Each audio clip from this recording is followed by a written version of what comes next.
And all them blue lights keep me up at night. Follow you to the dark. I know all them blue lights keep me up at night. I'm gonna follow this spark. Paved roads to my door. Had to leave my home before. I know we must go on, go on. Shadows in my mind. Who knows what we will find? I know we must go on, go on. Tell me everything that goes on into your heart. Tell me everything that goes on into your mind.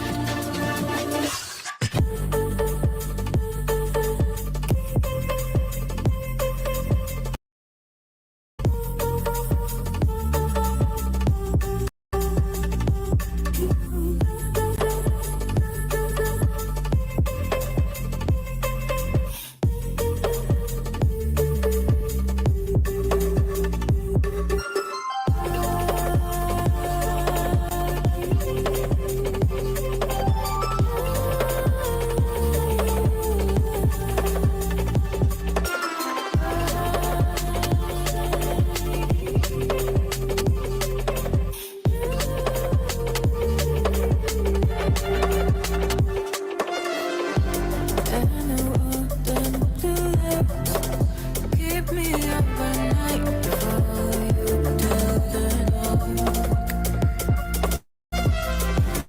I know all them blue lights keep me up at night. I'm gonna follow this spark. Paved roads to my door. Had to leave my home before. I know we must go on, go on. Shadows in my mind. Who knows what we will find? I know we must go on, go on. I'm so obsessed. Sometimes unrest leads me to forget. Tell me everything that goes on into your mind. Tell me everything that goes on into your mind.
level up your gaming experience with over 8 billion playlists, only on Spotify, the official audio streaming partner for the 2025 Esports World Cup.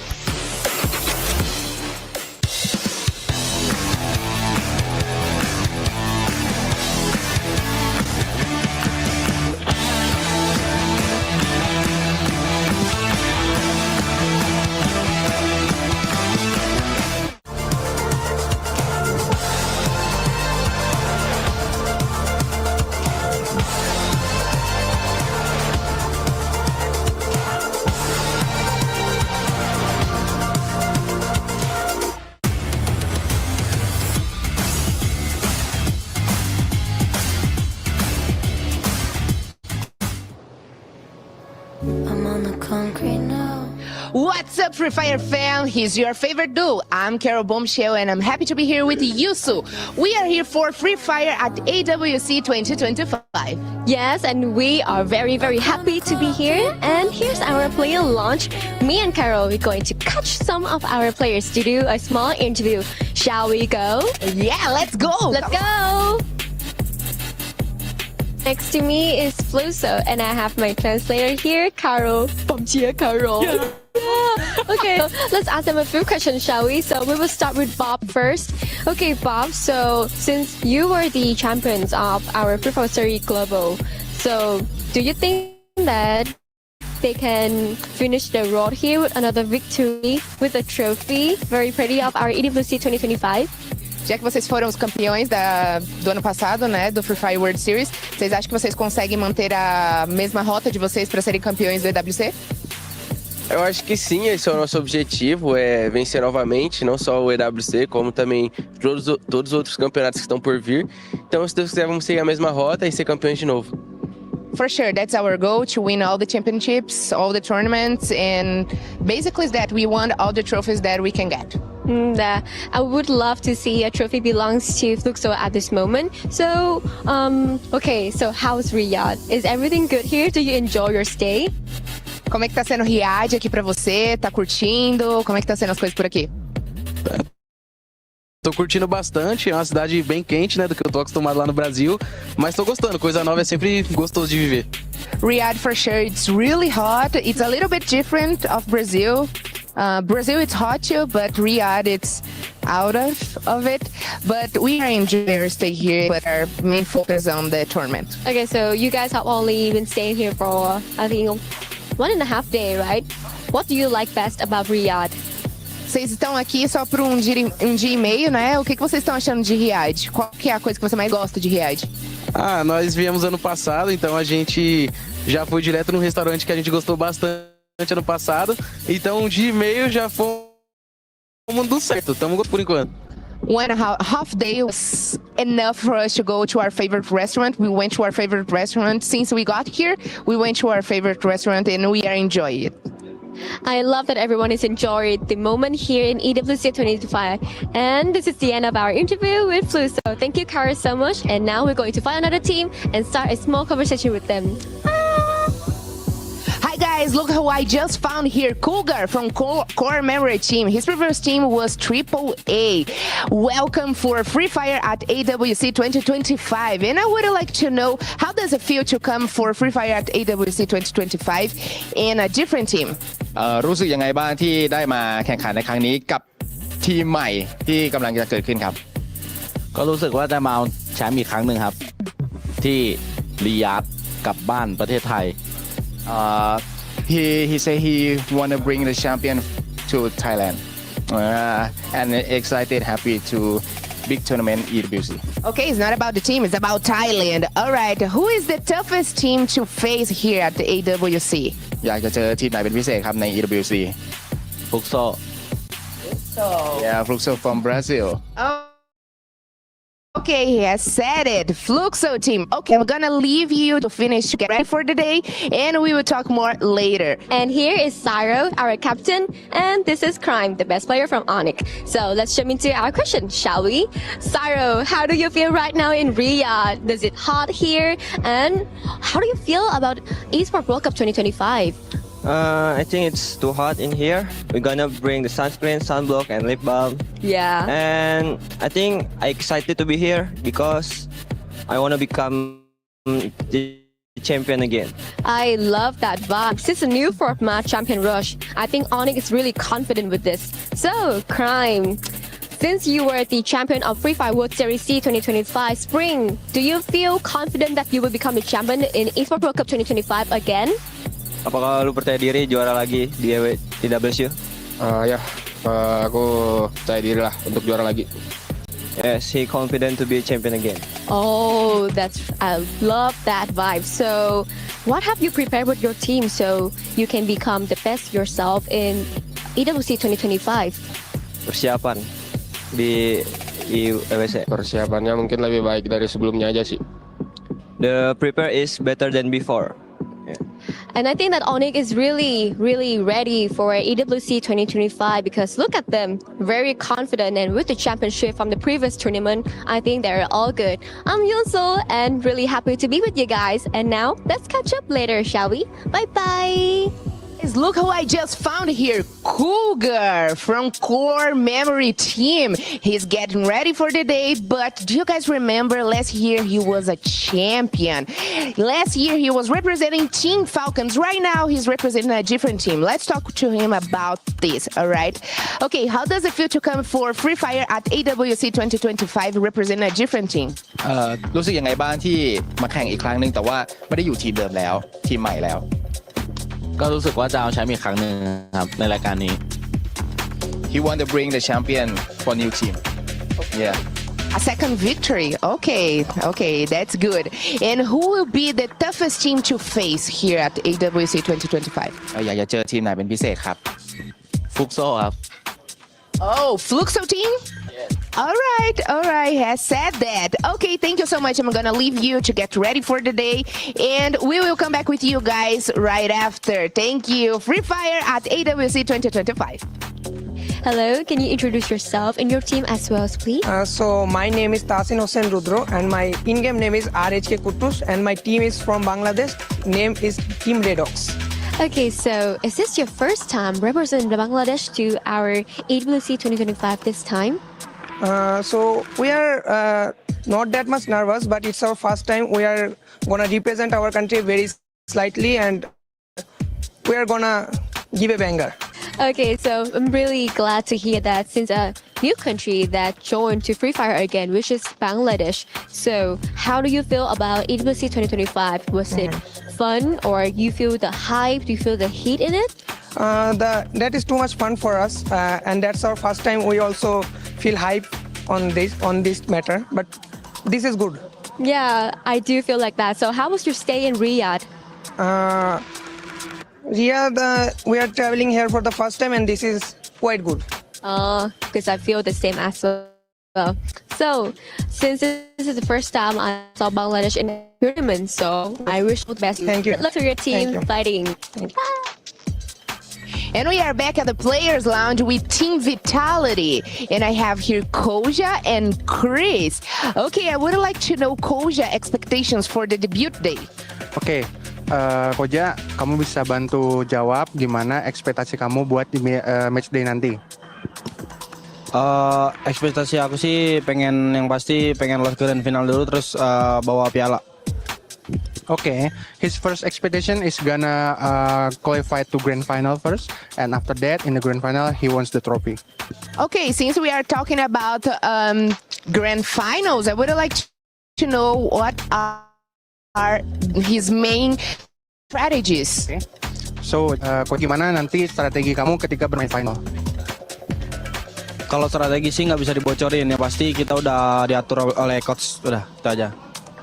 Okay, for strategy is secret. He cannot spoil it to the camera, and he trusts the coach for the strategy, and the coach is me. Okay, since he is a support player, I would like him to tell me 3 names of one of the best support players. He can be from different regions. Okay. Koja, kamu kan senior nih sekarang support. Nah, kamu bisa sebutin 3 pemain support yang menjadi terbaik versi kamu. Number 1 MT7 Fluxo, number 2 EVOS Russia, number 3 Koja. Good. Yeah, that's what she's talking about. Okay, we have it. Thank you so much, Koja. Thanks so much, Chris. Enjoy your stay here. And that's it, guys. Thank you so much. Good luck for Free Fire at EWC 2025.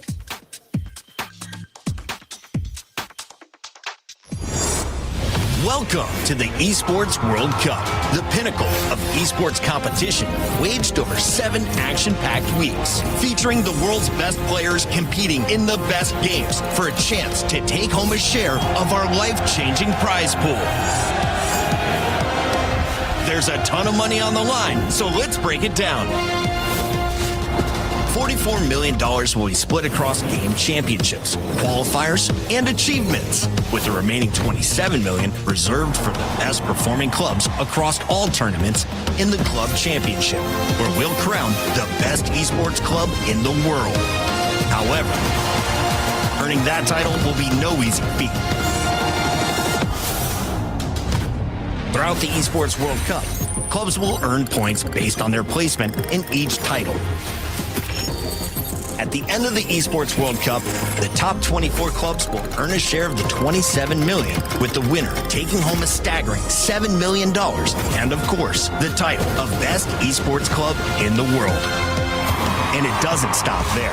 For these 7 weeks, Riyadh Boulevard transforms into the ultimate gaming festival, featuring everything from heart-pounding community tournaments and creator meet and greets to all-star show matches and live performances from global music icons. Bigger, bolder, and better than ever before, all kicking off with a jaw-dropping opening ceremony. Who will rise above and write their place in history? Watch it all here at the Esports World Cup.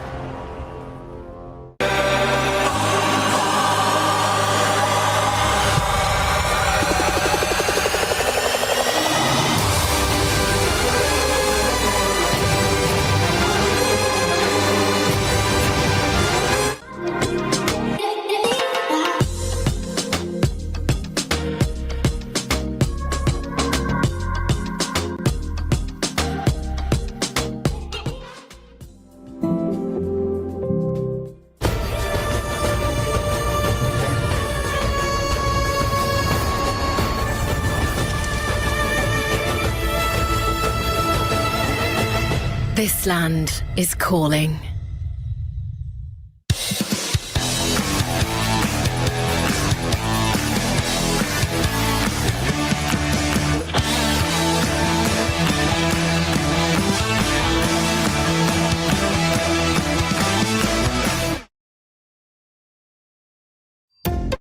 We're in Riyadh for EWC, and this is how we prepare for Media Day.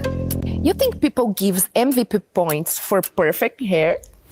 Bro, you were supposed to be reviewing the last zone rotations.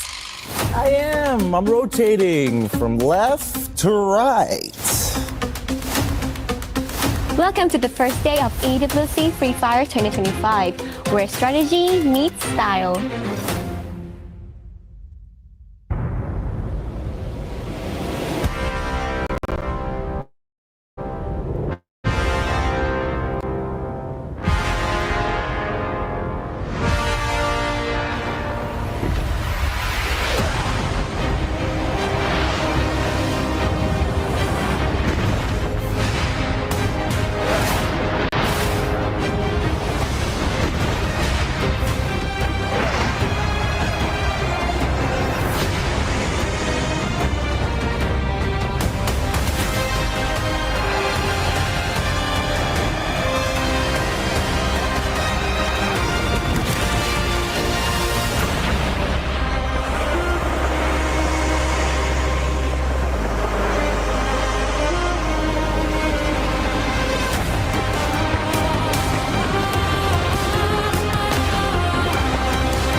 to Free Fire at EWC 25. We are back for another year here at Riyadh to crown a brand new champion for the Free Fire division. My name is Danielle. I'm going to be your host over the course of this amazing week. And to my left, joining me are my wonderful panelists, my analysts, my experts in the making. We have Raja, Neptune, and Gideon. Welcome everyone to the broadcast. It's amazing having you all here and sharing your knowledge, not just with me, but all of our viewers at home. How are you all feeling today? Well, I'm feeling very excited. That's my first time doing something in English, so it's a brand new experience to me, but I'm really happy to be with you guys. I'm really glad that you have, we have Raja here as well and everyone as well. And I'm being back in year 2. There's a lot of excitement being built up because half of the team from last year will be here as well. I don't know what I'm doing here. I was a replacement caster, and now I'm on the biggest stage of the world. I missed out on year number 1 of the EWC 2024, and now coming into EWC 2025, it is just a whole new experience. Well, I mean, you're here, Gideon, so clearly you bring something to the panel. But I'm so excited to have all 3 of you here today because I think we're going to have so much fun. We're going to have an amazing time watching Free Fire, and we're going to witness who's going to be our 2025 champion. Are we going to be seeing a repeat champion, or maybe are we going to be beginning a new legacy format? Now, if you're unfamiliar as to how things work, here's a quick explainer so you're going to be right up there with us in knowing how the format's going to work. Check it out. The battle for Booyah begins. This is no ordinary final. 18 elite Free Fire squads enter the knockout stage, but only 12 will advance to the grand final. With $1 million on the line and $300,000 for the champion, every match is do or die. From the knockout stage, where 18 teams battled across 3 days, to the point rush stage, where the top 12 secured head start points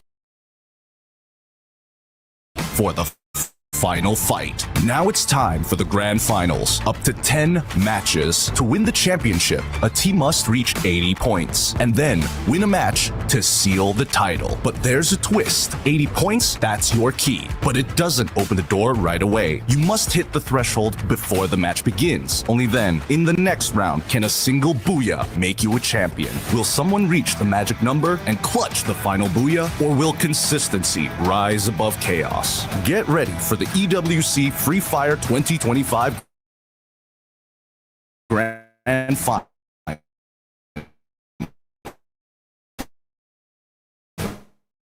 July 20th, where champions... 2020.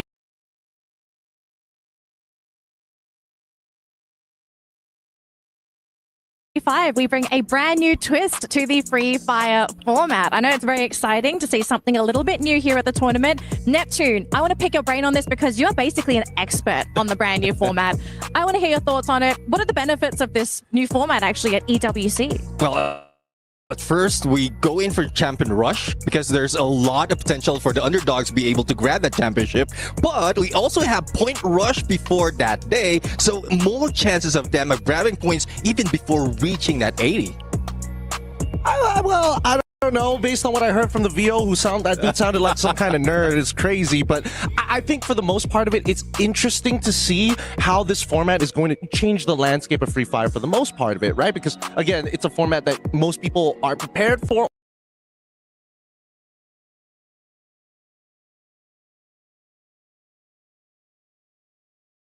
Or might not even be ready.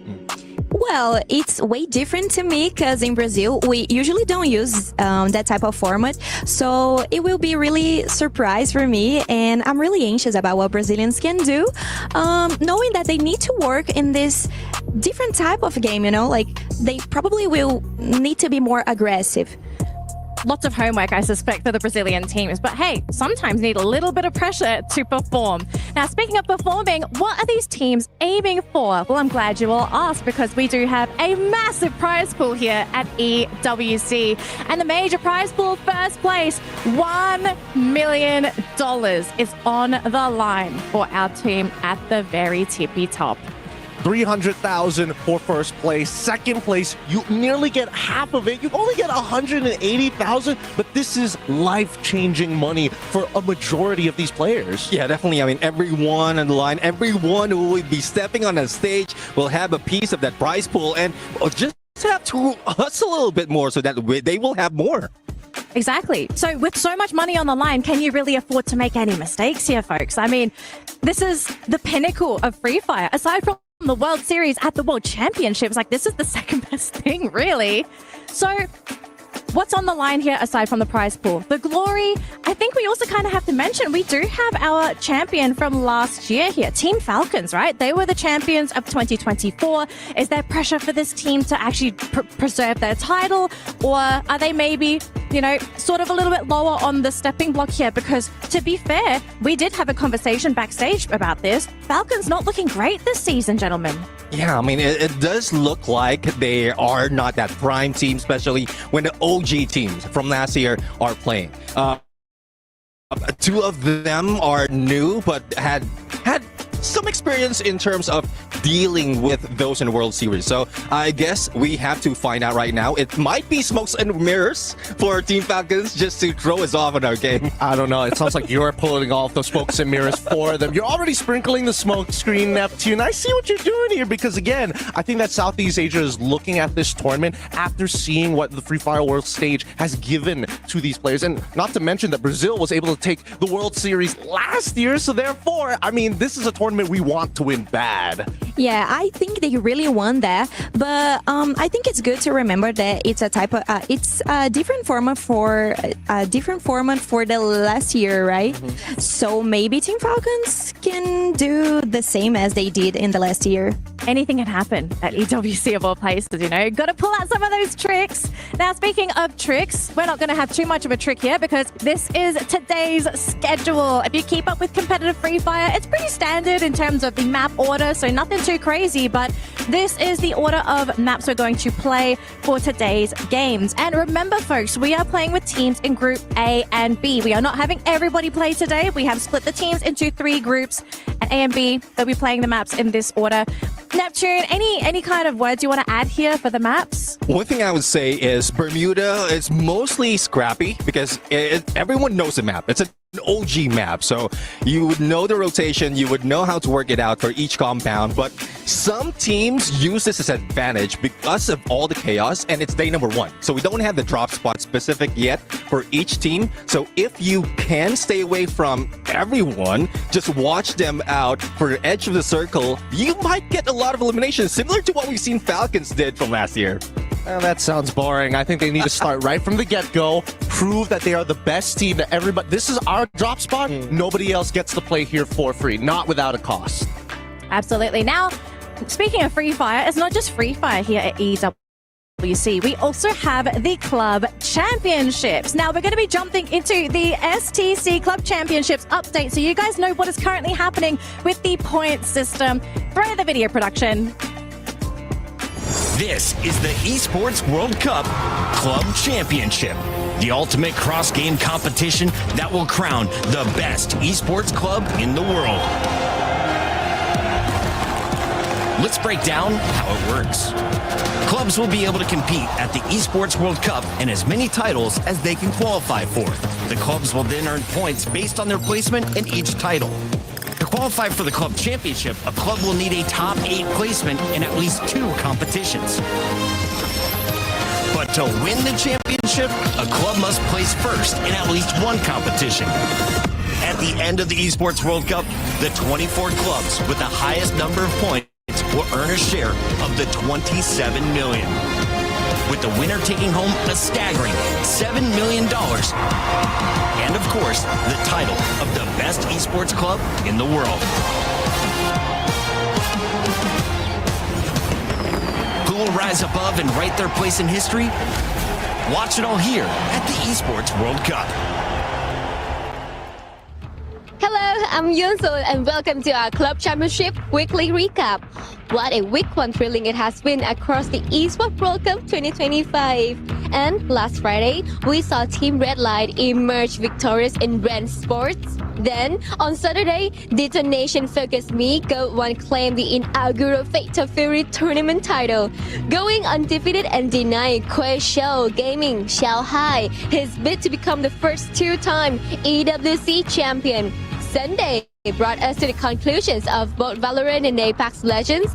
In Valorant, Team Heretics secured their first 1,000 points in a club championship. While they have had a strong start, they are not yet eligible for the prize money, as they only have one top 8 placement so far. In Apex Legends, after an intense 9 games, VK Gaming were crowned the championship. Looking at the updated club championship standings, we now have 5 clubs tied for the first place. 4 of these, Team Heretics, Detonation Focus Me, BMW M Team, Red Line, Red Bull Sim Racing, and VK Gaming, won titles this past week. Gen G Esports is the only club in this leading group has yet to win a game title. Further down the board, 5 clubs are tied for the 6th place. 4 of Team Virtus Pros, ROC Esports, Fnatic, and Quay Shou Gaming secured the 2nd place finishes in titles this week. Team Falcons is the only club in this group that did not place 2nd. Crucially, after week 1, only 3 clubs participating in the club championships are currently eligible for the prize money, having secured 2 or more confirmed top 8 placements. These are Gen G Esports with 1,000 points, boasting 3 top 8 placements in Valorant, Apex Legends, and League of Legends. Team Falcons with 750 points, having achieved 4 top 8 placements in Ren Sports, Fate of Fury, Dota 2, and Apex Legends. AGAL with 400 points, with top 8 placement in League of Legends and Honor of Kings. These 3 clubs have successfully claimed at least two top 8 placements, making them eligible for the club championship prize money. What a fantastic start to the EWC Club Championship. Thank you so much, Yunsul, for the STC Club Championship update. We're going to be getting some more updates later this week, so keep an eye out if you do have a club that you are cheering for. Now, we are getting closer and closer to our first match of the day here, ladies and gentlemen. Group A versus Group B. The most important match, really, for both of these groups, because you want a good start. You don't want to be starting on that back foot, and a lot happens in this first match. And it looks like we are getting an update. We're getting the Jamal Motorsports player arrival cam. Players are arriving to the venue. And as you can see here, we are seeing some of the players still at the hotel, boarding their shuttles, getting ready to go. So once the players are here, they're going to be set up and they're going to be ready for this match. But a lot of thinking, a lot of talking, a lot of discussions are going to be had as the players are sort of getting on their way and getting ready for that first match. But Gideon, if you were one of the teams competing at EWC, what would be the first thing that you'd kind of want to talk about on the way to the venue?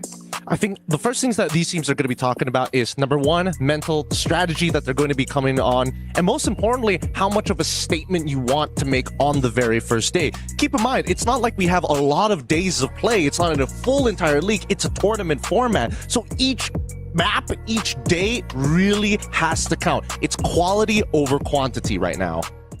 I mean, for me, I had experience being a coach, and one thing I tell a team, or similar to what the team that we have right now in this group is, treat this day as if it is the last day. Treat this day as if it is grand final, so at least you have to give it all. Absolutely. Raja?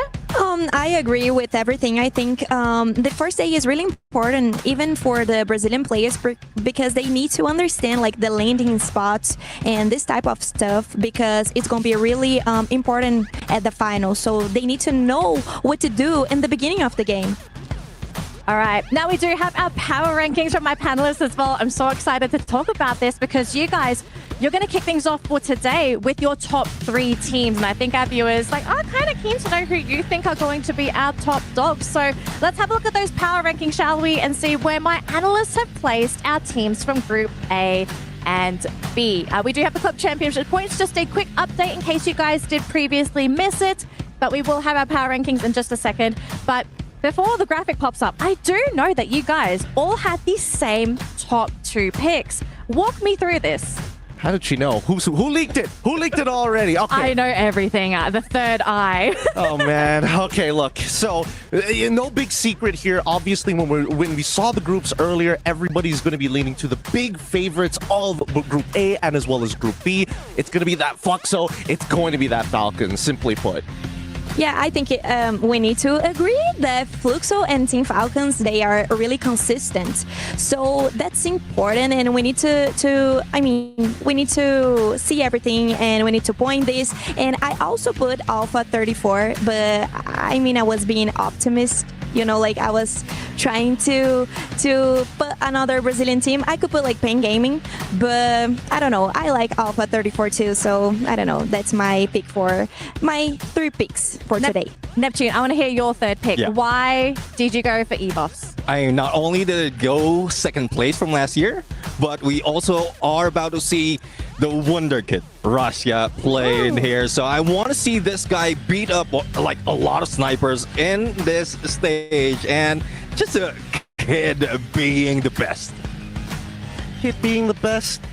If we're talking about kids here, Vitality. They have shown us something else, right? I mean, throughout their own regular season, especially when we're talking about Southeast Asia, they take an Indonesian style that has continued to develop and honestly proven to work, but they're adding their own little flavor on it. If they are looking to play for those final zones like most Indonesian teams are going to do, they are the most aggressive amongst them. They are the ones who are going to say, we are going to die on this hill. We're going to fight you tooth and nail until we take it from you. I would agree with that. I mean, we've seen RRQ as well, not only from last year, but in their regional matches as well. So their adaptability is being taken by Team Vitality, and like this is the first time that they will be coming here. Compared to RRQ, they have seen all those struggles, all those mistakes, and I guess they have a counter for that.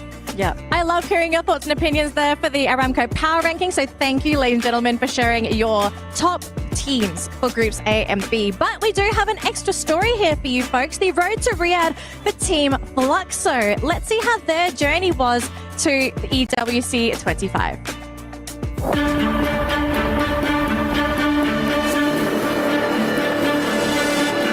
Eu acho que foi a gente teve mau desempenho devido à falta de experiência.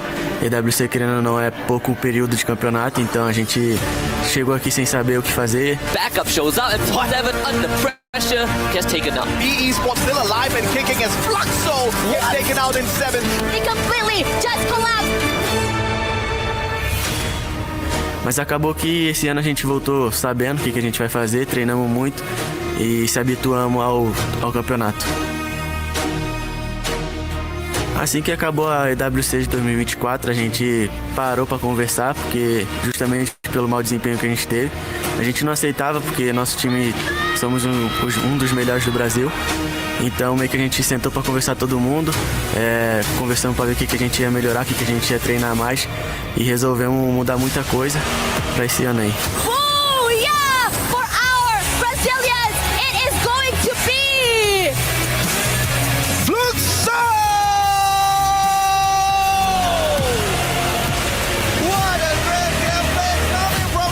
Agradecer a torcida porque vim pra esse ano aí fazer diferente, a gente veio fazer diferente. Sei que ano passado foi um desempenho muito abaixo da gente, só que a gente veio com a cabeça erguida pra esse ano, pra fazer totalmente diferente e sair daqui com o título. Sometimes you need to have those devastating lessons to really push you to that next level. And Raja, I know you're an expert of the Brazilian teams, especially Team Fluxo. Do you think they have what it takes to win EWC this year? I think they have like a good opportunity to show the Brazilian way to play. I know that Thai teams and Indonesian teams know how Brazilian plays, but I think they can do more and they can be like the champions of this championship, and I'm really excited to see them playing. And I would like to add that MT7, which was the playing that was talking to us, he got into Fluxo when he was like really young, so it's similar to when I got into Fluxo. So we having like such great moments together, and I saw MT7 winning a lot of championships. I'm kind of jealous because you get to experience those wins with him. I mean, Yeah, it's really good. I like to support them. You know, I like to cheer for them, and probably I will do it a lot. I don't want to be judged by them. Sorry. you could be the lucky charm. We could Yeah. be having Yeah. the X factor on the panel. And usually I am. Wow. Yeah. Okay. I'm challenging that statement. But let's continue because I'm getting news that we are getting very close to our first matchup, folks. So hang tight because we're almost ready to start game number 1 here. Let's continue our discussion because we do have another update for our Jamel Motorsports player camp because the players at the venue. They are here. They are stepping and meeting their opponents for game number 1. So as they're sort of making their way to their booths, we've got to talk about the underdogs. We've spoken about the top dogs to keep an eye out for, but there are certainly teams that we are currently not giving enough respect to. So starting with Gideon, who's a underdog that you are looking at for Group A and B? Well, I think one of the few underdogs that I'm going to be looking forward to and hoping that they're really going to make that big change is Core Memory. This team, I think, currently positioned in this patch, you're going to be playing around important POIs or points of interest along the map. And they're one of the few teams that don't mind just kind of sitting down, hunkering down and say, hey, we'll let the points come to us. We ain't chasing for it. Yeah, I mean, for me, I want to see more of Red Hawks. I mean, not only are they just like being introduced to international and Free Fire, but the first scene that they will be jumping in is Esports World Cup. So I would like to see how they handle the pressure and if they're up to it, because there's a lot, when we were watching them, there's a lot of cheers coming from the Bangladesh team.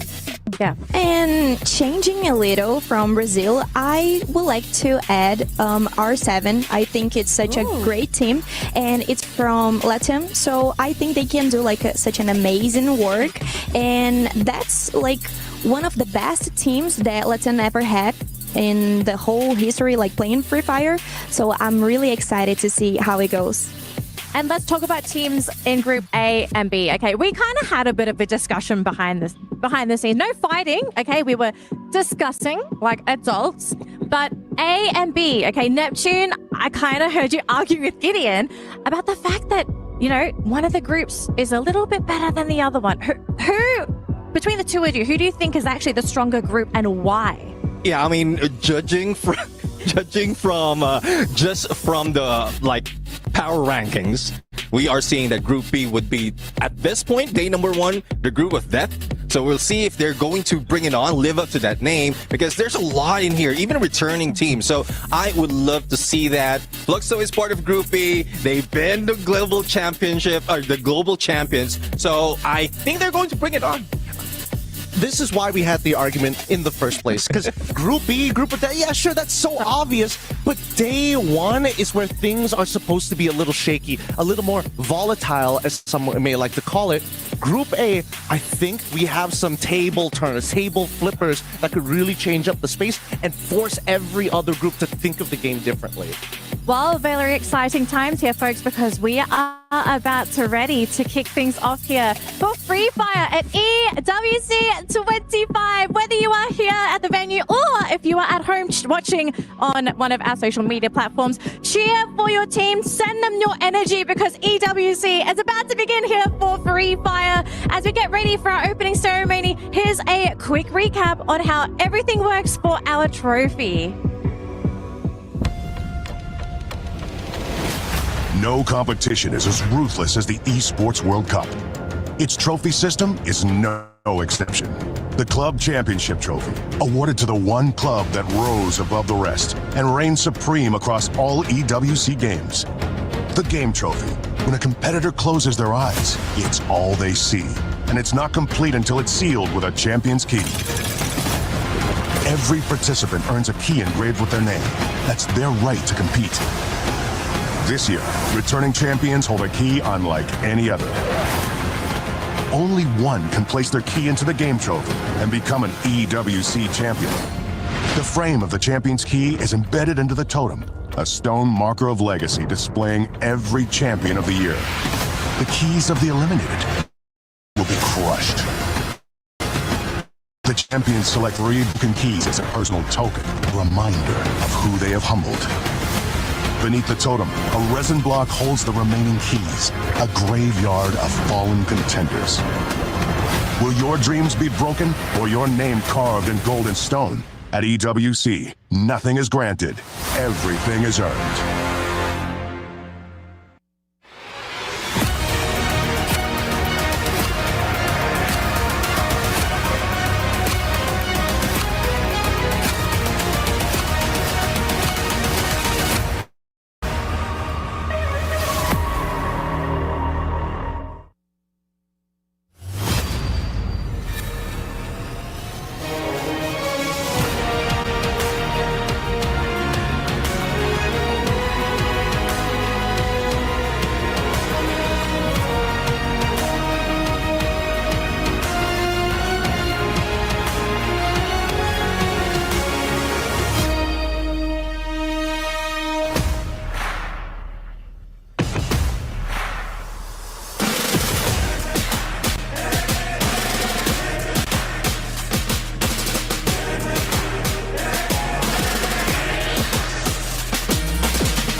Welcome to Free Fire at Esports World Cup 2025. 18 of the bands have dropped into Riyadh.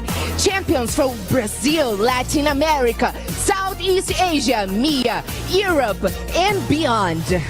Each fought their way here through these original battles, qualifiers, and point races. And now they are facing their biggest challenge yet. Their dreams are locked inside these keys. Those who fail will have their kills crushed and placed out to the graveyard at the totem.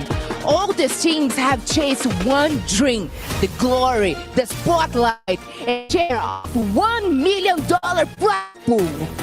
Over the next 5 days, they will fight, fall, and rise again. 12 squads will advance to the final and the grand finals. But only one will lift the beautiful trophy here. A symbol of resilience, dominance, and the esports World Cup greatness. This is more than just a survival. This is legacy in the making. This is the moment to prove who can fight under pressure, lead under fire, and rise above.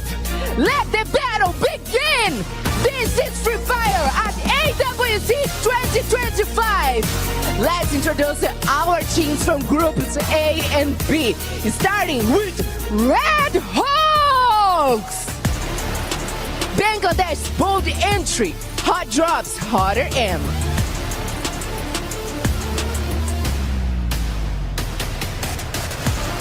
Virus Pro! Southeast Asia fire under a rush banner, fast, fierce, and focus.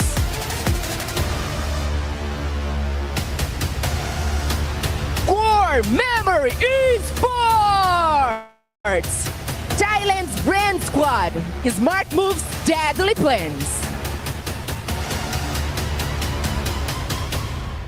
Fluxo! Brazil's global champs, the boogeyman of endgame.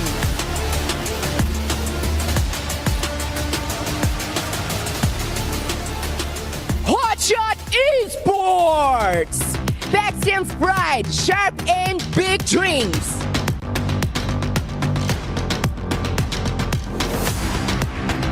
Evil's Esports! Indonesia's elite, clean plays, goal decisions.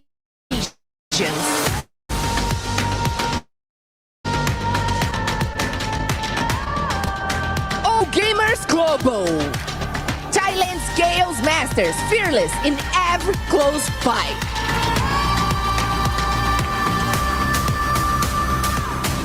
Team Vitality! Indonesia's elite, clean play, goal decisions.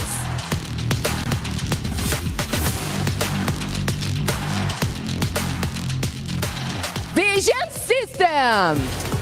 Chile's code finishers. Slow to start, sharp to strike.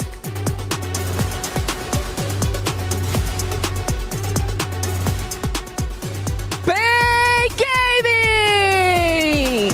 Brazilian's veterans is smart, steady, and deadly in the zone.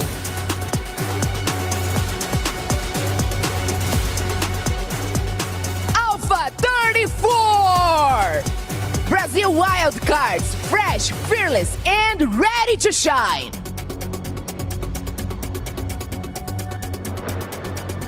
Team Falcons!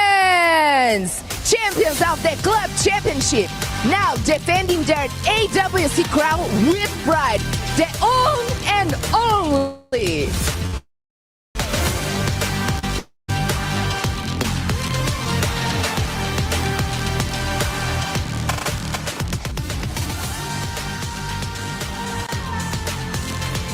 We have just witnessed a great power of every teamer that just dropped into our stage here. I'm Carol Bombshell, and I'm just fine to be here with you all today. And stay tuned for the kickoff of Free Fire at the Esports World Cup 2025. Let's go! One name. Team Falcons! One memory. Team Falcons, the champion of EWC Free Fire 2024! One man still standing. Still on fire. The return of the defending champions. They were unstoppable in 2024. A team that blazed through the battlefield and claimed the booyah that echoed around the world. But in 2025, everything's changed. Team Falcons return to the EWC stage with only one piece of the original puzzle. On fire, the lone survivor of the championship squad, the last flame still burning. This year, Team Falcons rises with a brand new roster, new names, new chemistry, new doubts from everyone watching. Can they do it again? Is On Fire enough? Are they still the same threat? Ladies and gentlemen, boys and girls, survivors of all ages, you know what time it is, baby. Free Fire at EWC 25, gearing up for our very first game. Start off at good old Bermuda. You're with your boys, the Mustachio and Husky. We are back to rock it again. Back to rocket again for the second year in a row, and so many things have to be said at get-go. Worlds have collided, legacies have been renewed, and most importantly, new eras have been forged between 2024 and 2025. Multiple world champions, multiple new players, new faces, the rebranding of the Falcons nest. But one thing remains the same, is the race to the championship. Absolutely, man. And of course, will the experience count in here today? Group A versus Group B. We have got 6 returning teams who have had some experience at the previous EWC 2024. Free Fire rocked it at that point, and of course Falcons, your reigning champions at this point of time. But after picking up the championship, Husky, they have not been looking so dangerous out there, a little bit too comfortable with the prize pool that they got. Yeah, absolutely. We even saw the video just now, the lone survivor of the restructuring of Team Falcons roster, On Fire, back still here with 2025, but interestingly enough, he is one of the few players that wasn't highlighted as much as the other ones, right? Like Peter, Coscu, and one more. But now he has to take on the mantle. A lot of void needed to be filled in, and that's why they brought in these new faces. Limit, for example, is a very good candidate, but can they do it on this big stage is the next question. From attack all around, right? Because that was one of the biggest faults of Team Falcon. They could get a really, really good close quarters combat done and dusted, but in those long-range engagements, they were just not getting the job done. Bringing Limit in, one of the best snipers in the world, could perhaps get it done this time around for them. But he's not the only sniper that we need to keep our eyes out for. We've got Fluxo in here, baby. We need to see exactly what MT7 has got in store for us. But what I'm afraid of is the fact that even the panelists brought this up, right? Brazil, they're not used to the grand finals format. We've got Champion Rush this time around. Yes, you can pick up those points. yes, you can get those eliminations, but if you cannot get the booyah when it is most needed, you are not going to be the champion. We've seen plenty of examples. Buriram United Esports is the best case study that we had for Sea Spring, where Onyx Olympus late to the party, late to qualify for the Champion Rush and still won it all because BRU couldn't close out the game. And when we look at the Brazilian League, interestingly enough, they played with the old format for their spring season. Fluxo came in second, right? Second to loss, who won by just a mere single-digit point. They did practice with Champion Rush after. And I think at least they've got a little bit of an idea of how it's going to work coming in the EWC. Yeah, absolutely, man. And of course, here at EWC 25, Free Fire has got a very unique format running this time around. One that has not been seen in any of the other leagues that we have had across countries, right? Because we've got Point Rush combined with Champion Rush. Now, this is going to be monumental because, yes, Champion Rush favors the underdogs who have the fight in them. But at the end of the day, you are going to be looking for those extra points on Point Rush. And usually it's the big dogs. It's those teams who can really hit hard, walking away with those extra points. So I guess the table is all evened out now. Yeah, we've had this conversation behind the scenes, and my stance is still the same from as it was before. Yeah. Consistency is key. What we've been talking about for 5 years straight finally comes back full circle. You have to be at the top of your game every single round. Absolutely. And of course, you got to hit that booyah when it is most definitely required. But ladies and gentlemen, boys and girls, we've got some hyped up video for you guys. Enjoy. We'll come back to you in a bit.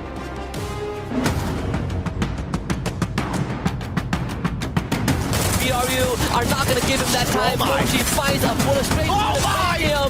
And Mochi with 2 in a row. Why? ผมไม่ได้อยากปกป้องแชมป์ครับดีที่สุดแล้วก็สร้างประวัติศาสตร์ของผมเพิ่มมาอีกก็คือแชมป์ผมจะทำให้ได้แชมป์อีกรอบ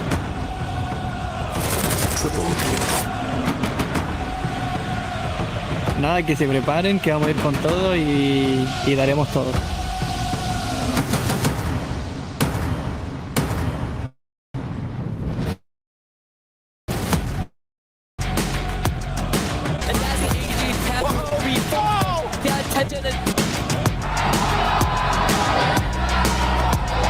Gonna be wiping out.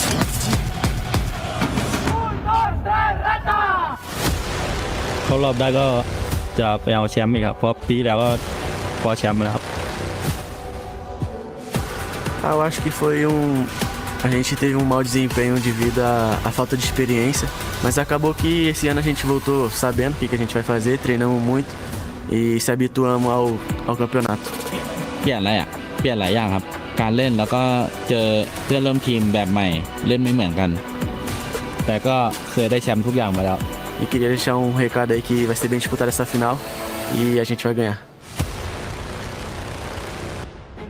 Everybody can talk the big talk, but who can walk when it truly matters? As we head on into Bermuda shortly, we will find out, Husky. The most important thing right now is the slogan. Everyone needs to know this coming into EWC, regardless of what titles you're in. Nothing is granted, everything is earned. Just like On Fire said, if he makes it through, Falcons are going to win another trophy for the Nest. But making it true is the hard part. I've talked to a lot of people, professionals, players, coaches, and even psychologists, sports psychologists behind the scene, how tough it is to win one championship and go on to win the second one the year after. It is incredibly tough. Nearly impossible. Not everyone can be like the Brazilians, right? Not everyone can be like what Fluxo brought to. And yes, you are right, Falcons, they were the champions of EWC 24 for Free Fire. But right after that, in order to qualify for this competition, they were ranked 9th in Southeast Asia. And that is not looking good for the brand at all. But of course, we have seen the Falcons do this time and time again. Kind of fly under the radar. And when people suspected the least, they go in for the strike. But of course, they're the only bets in the air. We've got Red Hawks for the first time ever, but is going to be joining the fight, and they have got a really good coach behind the scenes as well. We've got Coach Duca, who has got all of the game knowledge you would ever want, you would ever need in the world of Free Fire. But it's all about the application of that knowledge out there on the battlefield. to be nerve-wracking. I can't imagine how the players must be feeling, right? First international tournament that they qualify, and it had to be the Esports World Cup. I think coming into 2025, the most important thing when we look at teams like Red Hawks and Hotshot Esports is the underdog element that they bring. Hotshot Esports, they finished 15th last year, but who's to say that they don't have a closer shot this year? Especially when you look at teams that are dominating, like Team Falcons, you mentioned it, they finished 9th in spring, and they only got here because they were the defending champions. There was an alternate universe that we wouldn't even have Team Falcons. Yeah, and that's insane, right? But the 9th position is not what it's all about, because we did see Fluxo last year at Free Fire EWC 24. They walked away with the exact same rank, the 9th spot, and then they went on to the global finals to call themselves the world champions. Perhaps not the EWC world champions, but the global finals champions for the world of Free Fire as well. So game after game, competition after competition, it is all about what they go out there and they get done. It's not some sort of consistency that you can expect for them to carry on competition into competition, because yes, they may be good, but others are rising to the occasion as well. Yeah, and some of them are playing today, right? Core Memory Esports, for example, this is one of the, for me, the biggest underdog coming in from the strongest region in the world. Yeah. Because when we saw them in spring, Core Memory really feels like not a Core Memory, right? They have been sidelined a lot of times. Their performance have been really up and down. You look at the players and you look at the accolades that they have, it makes you scratch your head. What went wrong? But yet they are here at Free Fire ET25, overshadowing Team Falcons, and it makes you wonder if they can take it further, or was that just a lucky stroke? Yeah, absolutely, man. And of course, we do see the fact that Falcons actually pulled away Limit from their core, but what they got off of that trade was Cougar, right? Cougar has got that EWC experience. He was in participation. He is actually the world champ in Core Memory, so he carries on some vital memory from last year into this squad. Yes, they're most definitely the underdogs. They were ranked 8th from FFWSC. I don't think that is going to be a testament to how they perform in here today. It's a whole new sheet. It is how they balance the stress out there on that stage. That magnificent stage, by the way. I have not seen a stage that beautiful my whole life, Husky. When they told us they upgraded it, I didn't know what to expect, but this has completely blown all my expectations out the water. Though I would say, for anyone who got overexcited, I think we need to put this caveat out there, right? Cougar, yes, EWC 24 champion, but as a sub. We have to put it out there, because we have to manage the expectation that, sure, he's a world champion, but he didn't play on that stage at that point, right? He wasn't the one that brought it home for the Falcons Nest. I'm not discrediting his efforts, but I think it's a very different perspective when you're watching on the sidelines compared to actually being on that stage and playing against 17 other best teams from around the world. That's how insane Falcons were last year, because this guy was a monster for sure in FFWSC out of Thailand. He didn't even need to participate, but I understand exactly where you're coming from. Let's see exactly how they get the job done out there. Core Memory Esports XKOG. That's how they are branded this time round. We want to see more from them. But Alpha 34, let's talk about the Brazilian squad a little bit as well. All new squad, aggressive flair, the underdogs out of Brazil, but I think Raja thinks that they're going to be faring pretty well this time around, and I think she has got her mind in the right place. I agree, right? Alpha 34, they finished 3rd.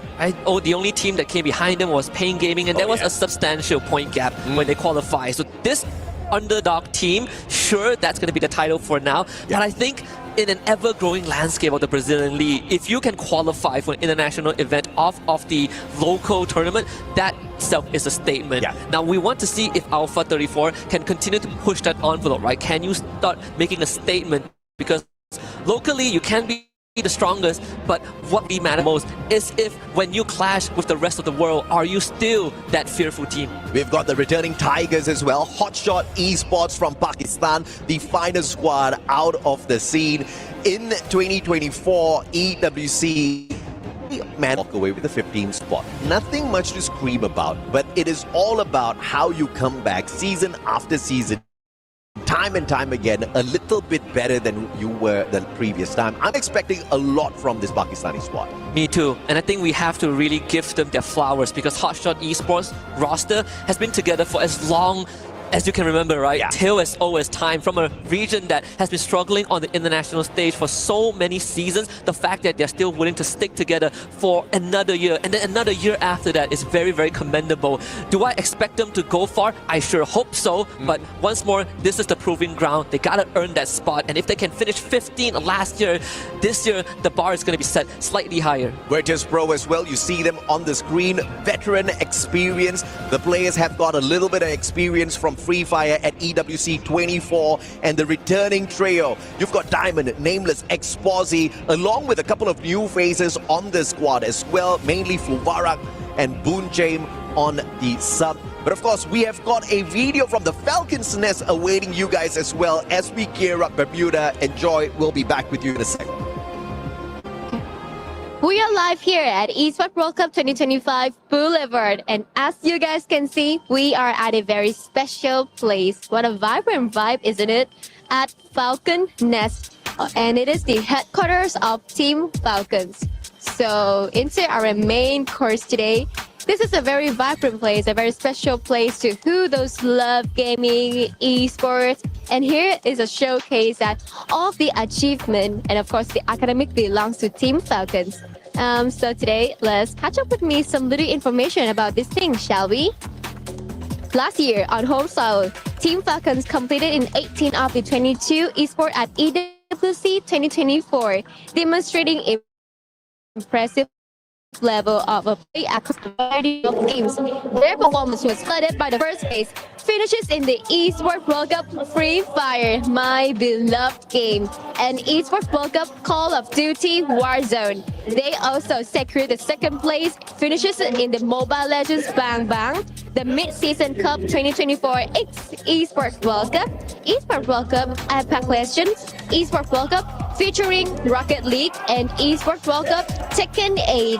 The organization's stellar results here in Riyadh were more than enough to secure them the first place to finish in the EWC 2024 Club Championship points. Now, in 2025, Team Falcons are currently holding 750 points, and they are competing in 19 games. Of course, they are hungry for more points. Do you guys think that they can secure and defend the previous club championship? I do, they can, because this year is going to be really tough. That is all we have. Well, will Falcons be the champions again? Will they walk away with the club championship? I think Yunsol had hit the nail right on the head. They are in so many titles, so many games, aiming for the top. The probability is really high. If I see a shelf behind the scenes with that much trophy, you bet I will put my money the Team Falcons have a really good shot at winning the club championship again. Free Fire was a contributor to it. In fact, when they won Free Fire in 2024, it was the second championship title that they won for EWC at that point of time, and then they follow up with a lot more. But here we go. Without further ado, it's time to head into Bermuda for round number 1, Group A and Group B. I gotta say, a lot of these teams gotta start off strong. Yeah, absolutely. You see some eyes closed there. You see some prayers being made. Of course, no amount of divine intervention can help a squad when they hot drop another one and are a little starved for those weapons. Luck will most definitely come into play. There's no amount of homework you can do for day number 1 here at Free Fire at EWC 2025. Because another squad might be thinking exactly what you've got in your mind for those drop spots, looking for those weapons early on. And some teams that, you know, it's worth mentioning, since we do have some time, hopefully before they start shooting at each other. Vision System, right? One of the few underdogs. Like, we remember some of their names, like Jota, he's been here, but the fight has already broken up. And speaking of the devil, it is going to be Vision System right on the money with core memory KOG. Jota knocked down by Zensi, and that is not really what you want. And CXK are making it work. Yeah, fantastic bait and switch there, and it is cool with the very first elimination of the game. And it looks like Zensi continuously on fire. 4 eliminations, the first squad to get knocked out. Vision System, unfortunately, they did not have the vision to stay away from one of the deadliest squads out there. I am so sorry. I was doing my job. And Vision System not the exit that anyone would want, but that's how competition is. Core Memory, strong start. It is also a team that we talked about, the underdogs from Thailand, and you don't really get that title easily. And the fact that Core Memory got off to a 4-point start, it is a dream opening, especially when they have control clock tower. Yeah, and we were highlighting Cougar as well as to how he was the sub out of Falcon. When you let this guy play, you see exactly what happens, right? First blood material and Core Memory Esports XKOD picking up the first 4 points, the only squad to get into a tussle early on and to walk away clean, not allowing their opponent's vision system to get away from clock tower at all. But of course, that is not to the... we can't really judge vision system all that too early, right? Because these hot drops can be absolutely deadly sometimes. Once again, luck comes into play. You never know what sort of a weapon you're going to be finding out there. And unfortunately for them, luck just wasn't on their side early game in Bermuda. Yeah, could be on our side though. Sometimes we say something and it just... That's all the time. Yeah, it sounds scripted, but I promise you, we did not plan this at all. Kyung actually gets knocked down by Peter afar. Vitality now being caught in the crossfire. The Team Falcons on the tail. And I do wonder how this is going to turn out, right? Especially with Peter, it's going to be forcing the rest of Vitality away. They will escape the Falcons. Thanks for now, Diggs out in the air. But no follow-up shots, so Falcons only find one. Yeah, well played by Vitality. So if anyone is wondering, like, Vitality, where did they come from? If you know of a squad that used to be known as the Falcon Hunters, Bigatron Esports, they are the brand that was acquired. Vitality, they have got what it takes to really wreck some of the hopes of these other squads out there. But early game, being caught in a tussle, not faring them all that too well. Thankfully, they had their jump pad in hand, managing to quickly reposition. Cougar and squad now. Core Memory continuing their prowl, compound to compound, looking for those vending machines because you know you want those helmets, you want those level 3 Wests out there as well. Yeah, get the revive if there is a need for that. We see Oscar equipped by Cougar. A good time to talk about the very recent update, July 1st. Bye-bye Tatsuya. Bye-bye Tatsuya. Good riddance. To a certain degree, I know the whole world hated Tatsuya. Well, not the whole world, but most people didn't like how the direction that Tatsuya is heading towards. We get Oscar back. We get some decent buffs, Skylar, Homer, Cassie got buff. So gets me excited every single time. And here it is, Falcons catching up to Vitality and finds 2 more bodies to add onto the list. Yep, absolutely. And this is the kind of pacing you gotta fear if you're the opponents of Falcons. You don't want to be coming across a squad that is desperate to go back-to-back in terms of championship. They are, once again, the champions of Free Fire at EWC 24. They want to pull in 25 as well to their side. And obviously, Club Championship is waiting for the Grand Koja. Flies away, Peter has got the right gun and knocks him out of the air, putting Vitality down onto the ground. One final survivor quest. Oh, that was the last one guy. goes out as well. Bye-bye Vitality, too early. Really, really too early. So far, the points have been skewed towards 2 Thai teams, Core Memory and Team Falcons. We saw the earlier video talking that On Fire is the only quote-unquote survivor from last year, but we also saw Peter, right? It's time to do Peter justice because he also won with the team. And it's good to see that Peter is still got it. And we know Koskyu is behind the scenes as the analyst, and one more departure is definitely a bit heartbreaking, but another fight breaks out. Couple of Riptide Rhythms right towards Alpha 34, and Liz has no chance. Yeah, not even the time turner could save this guy, Linz. They pulled out the time turner right over the jump pad. Brilliant in terms of execution, but unfortunately, as they try to fly away, EWC Esports just way too good with those long shots, especially when you've got this one-kid Rasia on your squad. VSK in hand, he's playing on meta right now, walking in with the Skylar, Riptide Rhythm on the buff, but here comes Red Hawks and they are looking for the birds in the sky. Falcons dropping Kororo, the rest of their players a little bit too far away for the hunt. But Red Hawks with 3 eliminations already, I think they are off to a fantastic start. We know the psychology behind fear, and most people fear the unknown, and I think Red Hawks are the unknown right now. This Bangladeshi team out of nowhere, no one really knows who they are and what they can bring. Taking 3 points for themselves at the very start. And I think when you play with this mindset that no one knows who you are and you really got nothing to lose, maybe that's the motivation that Red Hawk needs to push it further. Evil's Divine now arriving at Factory, and that other occupants, you have Core Memory, you have Alpha 34, basically scattered around this compound. Evils, they're not going to make an entry just yet, but I think holding this perimeter is perfect. Yeah, absolutely, man. And of course, you've got Liu here as well. Alpha 34 managing to get away from harm's way just moments ago, but perhaps out of the pan, straight into the fire. They've got a good wall now, blocking off the vision of Core Memory from spotting them out in the open. But the question is, does somebody rotate behind them? And as I asked that question, thank you very much, production. You've got Red Hawks heading straight in towards Factory as well. This is really dangerous. Alpha, they need to quickly reposition if they want to live another circle. Question is, where is this next circle going to bring us though, Husky? Yeah, I hope we go towards Factory. That would be crazy. That would be a deviation that you don't see often, but I think we might be heading towards Factory, right? We saw the Dinoculus being used earlier on by Red Hawks. That's why they are so confident going to the compound. The earlier takedown on Team Falcons forced them to reset. That's why, look at this rotation. It is so late. They are scanning Shipyard as the circle closes in towards Factory.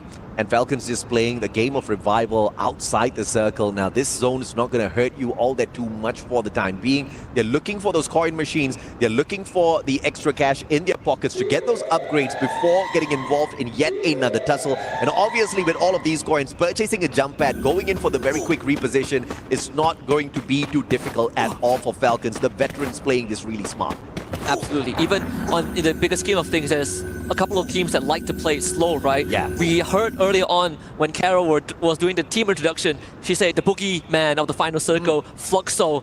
You see them on the map right now. They're coming in from the southern side towards Mars Electric. They're going to run into Red Hawks if they continue that trajectory. But Red Hawks also understand that they cannot hang around Mars Electric for too long, so they are going to make that rotation towards that western side. A fantastic read of the circle by both Red Hawks and Fluxo. And Red Hawks trying to flank around towards the southern side as well. Spotting out Team Fluxo makes the right decision to back away, because out in the open, it's not like they can't take a fight, but you're going to be using a lot of your resources, losing a lot of your glue walls, medkits, just absorbing those shots. That's not a fight you want to take. Very smart play from the Bangladeshi squad. Now, we even see them use another Dinoculus to scan out the same area that they came from. And Core Memory, they just got spotted out. Shots were fired, and this could cascade into a full-blown fight between at least 5 different squads at Factory. AGAL, one of the returning squads as well. Hailing from Thailand, we want to see more from them. And obviously, the bigger question is whether or not Dew is going to be in his top performance today, because we've seen time and time again, whenever Dew is not hitting those long shots, you just don't see AGAL walking away with a lot of points. One of the few players that has experienced the lowest of point in his career, right? The biggest heartbreak, and still stuck around. Through thick or thin, he came close to a World Championship title 2-3 years ago, and then he never got the same achievement after that. Look at that. Something so rare, man. The portal goal being used after so many seasons. That is an expensive investment, but it did put Core Memory in a decent position. Yeah. But I do feel if this circle closes down to the southern side, Core Memory are going to have to jump. I think this is a brilliant play from Core Memory, using that portal go to get on top of the silo. They've got that bird's eye vision. They've got the long-range weapons in their hands as well. You've got the Woodpecker on their side. You've got the AC-80 that is spotted out as well. I will not be surprised if one of them got to their airdrop to pull out an AWM. But we have to catch up with them in a little bit. AGAL, as they rotate around, the bigger question is, will they be able to find the players of hot shots before they find them? Because this next circle is going to be really important, and quite a number of teams are betting on the fact that it's going to be at Factory, and that is where we go. So AGAL is most definitely going to be pulled straight towards the team hot shots, and this is just not good for business. Fluxo on the way into that circle as well. There's a potential 3-way outside the circle, because neither one of these 3 squads can sneak in towards that next zone undetected. This is such a Fluxo thing to do, right? Playing it slow. We know that they like Mars Electric, and there's a good chance that that's where they're looking to take over. But with this circle moving closer to the western side of the map, I think Fluxo might just think about booking it straight into Evo's Divine and Red Hawks, and maybe giving AGAL a free pass towards Pochino, where they will meet up with Hotshot. Finally, the southern side of Clock Tower is where Team Falcons have perched their birds for now. Rain Gaming, a team that we haven't highlighted all that too much just yet. Qualifying in here from the 4th spot out of Brazil. Built for the big stage for sure, despite being overshadowed by Fluxo pretty much all the time. This is a squad that has got consistency built into them. We want to see a little bit out of that as well. Recent top 6 in the global finish as well. So this is a team that brings in a lot of promise to this EWC stage. You see the airdrop collected by Team Falcon, so they were able to finally take their time and get ready for the end game, right? Yeah, that's a big play there. It's incredible. The fact that they were able to really read the situation right, understanding that most teams are going to head for the circle and Fluxo likes to play south side. Yeah. Falcons got the entire north arsenal to themselves, and now they are ready to begin a potential siege into factory, but I think the smarter way is to wait for Alpha 34 or Evil's Divine to start an engagement. Yeah, and you know we are on standby for some pandemonium. 12 minutes in, 10 squads still alive and kicking. Each and every single squad stacked with players. 40 players out there on the battlefield right now. And this circle is going to get a tad bit too tight in a couple of seconds. This does not look good for some of them who are outside of factory, baby. And I can't believe AGAL ran into Fluxo. MT7 needs to go, but at least they found Horus Dew with the backup of the rest of his team, and the play zone knocking down MT7.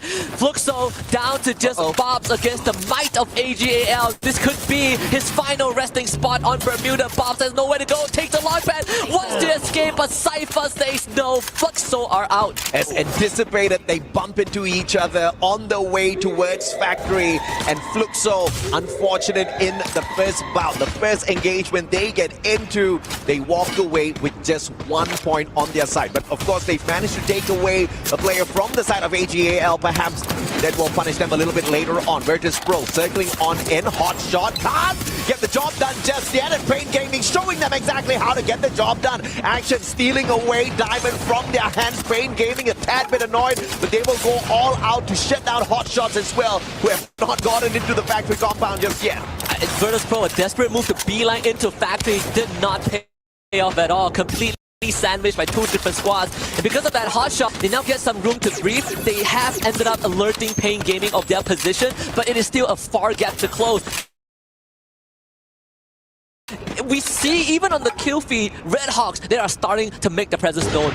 Okay, X-Bozzy now needs to start to move. He's got the VSK in hand. Good rate of fire off of that sniper. But the question is, if you bump into too many players, what can you do? Red Hawks took out AGAL. That is impressive. Very. And here comes the siege. Next on the list going to be Evil's Divine. Not an easy one, but Flicker, you see the smile on his face. They're feeling really confident about this. Yeah, man, this is not the kind of zone you want to be flirting with. And Red Hawk circling on in. And this time it's going to be up against EWC Esports. But Nate from afar. Rasya wants a piece of this and he finds Scooters. Coach Chill with the God Nate. Ray with the M590 looking for one for himself as well. They won't find those glue walls first. And quickly repositioning. Smart play out of the Indonesians. Flicker, the final one standing here for the side of Red Hawks. Impressive, this perfect frag from Kochu to set the team up for success. Red Hawks run in game 1 ends right here. Virtus Pro also out of the equation. And now we're down to just 6 teams. And Evil's Divine now having to come into factory from the perimeter. They gotta deal with Falcons. Yeah, as expected, back-to-back eliminations here, just way too crowded. But surprisingly, the action hasn't gotten out of hand just yet. And look at Falcons, man, from being close to wiped out, they are now one of the top 6 squads, and they are all geared up for victory here. Peter and squad, they've got the loot needed, they've got the weapons needed as well to find dominance in this final circle. See exactly how they circle around as Core Memory Esports needs to now get out of this factory. That silo play early on is paying off. They get such a good position to work with, eliminating Hotshot Esports in the process. And we see now the battlefield is starting to light up. Team Falcons making their presence known, taking out the members of Pain Gaming and Alpha 34. The Brazilians completely vanquished. Yeah, 6 eliminations, make that 8 now for the side of Falcons. Core Memory Esports circles around, looking for a victim. They will find nothing except an empty part of this circle. Great position to hold on to. Falcons up against EWOS on the other hand. From the wall, those FGL shots are going to find the connection, but for the time being, there's a little bit of a peace treaty between the two.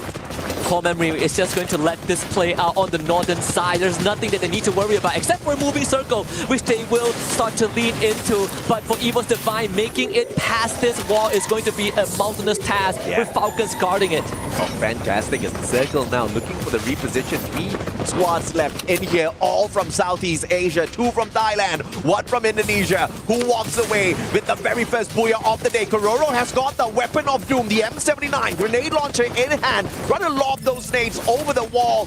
And immediately as the Indonesians hear that, they back away from that wall, wanting nothing to do with his weapon. But the question is, can they play this circle without putting themselves in danger? The first team to rotate around usually is the first team to get punished. And the Riptide Rhythm breaking down the defense. Softcore memory. Ray wants a piece of this. Rosa in hand. Cougar just not the right weapon for a CPC and runs straight in with the Oscar. The Valiant Dash drops the players, and it is EWC that crushes core memory. A Valiant Dash in vain.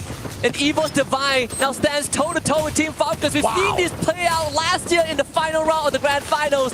Deja vu for both teams, but both teams with a new face overall. And now Evo's Divine, they sort of know where Falcons are going to come in from. Razia is going to be the key.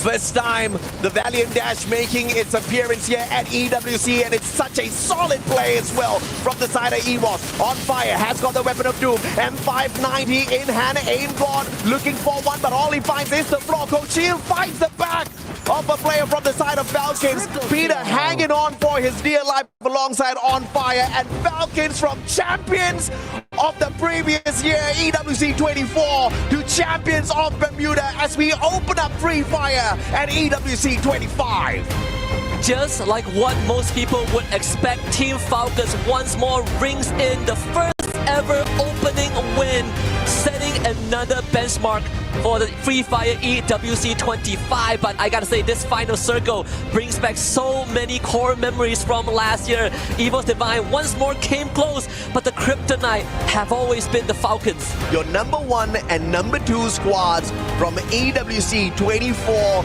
appearing in the final circle of the very first opener match. Dude, it seems like we scripted this. It cannot get any better than this, Huskies. There's no way that we could write a script that is as good as this. But it really sets the precedence for the rest of the team. And even when we look at some of the competitors that were knocked out early on, I gotta say, teams like Red Hawks also made a splash. Hotshot Esports also made an impact by threatening teams like Virtus Pro as we approach the end game. I think if you're Evo's Divine, there's nothing to be disappointed about that round one. Razia put up a hell of a show, but at the end of the day, when you're up against Falcons, you have to be at 101%. And Red Hawks managing to shut down AGL as they would desperately try to get in towards that factory compound. That was perfect. We wanted to see more from the squad out of Bangladesh, and we get to see exactly what they're worth. Red Hawks definitely in the top half of our leaderboard, as we're going to spot it in a little bit. But this was a phenomenal start of the day. We're going to be taking a quick short break, guys. When we come back, it's game number 2 at Purgatory, baby.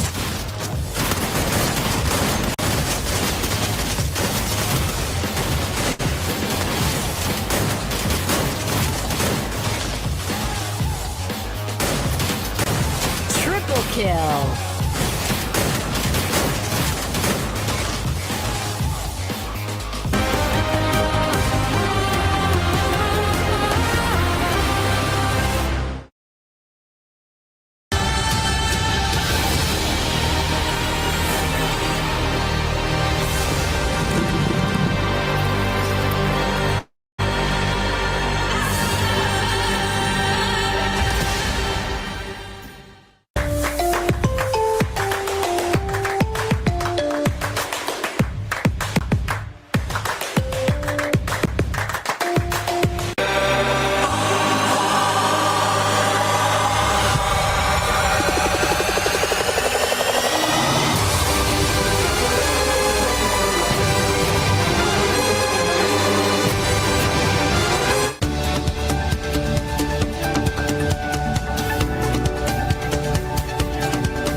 มาดิเล่นได้กดซ้ายไล่ซ้ายตีแล้วไปดิไม่เกี่ยวไล่ซ้ายนะสกัดเลยนะร้อยได้กันแล้วตีเป็นโดนใบอยู่นะเว้ยโดนใบอยู่ไม่ต้องรีบบอกขวามาบนหน้านี่M7จะหมดเหรอเพื่อนเก็บปืน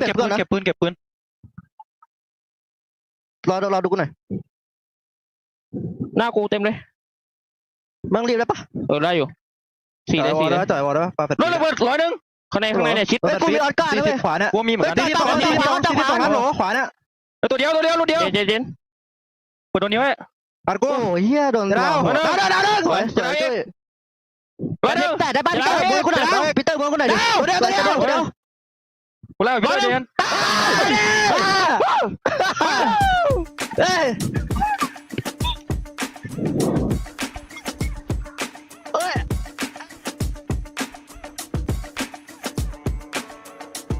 The calm before the storm as we see Falcons' point of view before they secure the first ever booyah here at Free Fire at EWC 25. And one of the storylines for the team going into EWC was the fact that there was a lot of uncertainty. The roster had changed vastly. We only had On Fire left.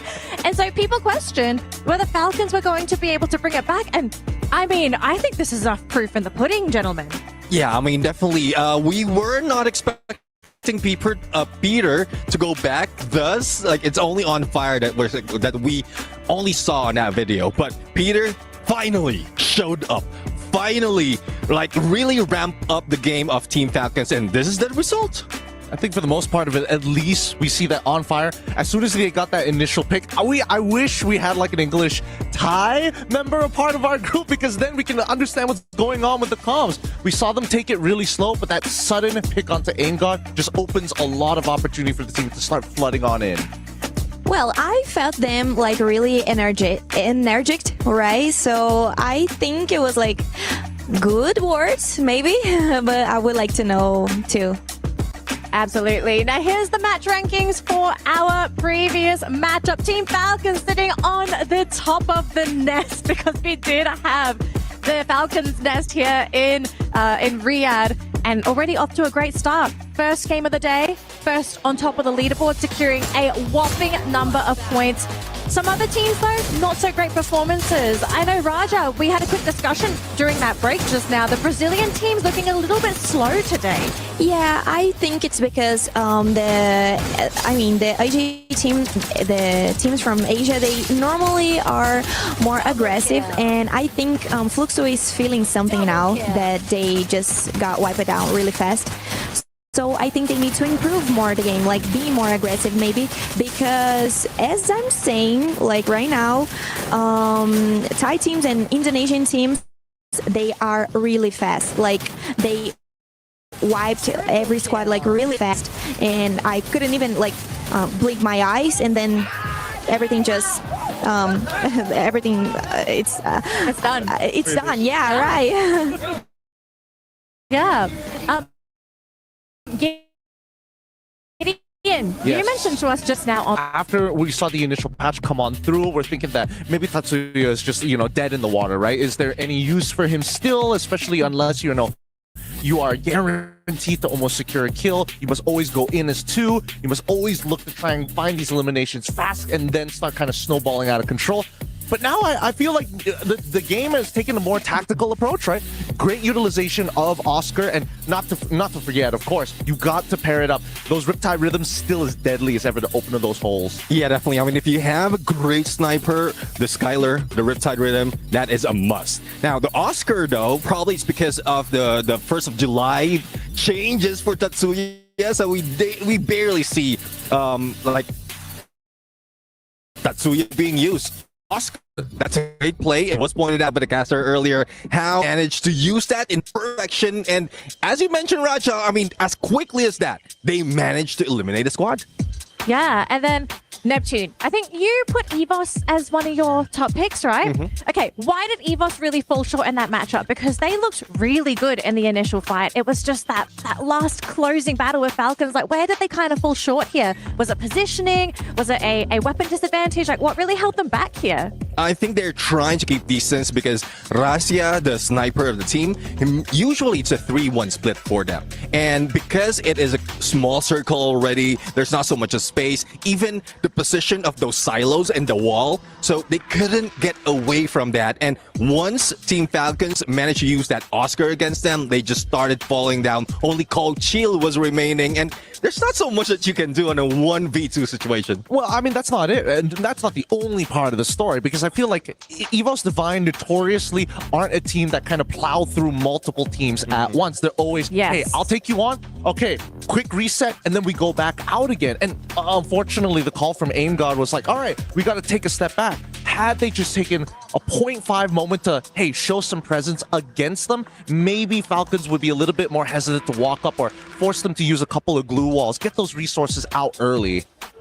Well, I think we need to see for the next matches because they need to keep they need to keep the same game that they did in this last one, because I'm not sure if this will affect, for example, the Brazilian players. I think they can be like different from the next match, and I'm really anxious about it because I don't want to see this things happening, you know.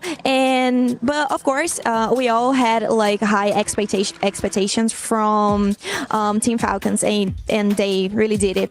They did an amazing job, actually. I think not only an amazing job, but I think, you know, I feel like just based off of not only the landing zones, but a couple, even, you know, Alpha 34, taking their time, they denied points at the very end. So it feels like Latam as a region is looking to kind of download how everybody else wants to kind of move across the final few, especially those last 3 circles before anything else. I mean, one thing I know for sure, especially for Falcons, they want to up into points, and then after that first match study the opponent. So I think there will be a slowdown on the next map. The other teams will be ramping it up, but they will just be like the Falcons, like flying through the sky. Like the eyes are on them, studying where they will be rotating, and then later on we'll see more elimination. Yeah, and it's good to add that they did like a bunch of eliminations. I think it was like 15 maybe. 15? Yeah, something like that. Yeah. But it counts a lot. Like talking about points right now, it's really important to them, so they can be like slow in the next match. I think it's safe for them to do it. Yeah, I think I have to agree with you there, because we see some teams. I think this is historically a Free Fire thing. Anybody that does well during the knockout stage never wins the tournament. Ooh.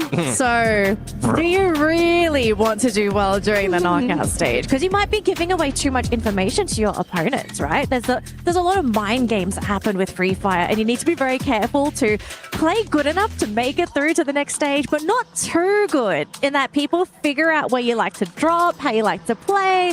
It's a very scary time to be a Free Fire player, but we're looking at the best of the best here. So they're clearly confident in their skills. Raja, we are definitely going to have to keep an eye on the Brazilian teams, right? They're not happy with everything on Bermuda, but we're going on to Purgatory next. Is this a map that is a little bit more suited for the Brazilian teams? I think Brazilian teams appreciate this type of, the classic ones. So in my opinion, Bermuda and Purgatory, they are the most classic that we have in our Free Fire. So I think they can be really safe. And I mean, the landing spots of the Brazilian teams are really good. But we just need we just need to pray that no one try to get into our landing spots, since the Brazilian teams really didn't like a really good job in the last match. So I think it's good to consider, but I mean, it's difficult to say something about like if they will be good or bad. But well, I actually heard a lot about teams from Asia is studying our game, so that's actually true. So probably Brazilian teams, they are like studying too the games of the Asian players.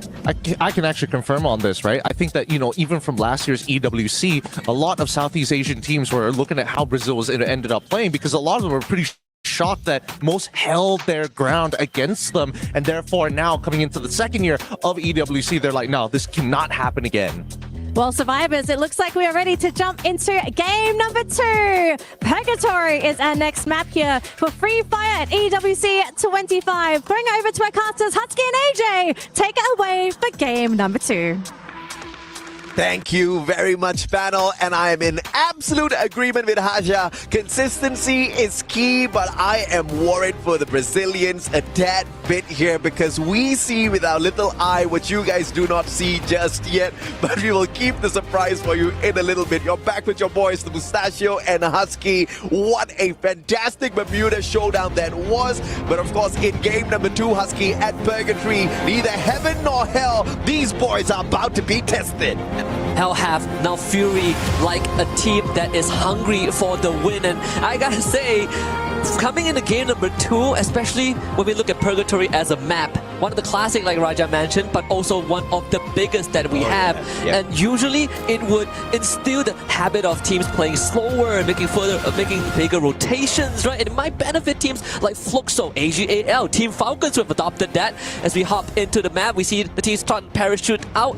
VP is a team that loves Moat House, but for this map, Moat House is not a point of consideration because the flight path is pretty unforgiving. Deadly, brother. We are going south side, close to Central Fire Brigade and Lumbermill. You know who's happy? Yeah. Team Falcons. Yeah, Falcons. They love it. Absolutely. Fluxo, on the other hand, usually their drop spot at Mount Villa, they're going to try to potentially get there. Question is, because of this skewed flight path, do they get some uninvited visitors here as well? Because we do see Pain Gaming heading in roughly the same direction alongside Core Memory KOG as well. Fluxo, once again, going to be trying to play the edges of the circle. We'll catch up with them in a little bit because for the time being, look at how Falcons is out there. This insane. Falcons did their homeworks. Most of the time, if you take Lumbermill, you take Lumbermill. Yeah. But spreading out like this means that Team Falcons, they know exactly who they're going up against. Absolutely. Yeah. Virtus Pro, they are still booking it close to the Moat House area because that's where they feel comfortable with. We see Force being taken by Vitality. Usually they might make a rotation to Ski Lodge. At least that's how they've been doing it for most of the time. Earlier conflict at Brasilia, we see Red Hawks, we see Alpha 34, and we also see EVO's Divine. EVO's Divine coming out on top in this early engagement. AF only getting 1, but 1 is not enough. Kochio actually throws his body at 1-7. He needs to cluster this out, but they've got around him. It's not going to be easy, and he will be cleaned up. EVO's Divine off to a great start. And Alpha 34, unfortunate for them, they only pick up 2 points after shutting down a couple of players from the side of EVO's Esports. But of course, that doesn't continue. Hot shots though, hearing all of those gunshots slowly circling in towards the compound of EVOS. Question is, do they survive? In the meantime, we also have Vision System. They got taken out a tad bit too earlier on in Bermuda.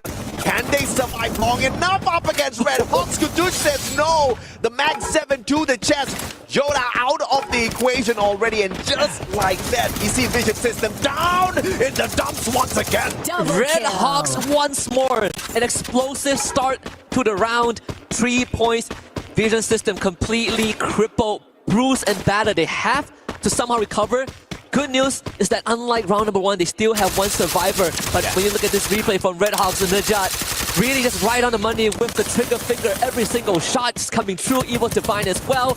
Even off screen, we see Bobs taking a number for himself. Yeah, and you know, a little bit unfortunate here for Vision System because we did see Shix getting aimed a tad bit earlier on. So Red Hawks know exactly where their opponents are. And the Bangladeshi squad is making a conscious choice to not go in here for the chase. Vitality, on the other hand, in a little bit of a pickle. They fly straight into AGAL. Those grenades doing heavy, massive damage alongside the FGL, but Koja stepping in at the wrong time, facing the M590 down onto the ground. Instant pickup thanks to the Tiva, but Kyom now put down onto the ground, and Vitality losing too many players back to back. Yeah, Cypher is low, but not low enough to be knocked down. Vitality wants revenge, but AGAL is not gonna make it easy. They gotta work for it every step of the way. Koja getting knocked down once more by Chinoy as the numbers of Vitality dwindle. Diggs is number 4, and AGAL deny a revenge. Oh, fantastic play by AGAL.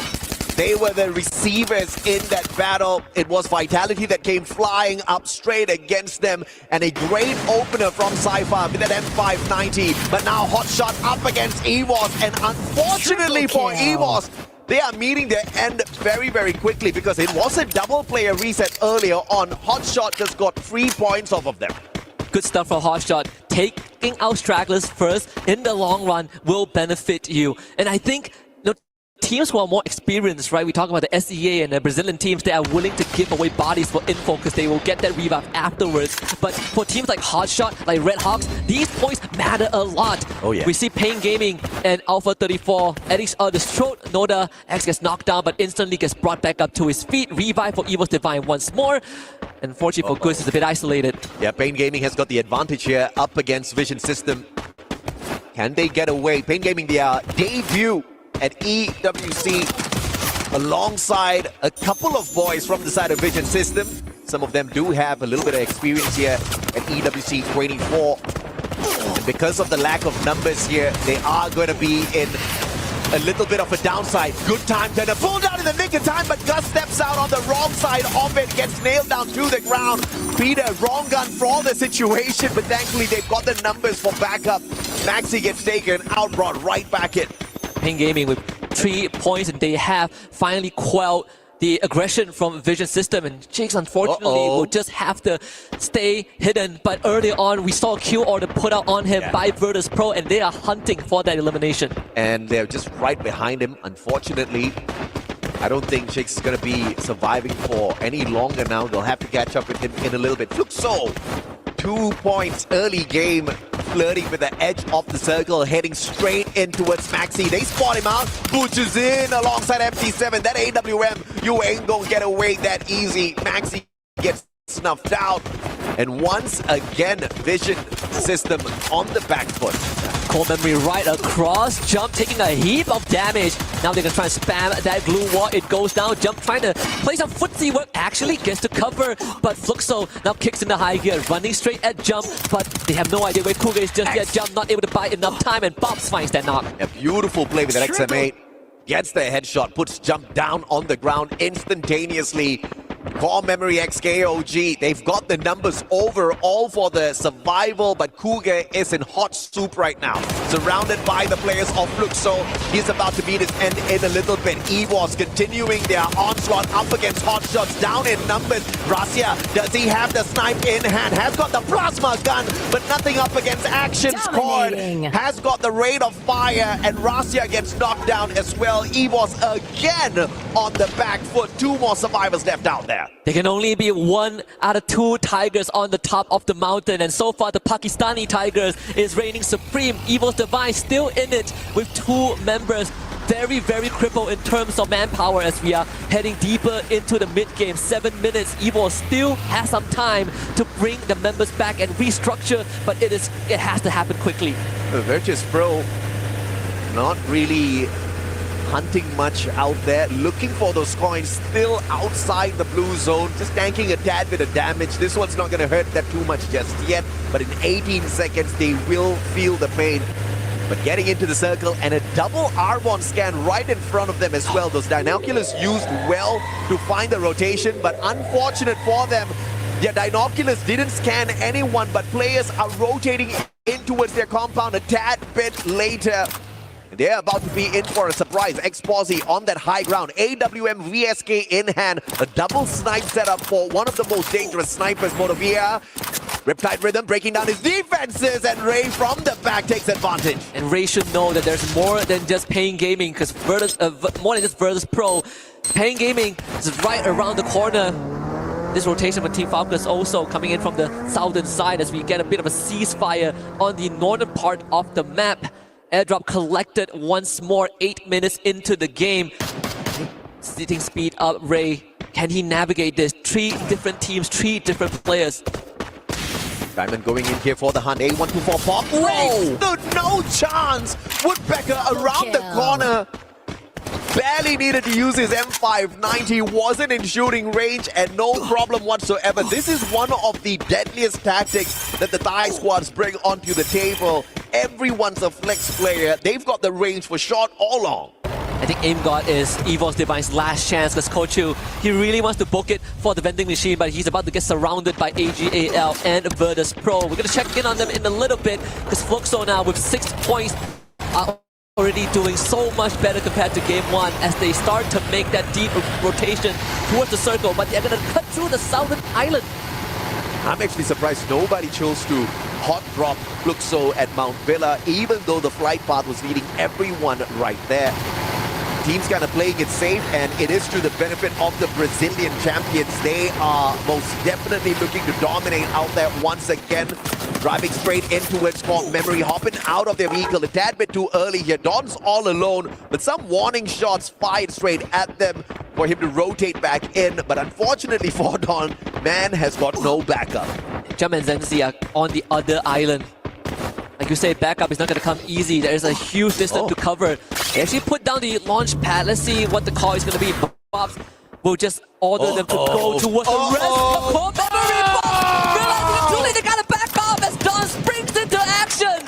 As the sleeper agent activates, Zenzi finds punches in, Fluxo right into the fire, and they are out. They had the right intention, the right idea. What they did not expect was for the rest of the Core Memory players to be on the opposite island. Shot them out of the sky like little ducks flying around. It's barbecue time later on for Core Memory, but the question is, can they get into the circle as well? We'll catch up with them in a little bit. Virtus Pro now in a 4v4 up against EWC Esports. Virtus Pro, though, has got that high ground advantage. Both of them about to be pressured by the circle in 10 seconds. The difference is that leverage, that bird's eye view that they have. Because the levitation favors Virtus Pro. Arasia takes a big hit to the back, thankfully makes it out alive. The vest that he has, but for EWC Divine, at least they could make that beeline straight into the circle if they want to. There is still some room to work with, but for Virtus Pro, if they can stall this out a bit more, it is going to be a nightmare for EVOS. This is unexpected. Aim God, who was outside the circle, far away earlier on, now slowly circling in. He could just be the one that dismantles the squad. We'll have to catch up with this action between Virtus Pro and EWC in a little bit. In the meantime, it's AGAL taking on their brothers from Thailand. Falcons, no eliminations just yet, playing the slower game this time round. A lot of nades commitment. Sci-Fi is about to get flushed out. Multiple ice cream nades, and even Fragman showing his face. Sci-Fi needs to relocate. Gotta spend a couple of glue walls to make it happen. He is the first contact, but Chino gets blasted back on the fire. That is not within the playbook of AGAL. And now they get thrown into shambles. Falcons surrounding Sci-Fi from all angles. He needs to somehow hold on. Yes, Sci-Fi desperately holding on. M590 is the right weapon in his hand. Has got the inhaler as well to top his life back up just a little bit. And as he tries to burst himself out of there, Dew finds him, puts him on the ground. Baros, though, traded out. Dew being found. Final player on his feet for the side of AGAL. And Falcons about to eat another one right up. Limit with the VSK. That's the distraction. Riptide Rhythm breaking down the defenses as well. As Limit takes advantage with that long-range capability. VSK finds a victim. And unfortunately, it's the final player of AGAL. Surgical as always. The circle now again shrinks with Pain Gaming against the Red Hawks. Pain Gaming taking the fight straight to the Bangladeshis, but not really sure if that's a right idea because Pain Gaming don't have the help to work with. Motovia, he stands back up and the play zone is gonna knock him down again. Red Hawks are in an advantageous spot. Flicker just needs to play around this building and hold ground. And Cougar's just hoping and praying nobody spots him out just yet. A back and forth between Peter and a player from the side of Red Hawks, but the pickup is instantaneous. They're playing the Thiva like a champ, and Pain Gaming now just trying to stay away from the rest of them as Red Hawks barricade themselves into the house, but the rest of Core Memory dropping onto off the roof, and Pain Gaming wiped out. No rest for the wicked if you are Red Hawks. Core Gaming here, Core Memory here, up the mess. Don with the ice grenade, knocked down Naja, jump gets flickered out, and that's already 2 for CXK. Number 3 comes right through. Red Hawks, they do not stand a single chance. Blade instantly dulled by jump, and Core Memory continues their warpath. Yeah, an unfortunate run here for Red Hawks. They did phenomenally well up against Pain Gaming, but Core Memory just swooped on it, all thanks to the information Cougar gave away, sitting down on top of the roof, really comfortable, waiting for that opportune moment, and the jump pad leads the whole of Core Memory to their compound, and Red Hawks gets taken down as well. Not knocked down by the circle. They did have the Thiva, so picking him up shouldn't be too much of an issue.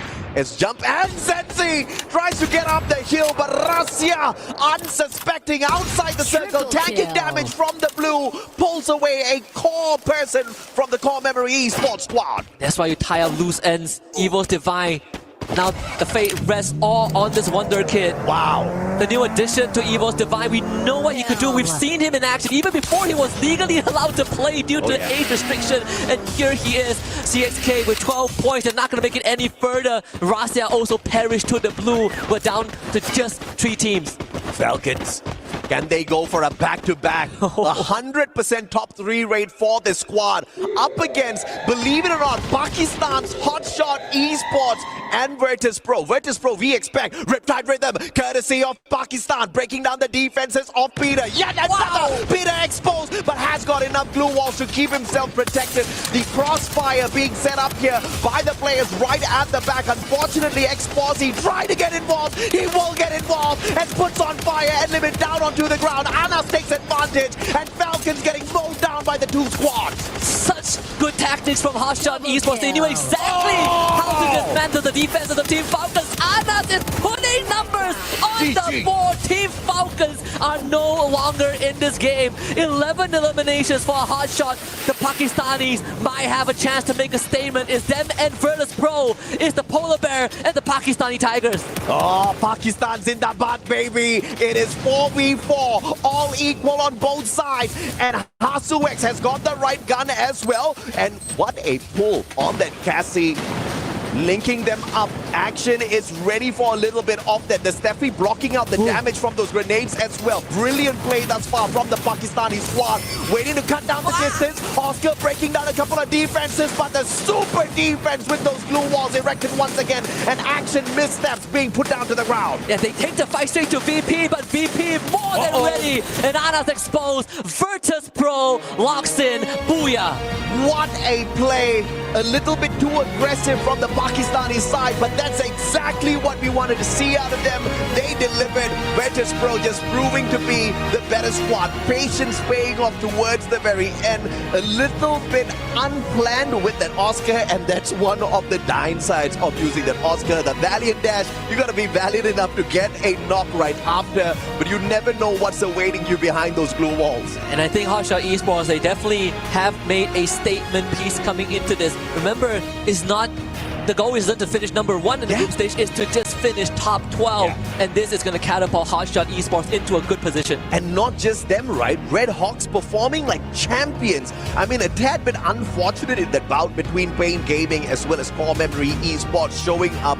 And, you know, once again, brilliant play by Guga as the guy that scouts out the situation, but had the wisdom to shut his mouth and not get involved. Waits for the backup, calls for the backup from the rest of the team members. They use the jump pad, landing on the roof, wiping out Pain Gaming from the back, and like champions, took the fight straight up to Red Hawks. And unfortunately, the Bangladeshi squad could not do much up against the barrage of grenades that found them in that house.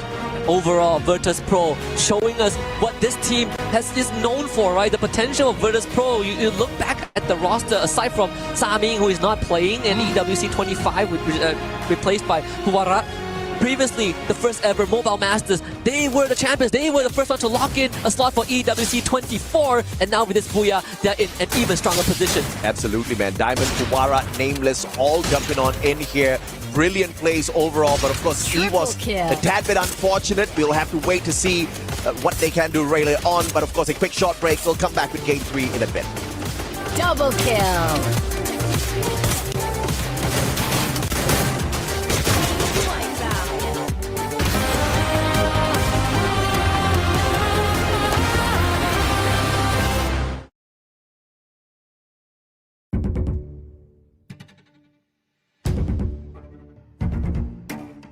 ก็จะปรับการเล่นให้เข้ากับทีมมากครับไม่ได้อยากเล่นให้ตัวเองโดดเด่นครับแค่ทีมได้แชมป์ก็ดีใจมากเลยก็ปีนี้เพิ่มผมมาในรับก็อยากได้แชมป์อีกรอบหนึ่งครับรักษาแชมป์ตำแหน่งผมจะเป็นตำแหน่งสไนเปอร์ครับตำแหน่งที่โคบอยู่หลังที่สุดและก็เป็นตำแหน่งที่สำคัญที่สุดด้วยครับ This is amazing. You cannot catch the man. In fact, he just wiped out a whole squad alone.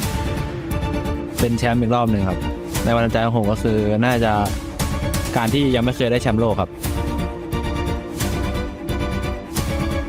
แต่ก็เคยได้แชมป์ทุกอย่างมาแล้วเหลือแค่แชมป์โลกแชมป์เดียวครับที่ผมยังไม่เคยได้ก็เลยอยากได้แชมป์นี้มากๆครับผมแค่อยากจะทำให้แรปนี้เป็นแรปที่ ดีที่สุดแล้วก็สร้างประวัติศาสตร์ของผมเพิ่มมาอีกก็คือแชมป์ผมจะทำให้ได้แชมป์อีกรอบ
นายไม่เหมือนใครนายพลาดนายคือผู้ย่าตัวจริงใจเย็นหน่อยเพื่อนนี่มันแค่สกิมนะเว้ยไม่รู้มันมีเปล่ามันจะกลับมารับนะเว้ยก็ไม่น่ามีทั้งเงี้ยไม่น่ามีแล้วหน้าเรามีนั่น2ตัวไหนละ3เลยมันเปิดเต็มแล้วตรงไปซ้ายเฮ้ยออสการ์ชนเฮ้ยโหลเฮ้ย70มันเล่นนะเว้ยมาหน่อยออสการ์ดังใบแล้วชิกู100โลจะเอาเล่นต่อนะเว้ย100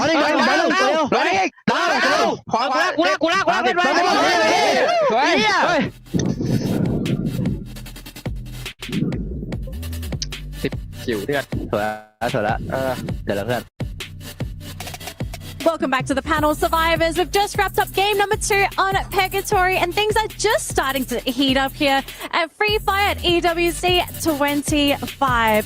Gentlemen, ladies, my panelists, we are starting to get a better picture of how these teams are performing here at EWC, and so far there are a couple of things we're actually starting to notice. Raja, 2 things for you. Fluxo, not looking so hot, but you also have a team that you're kind of impressed by. Well, Fluxo, it was for me. I think they are like kind of slowy.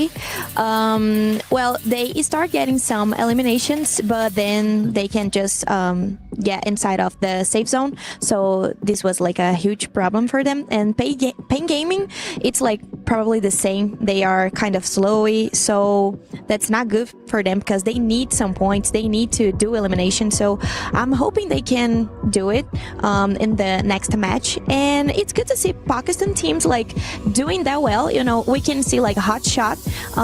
They got some eliminations and points, and it's really good to see because we are not expecting this, right, guys? No, we went, and remember actually last year, Hot Shots almost made it through to the second stage. I think, Neptune, you would remember this. We were cheering for Hot Shots. We were on the panel saying, go Hot Shots, you're so close.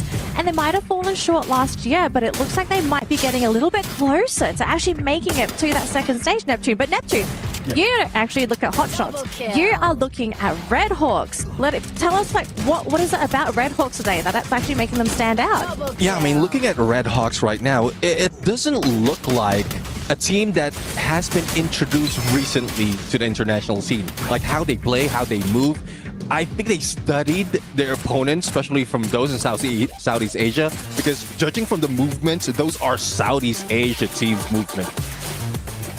Well, I want to say that it's Southeast Asian, but I want to see them prove themselves one more time, right? One more map. If they can get another second place, if not find a booyah, then I'll have to agree with you. No choice. But I'm just sad that because teams like this, you're expecting them, oh, when they hot drop, when they start getting into fight, Red Hawks also included in this conversation, they're actually winning out their drops.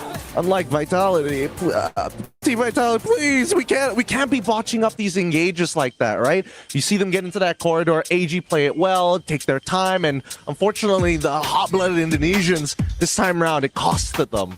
Yeah, I mean, Team Vitality, what we call the Falcon Hunters, it doesn't work here. I mean, they're close to their nest, they have their strength, and it's tough, really. But another team that I want to look into is the Booyah Takers in that second match versus Pro. They played it slow, not so much of elimination compared to the other teams, but we just saw the match ranking, and they're number 1, even ahead of Hotshots. So Hotshots was the elimination leader at that point, and it's just that Booyah moment that made that lead.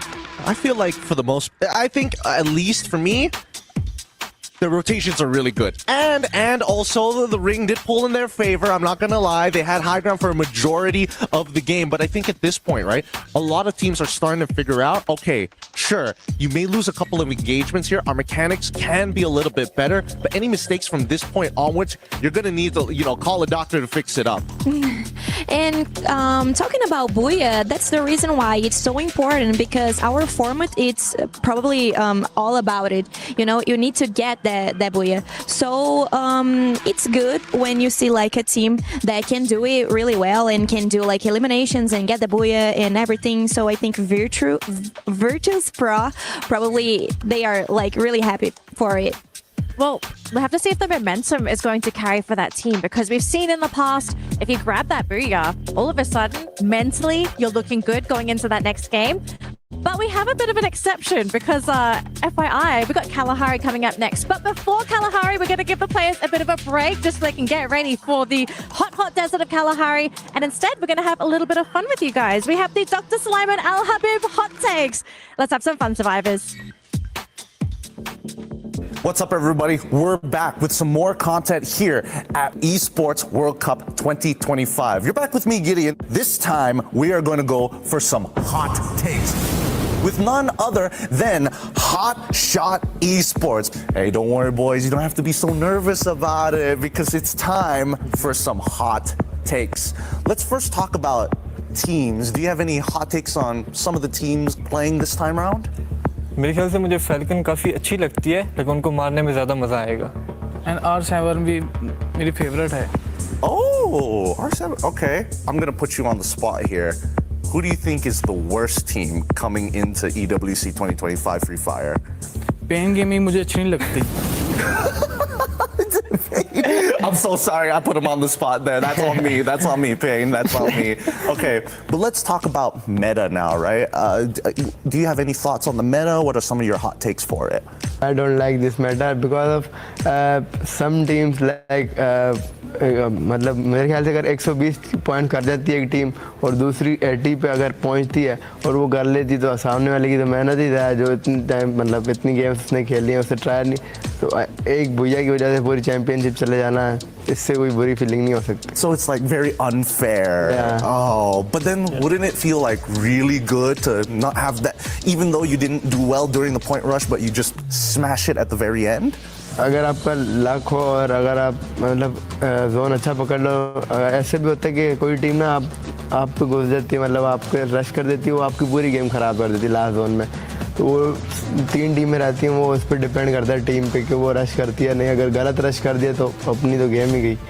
I agree with what he says. It's good. It's a good opinion. Very good opinion. Thank you so much, Hotshot. This is again. Hey, let your fans know who you are, what you're expecting to do. Give some final words before we close this out. हम लोग अपनी पूरी try करेंगे ये world cup जीतने की, जितना हो सकता है अपना बेस्ट देंगे. हम अपना बेस्ट देंगे 100% देके, बाकी रिजल्ट हमारे हाथ में नहीं, हमने अपनी पूरी कोशिश करनी है, बाकी अल्लाह मालिक है, इंशाल्लाह. Thank you so much. Well, thank you. Appreciate it, man. This is sick. This is sick. Thank you. Hope you guys enjoyed the hot takes because the reaction on Raja's face when they mentioned baby. I disagree with that.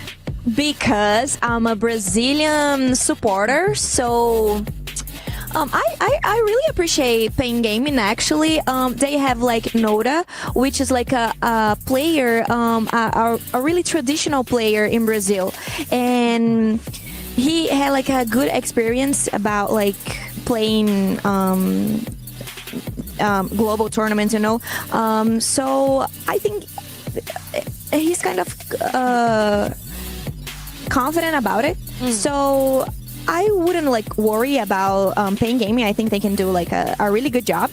And they have a Peter also, which is a really good rusher too. And well, I'm excited to see them playing as well. They are not playing so good right now. She smiled it. I could see it. Just the rage behind her eyes. She's like, oh boy, just wait. They're coming for you. They're coming.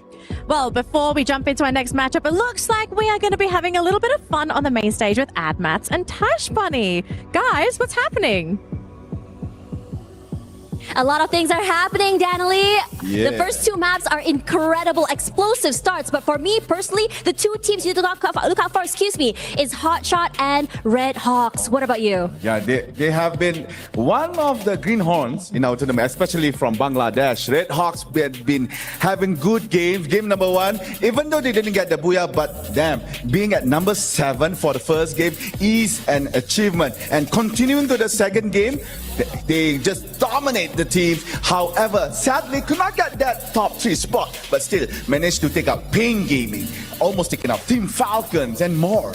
Honestly, it's looking really good for them. A lot of teams are maybe underestimating them, not sure about what to expect from this team. Regardless, this is their debut into the international stage, and a lot is still in the dark for these two enigmatic teams. And for now, guys, we're gonna go back over to the casters for Game 3, so get hyped. Go, AJ Husky. Thank you very much to the panel and of course our colleagues AdMats and Tash Bunny. We're about to head into the desert of Kalahari, so put on your dusters. Is about to get hot and heated. It's your boys Husky and Mustache AJ back on the mic. And got a lot of things to cover. First of all, Raja ain't happy with what Hotshot said. But what are the odds that Hotshot faces off against Pain Gaming right off the bat? I mean, Raja, it's called hot takes for a good reason, right? And it was a really good hot take. I mean, you got to take your shot at somebody. Pain Gaming unfortunately took the L this time around, but at least they said they love Fluxo, right? They want to. I believe what they said was, you know, Fluxo's good, but beating them would be better. They happened to actually get that done. Yeah, and they also like R7, so I guess Pain Gaming takes the short end of the stick going into this game. But so far, all the results that we've seen in the first 2 rounds have been unpredictable. Right? I mean, of course, we have the Thai team dominating, sure, but teams like Hotshot Esports, Red Hawks, from the 2 regions that are more underdog than underdogs, are now one of the pack leaders. Yeah, absolutely. And I think you called it out really well the previous time before we went in for a break. It's not about getting that number 1 spot. It's just about squeezing yourself into the top 12 and earning a spot at Point Rush later on. And of course, you're automatically in the grand finals already if you are in the top 12.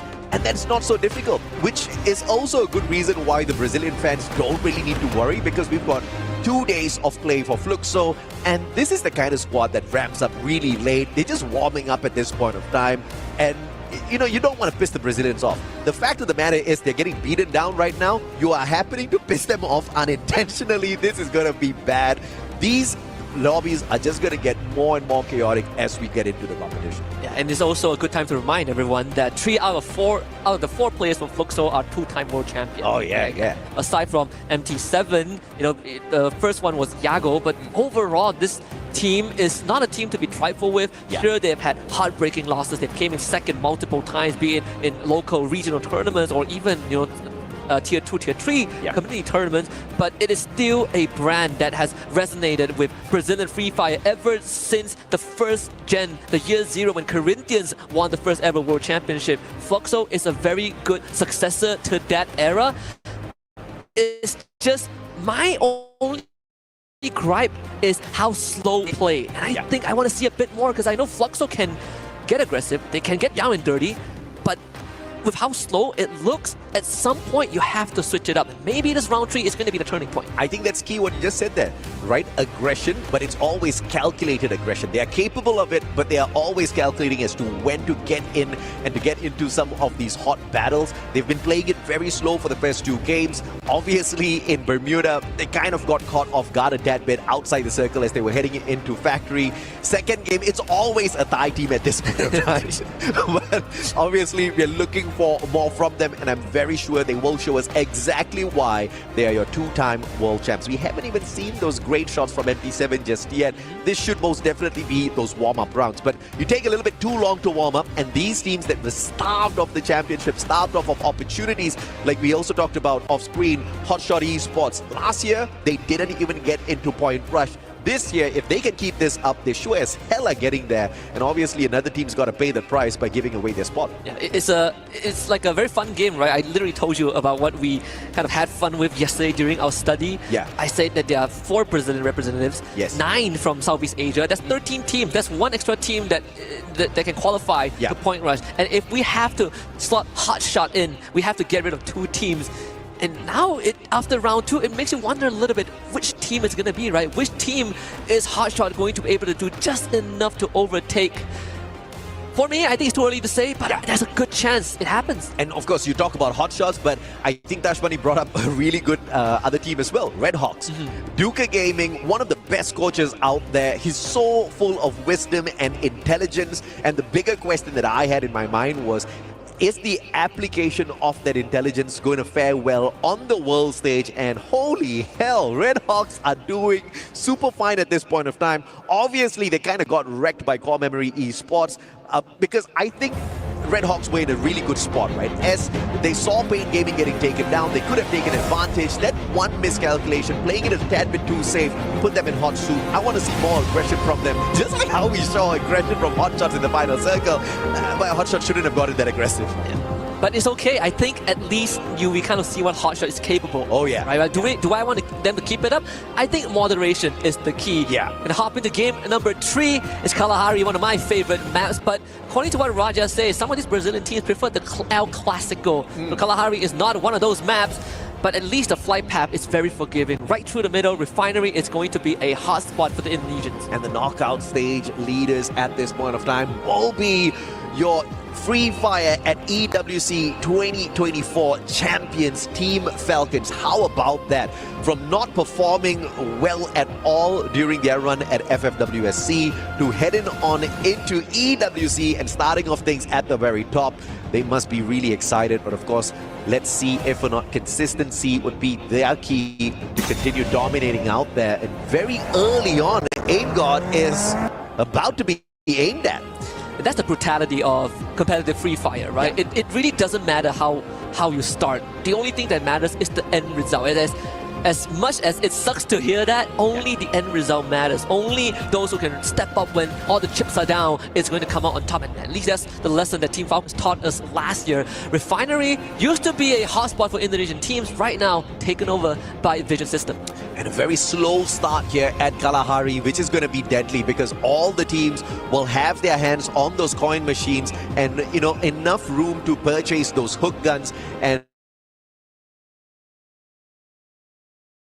these snipers are going to have a tough time finding their mark when everybody's hopping up and down. Oh, okay, the airdrop's a little bit upside down this time around, but it's okay. For us, scoring a jackpot right off the bat. Getting an airdrop. Couldn't have a better start. He was scanning north side, while I think it's AGAL that dropped the Arvon and scanned Nameless. AGAL are on the northern end of Foundation. And we get a quick shot here of Vision as well. They had Vision that they perhaps may be able to find a few extra points out here up against Virtus Pro, and straight in they go, looking for the hunt at the maze. AGAL would have definitely seen them flying on in as well, so it doesn't mean Vision System has got the upper hand here. It's all up until AGAL decides to drop by and say hello, Nameless. Almost got put down there. And I just said that teams like to fight here, and you know, it's good to see it being quiet, but Vision System is here to change it, that they don't want to play by the book. Vitality against Team Falcons. One body for another on fire. blasted from the back by Evo's Divine Falcon surrounded by the Indonesians. Absolutely. Falcons were going in for the hunt onto Vitality, but saved by the appearance of EWC Sports now. Angor Rasya all up at the top, dropping player after player limit. Question is, did he hit that revival before running on out? The team survives for a little bit longer. Limit getting the deep done, purchasing an insurance policy for the squad, keeping Falcons in. We saw this in Bermuda, almost on the wipeout list, and then they made a comeback for the Booyah, so we can't count them out just yet. Of course not, but on Kalahari it's so much harder, right? So much more open ground that you need to be careful about. Jump getting knocked by GU as CXK now have to deal with Fluxo. That's the Reptile Rhythm. It breaks wall faster now in this new update, and Don will have to back off. Cougar being able to sidestep and take cover. Fluxo down to just GU and MT7. And the plasma gun, one that we have not seen in a long time in meta, is finally back with a bang. GU spots out Senzi, down you go baby. AWM not quick enough, and GU will instantly pick up that elimination for himself. But here's the problem though, Core Memory, they are outnumbering the players of Fluxo. Butch is in as well as Bobs, down on the ground, eliminated too early. No vending machine in the area for a quick revival as well. Great rotation from GU, does have the hook gun to facilitate that, but Don does not want to let him get away. Actually sees the jump, the timing a bit off for Don, couldn't really take ground, get a couple of shots off, so GU once more gets into cover, but Don wants the chase. He has backup coming in, and GU now will have a 1v2 on his hands. Oi, doesn't pull out the sniper just yet, but look at this. Don chasing GU straight into the hands of Limit, perhaps, who's actually on a revival spree, bringing back the rest of his team members. GU caught in a really tough spot here. And the impressive thing is Core Memory just sending in 2 players on for the hunt. They do understand that Fluxo does have another player alive and kicking out there on the battlefield. GU has the right gun, but doesn't have the numbers on his side. Too low on HP. Cougar with the M590 puts him out. Double kill. Pretty tough to fight in this environment when you are outnumbered, but a good attempt from GU. Fluxo still in the running with 2 extra members, so a revival must have came to at some point. A couple of highlights from the earlier stage of the round. We see Falcons and Vitality duking it out before Evo's Divine shows up and just shut the show down. Yeah, absolutely. And Vitality obviously really happy with that situation. They got to scurry away, hit those revivals, and back in here with a full squad. Unfortunately, though, they haven't brought any points up onto the board just yet. Vision System spotting out potential opponents here. Went in for the chase earlier on, but will drop back now to check out what AGAL is all about. Jota with the Tatsuya and the Oscar has got a double dash there in hand, so he's going to be pretty deadly. They're probably going to give him a little bit of extra confidence as well, but instantly that confidence taken away by Cypher and his headshot. AC-80 to the head, and will put the players of Vision System on the back foot as they try to get away. Instant disengage from Vision System. Virtus Pro will have to face up against Pain Gaming right here at Mammoth. Plenty of open grounds, plenty of crevices that you can hide yourself in and pop up for an ambush. Blue Wall Melter and Ice Grenade both thrown out at that singular Blue Wall. Goose and Peter drops another 2. It's going to take some time for VP to break right through, but enough time for Exposy from behind. Finds the penetration, and VP are looking for a cleanup, but Noda X and Motovia are fighting back valiantly. Pain Gaming not willing to go down without dealing a couple of blows on their own, but Peter goes right down. Fuarang is in the red zone, and Pain Gaming prevails. And that Riptide Rhythm breaking down anything that they had to defend themselves up against the shots of Pain Gaming. They sure as hell brought the pain down onto Virtus Pro.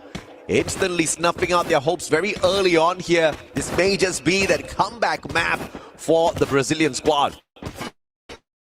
Danny hit the nail on the head on the panel, right? Yeah. Teams that get Booyah finds confidence and then they blow out the next round. VP being cursed by that, but Pain Gaming really stepping it up. You might have heard what Hotshot said during the clip. As Cypher finds a freebie on the Maxi, and that's the last vestige of Vision System out in 11th. Well, thank God Hotshot didn't take the Booyah then. They still have an opportunity to pick up a few more points out there. AGL on the hunt. Vision System, they were the aggressive ones initially. AGL didn't even play the third party. They just bided their time, waiting for that opportunity. And it all started off with that AC-80 by Cypher. Vision System out early once again. I know we have a lot of disagreements about Kalahari, but I think one thing we can agree on is that a slow Kalahari game is the scariest game of all. Oh yeah. With so much open area. We're seeing Dinoculus being pulled out, couple of knocks on the kill feed, Ray finding Cypher. Rotation from Team Falcons, finding some safe haven. Here comes Evo's Divine, who have recollected their footstep and retraced it straight to AGAL and find 6 points, but they're on the hunt for more. Deal in the red has a revival point, but there's no time for any static movement, so Evo's Divine will keep on chasing. Oh, but Evo's in trouble though. Pain Gaming rotating towards their compound at the very same time, and Evo's a tad bit too busy on the hunt here, looking for the final player on the side of AGAL. Gochil will be able to spot him, misses the first shot, and the jump pad allows him to survive a little bit longer, just a slightly bit. And Pain Gaming, on the other hand, pulling the brakes instantaneously, not wanting to drop by this compound too early. Evo's Divine finding Chinoy, but the revival for AGAL was pretty phenomenal at that vending machine, so he got his job done. Pain Gaming found a better bounty than dealing with Evo's Divine. Is the revived member, the freshly returned members of AGAL, and that's free pickings for Pain Gaming if they can find them around member.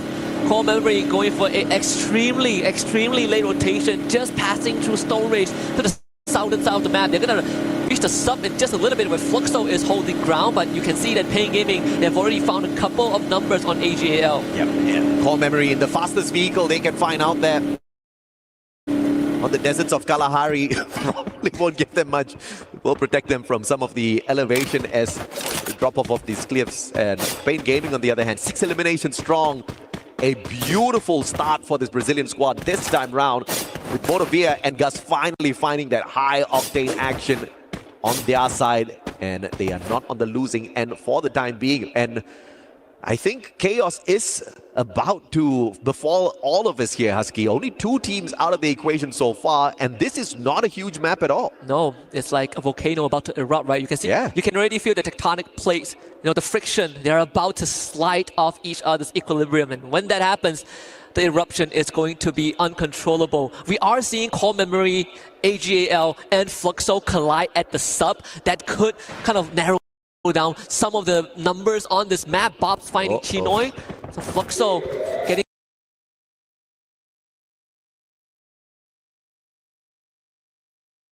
a couple of eliminations under their belt as well. Boss with the first grenade elimination on this map. Well, Core Memory has got the advantage here. Fluxo out in the open. Cougar spotted him out already. But as they take damage from the circle, question is when they go in for that strike. Good double glue wall erected instantaneously. Bob saving the squad with the defense, and now the grenade laid off. And what a god made by Bob! And that instantaneously dismantles the squad of Core Memory. They can't get away just yet. What a 3-pointer from this man. 2 back-to-back grenades.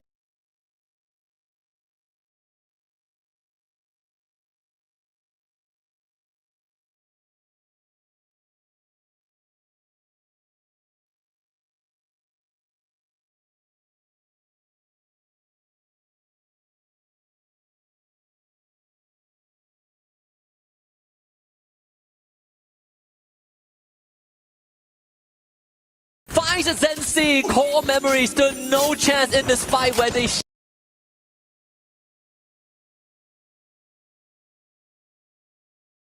have had the advantage, and now the rest of Core Memory are gonna get dispatched one by one. Butchers it, and Bobs comes in. That's a double for Fluxo, 6 points. And that's the snipe shot I was looking for, MD7. He delivers, looking for Don now from afar. Finally, Fluxo are the aggressors. 6 eliminations strong. What a stand-up performance here at the sub. But now, dealing with the circle, making it into the next save zone is going to be a little bit of a problem, because they're heading straight in towards the confines of Refinery. High ground action once again might just put them out of the count. They need to depend on those jump pads as well as a couple of scans out of those binoculars.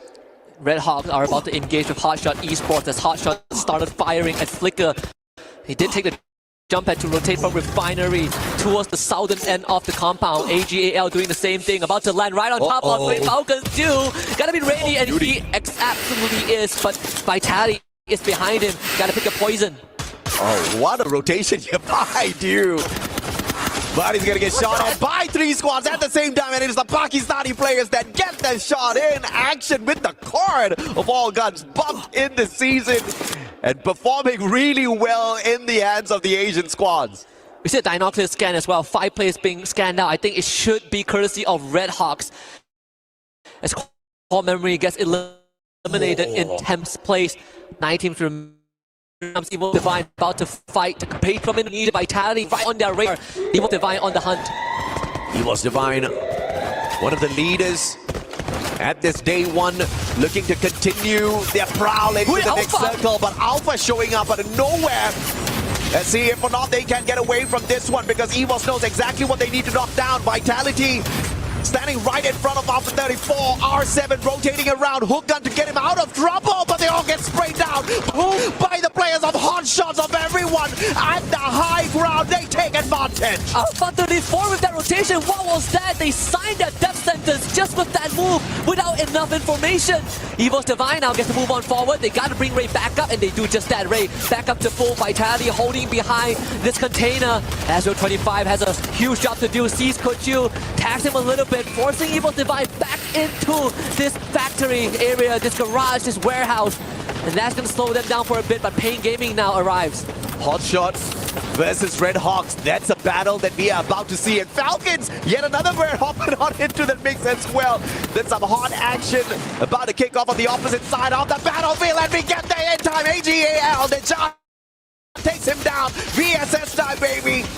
Sajid finds one for the squad as well, but the container, all the Falcons have for in terms of defense. Red Hawks is playing on the low ground as well as Fuxo now receives some fire, not just from Hotshot, but also from Team Falcons. Limit with the Riptide Rhythm is going to make it even tougher for Fuxo. They're putting up the glue walls, and it's just enough, but a second one comes through.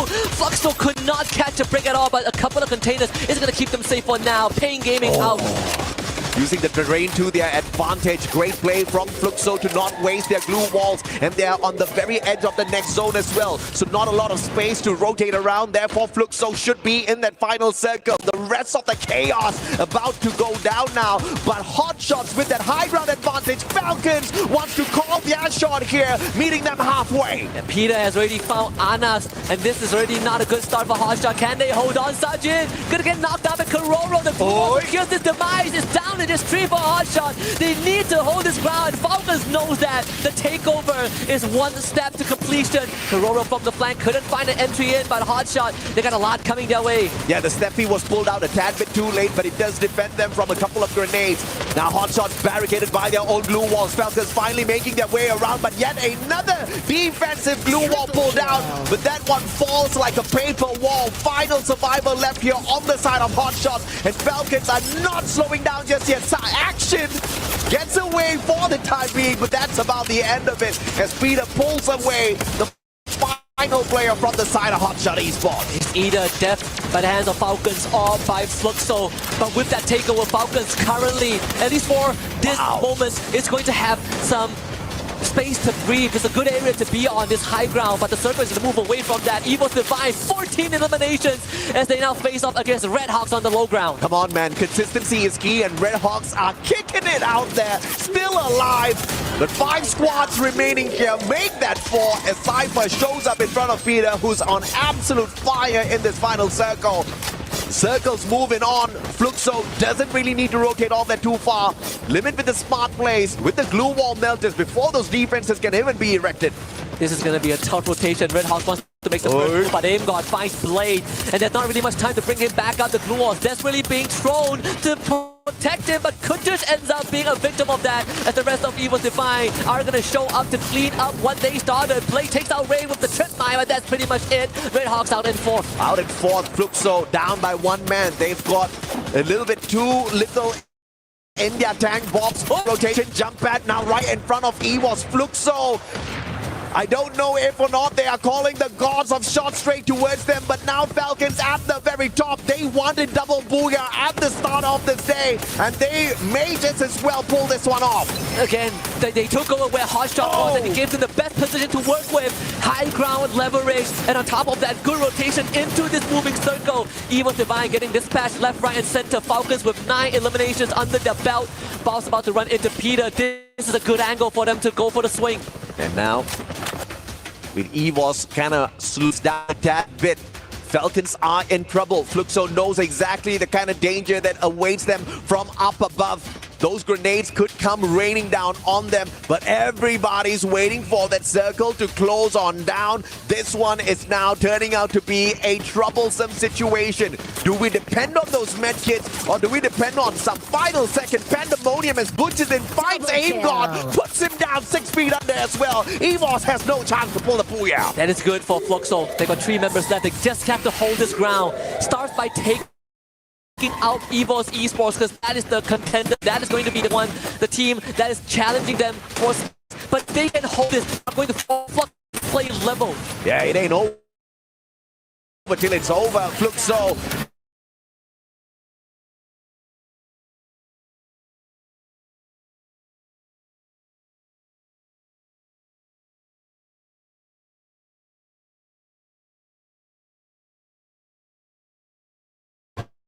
Only Falcons, your champions of Free Fire EWC 24, showing that they can rise up to the top when they want to. 2 booyahs in 3 rounds. Falcons built to withstand hardship, built to withstand the altitude, and built to withstand the desert of Kalahari. Another clean round, great understanding of rotation. Hotshot Esports was the key, and Falcons swoop in on that. Brother, in Bermuda and in Kalahari, history repeats. They almost got wiped out. 1 single survivor. The comeback is holy hell real with the Falcons here. It's just the Riyadh buff. They know how to absorb that extra energy from the sun. I tell you, we need to figure out how they're doing this. I don't know. This team is this Team Falcons are the closest to the headquarters, right? You feel the energy from all the trophies they collected, the plaques from last year. But another team that I want to give special credit, just a mention, was once more stepping it up. Sure, they didn't finish with a booyah, but they finished in 3rd place with a heck of a lot of eliminations. And once more, the top 2 teams from last year are stepping it up again. Absolutely, man. And with Russia on their side, the Wonder Kid finally able to play on the big stage. The only thing stopping him in the past was his age. He's just 16 years old. He's got millions of fans on YouTube, all through Free Fire, and he's now here to show the seniors how to play the game really well. And unfortunately for him, the Thai team still a step ahead of the Indonesian squads. EVOS Esports, although they do beat them in elimination, they just could not grab the booyah for the first time in the day. But of course, they are dangerously close to that final circle. Time and time again, consistency is key, and they've got that. Yeah. It's the best definition of your worst enemy is yourself. Fluxo stepping it up in round number 3, right? We needed to see them really pick up the pace, but thankfully in round number 3, not just Fluxo, Pain Gaming also showing us that Brazilians are not to be trifled with. Yeah, the cold start kind of sucked a little bit, but now the engine have warmed up. They're able to start shifting gears, and Fluxo being able to hold their ground for so long is mad impressive. Yeah, man, Haja tried to trick all of us. They were like, she's like, the Brazilians won't do all that too well on this map. They were rocking it, right? And Fluxo getting into the final circle shows us the fight in them. But of course, we have got the stage. Let's bring up the interview with the winners. Wow, what we have seen so far. Double booyah for Team Falcons, and of course, some incredible Free Fire matches. So right now, let's talk to Peter from Team Falcons. Last year, he won EWC with his previous team, but also with Team Falcons. And right now, let's throw him some questions. I have him here, his translator, and we're gonna do this communication between us. Okay, first question. What was the talk or strategy that helped you start the day so strong and end up at the top of the standing so far? ก็สำหรับคำถามแรกนะครับอยากจะถามว่ามีแผนอะไรบ้างครับที่เตรียมมาก่อนหน้านี้ทำให้การ performance ของทีมเนี่ยอยู่บนท็อปของตารางเลยครับตั้งแต่เปิดแข่งมาก็แผนไม่มีอะไรมากครับก็แค่ยิงให้เขารู้จักครับว่าเราก็ไม่ได้มาแบบเป็นหมูให้เขาเชื่อครับ So there's no plan at all. We are here just like to hunt everyone down one by one and show them like what we got. Wow. Okay, that's a good answer. I like that, Peter. And the second question is, you are the defending champions, the reigning champions of EWC 24. How much pressure is there to repeat this title this year? ก็ในปีที่แล้วเราเป็นถึงขั้นแชมป์นะครับของ EWC 2024 นะครับ และในปีนี้เนี่ยเรากลับมาอีกครั้งเพื่อเป็นทำหน้าที่ป้องกันแชมป์นะครับผมแล้วก็พยายามที่จะได้แชมป์ในสมัยที่ 2 อยากทราบว่ามีความกดดันอะไรบ้างไหมครับ ก็ไม่ได้กดดันอะไรมากครับก็แค่เราก็เล่นตามสไตล์ของเราครับถ้าป้องกันแชมป์ก็จะป้องกันแชมป์ไม่ได้ครับ Actually, there's no pressure at all for him or like for anyone in the teams. We are here just like to defend the champs. Okay, no pressure. Hunter other teams. We have heard enough from Team Falcons. And let's wait what else we are gonna watch for the next matches. But right now, it's time for a quick break. So let's watch more Free Fire actions in a couple minutes.3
นี่มาเดินแล้วกูฉีกไปได้ไกลๆได้ป่าววะฝั่งนู้นนะจุ้ยฉีกได้นะกูฉีกไปขอตัวนึงได้จุ้ยล่างนี้หมดเลยบางตัวนึงเอาตายแล้วสวยมาเล่นเหลือ4-3มากูมาละเติร์ล่างได้ปะล่างได้กูลงนะกูลงฝั่งนี้ให้หน้ากูตัวนึงให้หน้ากูจะดาวช่วยกันต่อตัวเพื่อนหลังไป80 120ไปโอ้ชิวสัตว์แค่นั้นแหละกูไม่ได้ยิงเลย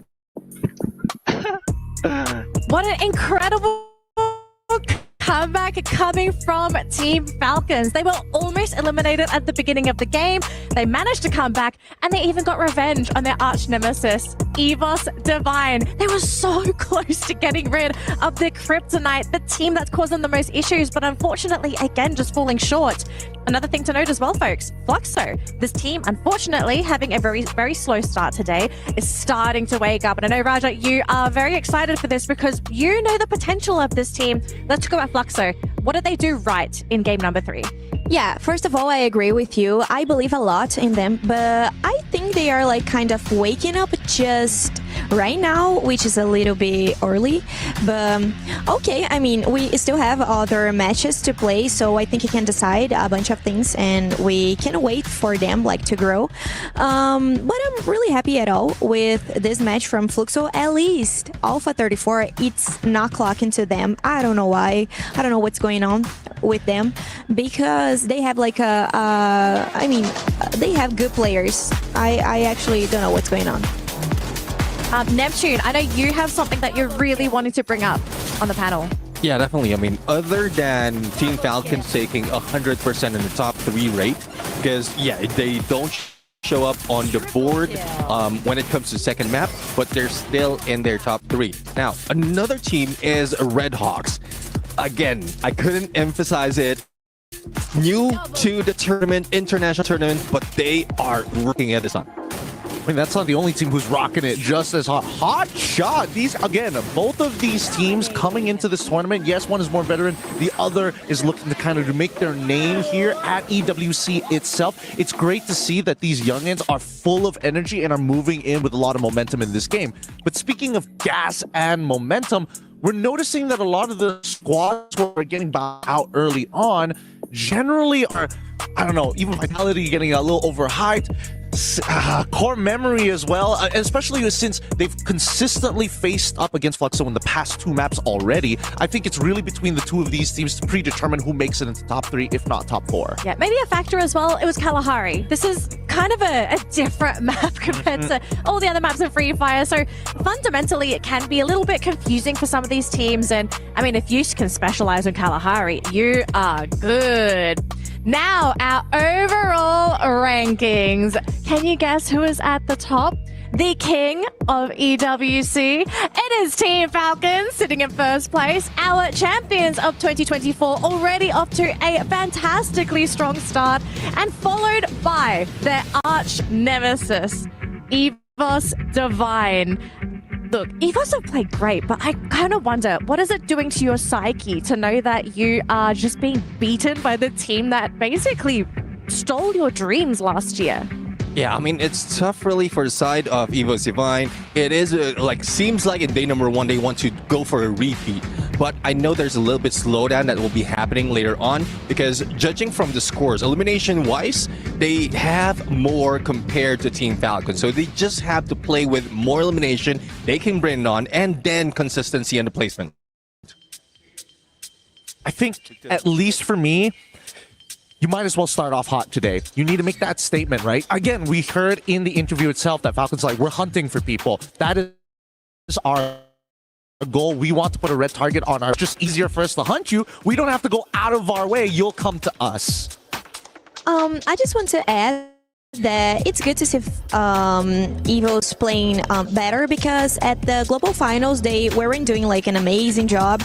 I don't know if it's the right squad that is playing right now, like the same team, but well, they weren't like really good at the global finals, but right now they are doing an amazing job. I can say it. I mean, they look great, right? They're getting so many eliminations. Their kills look very clean, right? It's very well planned out. It's very strategic. It's not...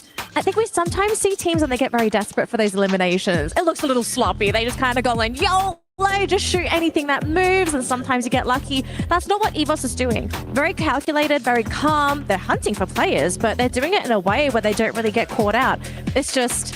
they're hunting players, but can you also get the placement points to overtake Falcons? I think they need something to just... What's the issue? Like, what do we feel like is holding EVOS back from beating Falcons? Do we think maybe Falcons, they're just strategically better? I think that AimGod he is smart. He's extremely smart with the way that he coordinates with the rest of his team, but you can't have all the factors in play. That very last map in Kalahari, I think it could have been possibly for them to have a 4v4 as squad v squad, just start clash squadding with Falcons if they didn't get picked off by Fluxo, right? So that's one of those key factors here every single time you go into that top 3 end circle scenario. Yeah, and seems like EVOS Divine plays well on a 3-1 split, especially with Russia under play. I did mention that earlier on Bermuda. That is one of their downfall. If they focus more on Russia, like the distance gameplay that they have, they might be losing up on the 4v4s. Well, we do have another opportunity for EVOS to potentially beat Falcons and grab themselves a booyah, because game number 4 is ready to go, folks. So throwing it back to Husky and AJ, take it away for game number 4 here at Free Fire at EWC 2025. Wow, I didn't know I was called AJ and Husky. You know what? But that's okay. You're not welcome here. Anyways, a lot to be expected here, especially from EVOS. They had a great start today, but haven't really been able to clinch their games getting that booyah yet. But Falcons look strong. Falcons looks very strong. They managed to get 2 booyahs in 3 games. That is a very good opener for day number 1 for the Thailand team. And another point I would like to say is towards one of the Indonesian team, Team Vitality. They have yet to shine. They had a very terrible game number 1, alongside again on game number 2. A slight improvement on game number 3, but sadly not strong enough for them to gain points to be in that top 12 for the point rush stage. Yeah, I think Gideon brought this up on desk as well. I mean, this is a shorter format. You don't really have that luxury, that time to really warm up, find your momentum. It's go hard, go big or go home, hit the ground running. And Falcons is showing us that with that new roster, that's coming in this year, there's a lot lot to be expected from them, given the fact that there's only 2 players left from the last season with 2, brand new players, and they want to be able to live up to their name. There you go, 63 points for Falcons with 31 eliminations. We are now on game number 4 here in Alpine. Players has dropped from their plane and it's quite scattered in our map right here. A very good sunny day in Alpine, one of my favorite maps in Free Fire. And it looks like Team Falcon will choose Fusion as their drop spot in this map. And apparently they are not surrounded by any team. As you can see here, they are safe to loot.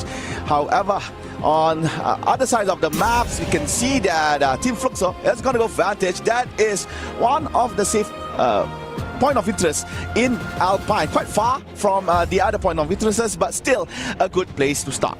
Interestingly enough, I mean, today has been really big tempo. I mean, even before AJ and Husky could even do their first introduction to the game, you know, we already saw a big fight happening here. But anyways, most eliminations coming in from Rasha, Keroro, and Action. You know what's interesting? I think we were hearing a lot about Rasha for many years now. The only thing that's stopping him was just his age, right? And, you know, this is his first international debut, if I'm not mistaken. Not the first international debut. He did debut this year, yeah? Yeah, for EWC, yes. For EWC, yes. And what's really interesting about him is the fact that he is fearless. I mean, first EWC doesn't matter. I hit the ground running, I shoot heads, and I completely eliminate everyone. Yeah, when we were 16, we were just focusing on school. And he's here in Riyadh playing for a $1 million prize pool. So that is something very remarkable. And ladies and gentlemen, it looks like in the early stages of the game, not much is happening. However, at Ducks, it looks like Vision System PSA has eyes locked onto a hot shot. But apparently, Hot Shot made a very nice pathing inside Docks, trying to actually avoid a VSE.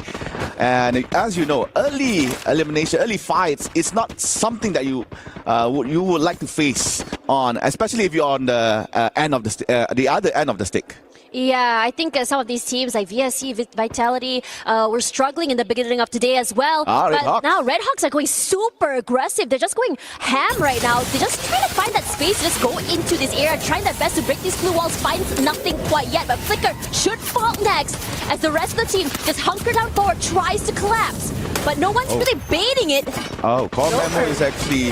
Hooker already getting that one pick off here, and for the rest of the team, they're saying, okay, we are done. One knockout is enough, and I don't think we should actually pursue this. They don't want to press the issue. Yeah, the reason why they are falling back is because Core Memory KOG is actually right behind their tail. And it is a good decision from both Team Red Hawks and also Team Pain to actually just fall back to avoid any kind of predicament. Sorry, not Pain, Alpha.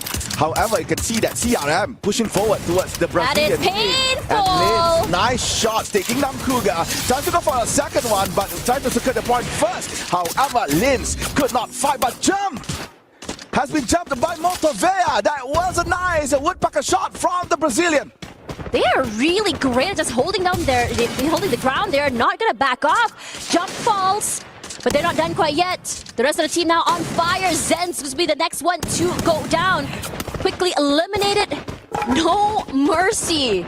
All kills. Motovea shining bright here in Snowfall with 3K on his name with that one woodpecker. However, Core Memory has second life, so you can see that Don managed to revive all that is fallen from his team. So yeah, for Pain Gaming, a very good start. They have been very shaky for the past few games, but game number 4, they are clearly in a good spot. Try for the angle. See whether or not he can just really launch himself onto these players here. Don alone. Motovea, he is going super aggressive, getting another pickup already. This guy is a monster. He's just taking names, getting kills left, right, and center. You can really tell that this game, he's very hot right now. He's very aggressive. The momentum definitely in his hands. He feels good. But as for Don, he's just hiding for his life, hoping that these two players do not find him. They might eventually do as they quickly make their way to him, but his teammates are rallying, slowly taking up space. Don or Donde, a member from King of Gamers, transfers in towards Core Memory. Made it out safe, was not spotted by Team Alpha 34. Meanwhile, Team Alpha Lins is in quite a trouble here. You can see that he was low HP for some reason. Meanwhile, hot shot on Sunside, looking very nice, looking very cool here. Sunside, this place is for me it's very weird because the looting here is just so small, but I don't know why it's still a point of interest in the map. Really not. A lot of four-way fights happening right now over in that area, and no one's really relenting over toward the area where Falcons were before. There you go. Long-range fights happening here, as the rest of the team just hoping whether or not they can get that knock they really need it. On fire.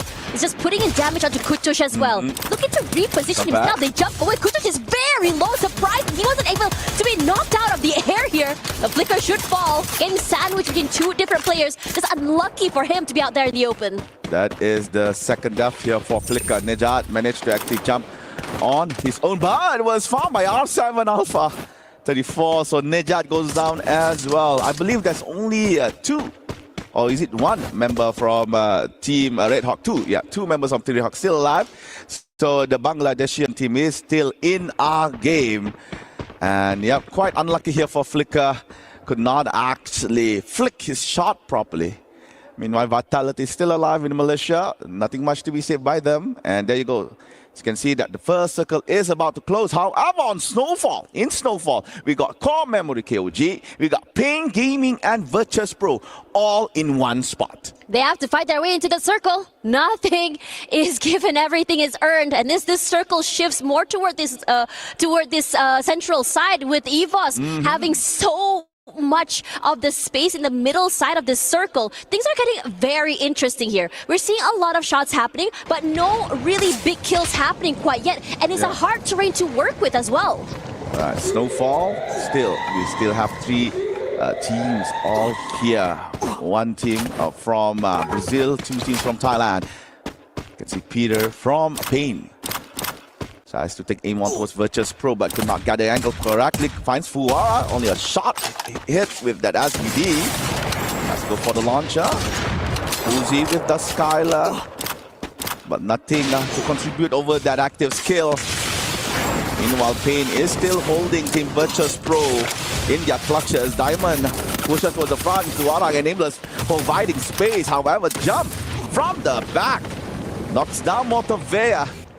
And Motovea has been eliminated. However, Pain Gaming is still alive. Peter is trying to find space to fall back. Gus manages to actually return to his teammate.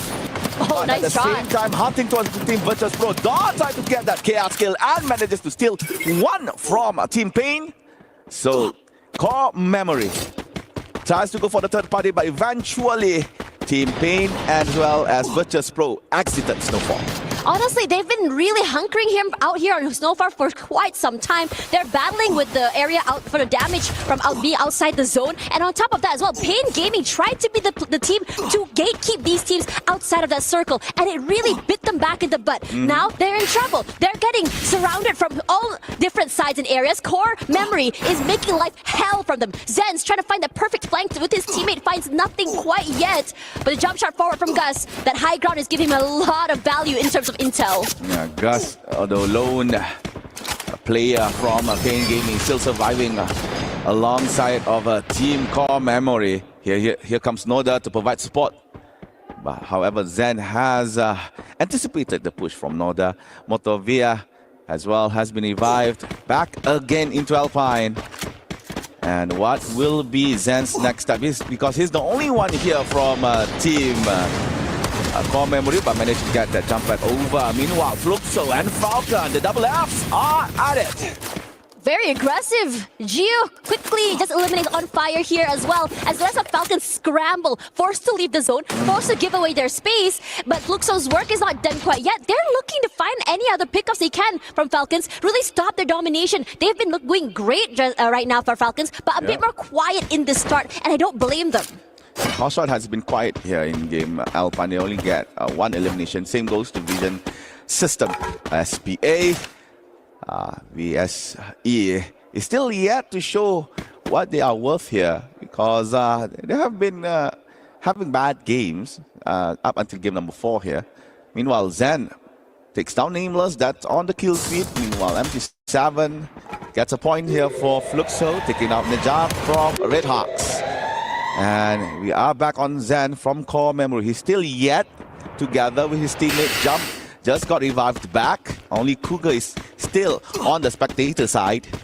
So Zen has a lot of work to be done. But yep, it looks like the circling nicely actually. If you can get the map in, it's actually circling nicely towards Team EWC Divine. EWC Divine has been in that circle for quite some time. They didn't really have to do much rotation. They didn't have to go super aggressive in terms of moving around the map as well. They're so comfortable right now. The only team that's looking to really challenge them is Vitality. But meanwhile, over on this side, a lot of teams are getting knocked down, falling to their deaths. As for Core Memory here, looking to challenge Falcons, going to toe right now. Nice sprays forward, but it's actually going to find Peter in the end. It's doing a great job of strafing and moving around those blue walls. And he's not done. Spots out Limit, anything that moves, he shoots, and Limit barely survives the initial skirmish. And we have just found out Alpha 34 is the first team to be eliminated here in Alpine. That Brazilian team could not survive any longer here in game number 4. So we're now looking at Team Core Memory. I believe this is Jump. Looking for space to go to the front. It looks like Cougar has been found by Vitality. So the lone player here for Core Memory has to face Limit.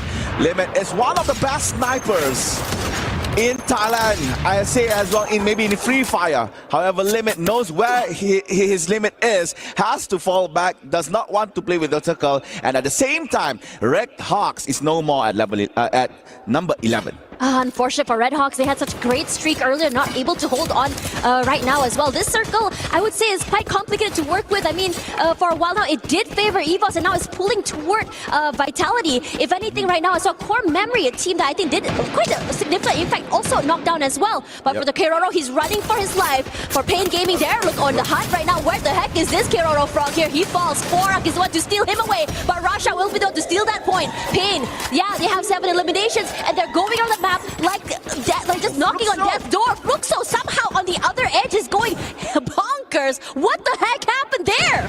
The interaction with AGAL finally ends in a good green light. Fluxo takes down AGAL.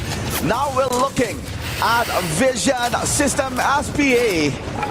Tries to take a good strike onto a Hot Shot, but Hot Shot defending their fort quite well here, forcing Vision to actually fall back. However, Vision manages to actually conquer the first floor, awaiting Hot Shot from below. A lot of things are happening here onto the eastern side circle. It's not going to be easy as well. The top side of this building completely covered as well. Just trying to really, I would say, box the players in the bottom side of the compound. Finds nothing quite yet. But Hotshot's gonna get a bit more active and adventurous. Gonna try and peek outside. Alright. Pre-fires are good right now. Rushing up forward here. The rest of the team in trouble. But this may be their problem right now because Noda will be the one to get knocked down. He fell down to his death. But action goes huge. Aggressive. Everyone just collapsing. But the zone is going through. Everything looking dire. Everyone looks desperate right now. Excellent blue wall placement by Hotshot, trapping Vision inside. Now Jota has to force to go outside. Andrex still on the floor. Maxi running low on HP, has been knocked by the play zone. Now Jota is the only one left here for Vision. And I believe he could not survive. Yep, Jota has been eliminated. There goes Team Vision. Now EWC fighting against Vitality, brother versus brother, and it looks like EWC might shine bright here, taking down Vitality, and now we are down to 7, maybe 6 soon, and EWC murdering Vitality. Only Dick still alive outside of the tent, but Fluxo wants blood. Fluxo wants into that fight. Fluxo is going aggressive. They didn't even allow for the teams to even get that breathing space. And Dix is doing a great job of waiting on the outside, allowing Fluxo to take this fight. Wara falls somehow. Falcons managed to find him in the end. But for EWC Divine, they're not out of the blue yet. Rasha doing great. Big opening up to Gio as well. He's done too. And he's playing with those micro angles above the glue wall to perfection. And what looks like a very dire situation looks to be something that is in their control. They're not dead quite yet. Hotshot is still alive. Hotshot might repeat this. They got second place on map number 2. They really want this. this Booyah. It's only Fluxo, EVOS and also Hotshot left on the top 3 placement here. Hotshot has to fall back, not looking good in terms of position. Meanwhile, Fluxo waiting for that third party. Rasha jumps in, nice shot on towards action with the AWM up. FD7 stole that kill. Aim guard goes down towards FD7. Kochi gets towards Hasu, but FD7 pushes forward, disturbing what EVOS is doing right now. Rasha has to fall back. It's dangerous for them to be outside. They have to gather, they have to reset and heal. But the circle is moving. Yeah, this is a rough circle. And Hotshot's doing a great job of just delaying that rotation quite yet, allowing for these two big teams to fight. Kochil moving away for his life. Sajid trying to become the guy who changes the trajectory of this match. And Fluxo falls! EVOS! Esports! This is the time to shine! And revive Sajid! A booyah for EVOS Divine! Denied over and over, but finally, they clinch it! After a devastating loss on game number 2, despite having 17 elimination on game number 3. Now game number 4, EVOS finally reserved the slot in that Booyah rankings. It's looking great right now because in terms of eliminations, they were definitely one of the highest. They're aggressive. They're a team that is so proactive in terms of movement and also getting that space in that circle. This is a team that is surgical and knows what they want. They prioritize a lot. I think for them personally, they love taking up space first. That prime area circle means that they are able to really abuse all the other teams trying to get into the area. The White Tigers celebrate their first ever Booyah here in EWC 2025. And Russia with the AWM, that is something to be praised of. And with that, I believe EVOS would be on top of the overall table. Could be very exciting. I mean, looking at the fact that Falcons, looked very strong earlier today, but the readjustments coming in from many teams, I think everyone's starting to get really hot. The momentum is definitely there. But for now, let's have a look at the highlights before we go back to the panel. So Fluxo started off quite okay, but towards the end, they could not manage to actually close the game properly. Falcon Limit tries his best to hold on as long as he could, but sadly, Falcons could not do so. But however, that is game number 4, ladies and gentlemen. We're about to go to break, so don't go anywhere. We will be right back right after this.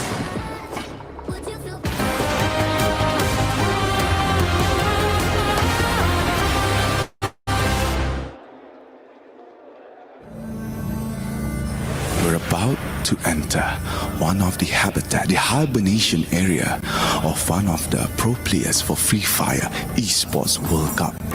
Let's go in.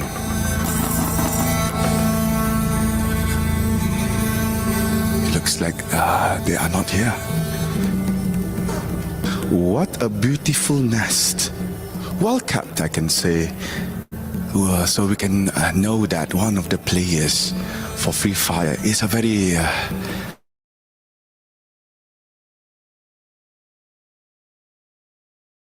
straight. This is maybe the observation area where they could observe the kingdom of stone here in Riyadh. What a magnificent view. The creme de la creme, the survival area of the habitat, the pantry. Our pro players cook their meal. So quite civilized, I could say. And a fridge, I do not dare to open. We might not know what unknown hosts behind this fridge. We're gonna move over into the player lounge to see the players truly take a break in their natural habitat. Come on. We gotta be very careful to not distract the players from truly taking a long break. Keep in mind, competition is always going to be tough, mentally taxing. So therefore, with only the best that can be provided for them, they won't take anything lower than suboptimal. Coffee, caffeine, everything a player needs to keep them energized, tough, and most importantly, mentally sharp, especially when they're in the game. Here, we're by the snack station. We've got our workers hard at work making sure that they are filling it up every moment. If it's empty, how are these players going to refuel themselves to keep themselves at the top of their game? The Esports World Cup ain't skipping out on nothing. Come on over. come on over. They're not around. At least we know that players, especially at the peak of their competition, when they're done with the games that they want to play, they still are challenging themselves mentally.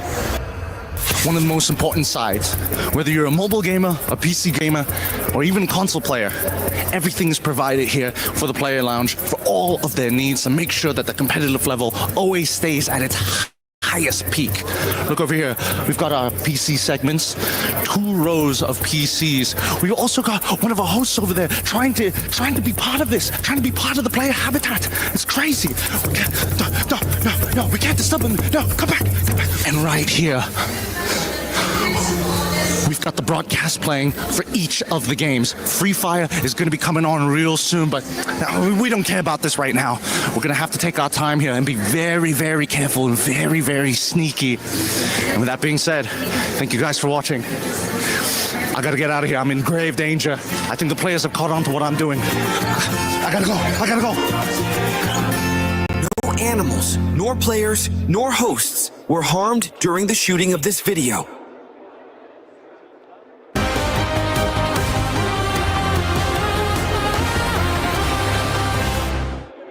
Nice, thank you. Kalma. 7 orang. Belakang. Kita kiri. Kanan, kiri. Kanan aja ke sini. 100. Ini gas yang dekat. Sekarat banget. Supernya sekarat. Kenok supernya. Ini satu orang lagi keluar. Gas aja. Nah, satu lagi. Woi, kalem boys.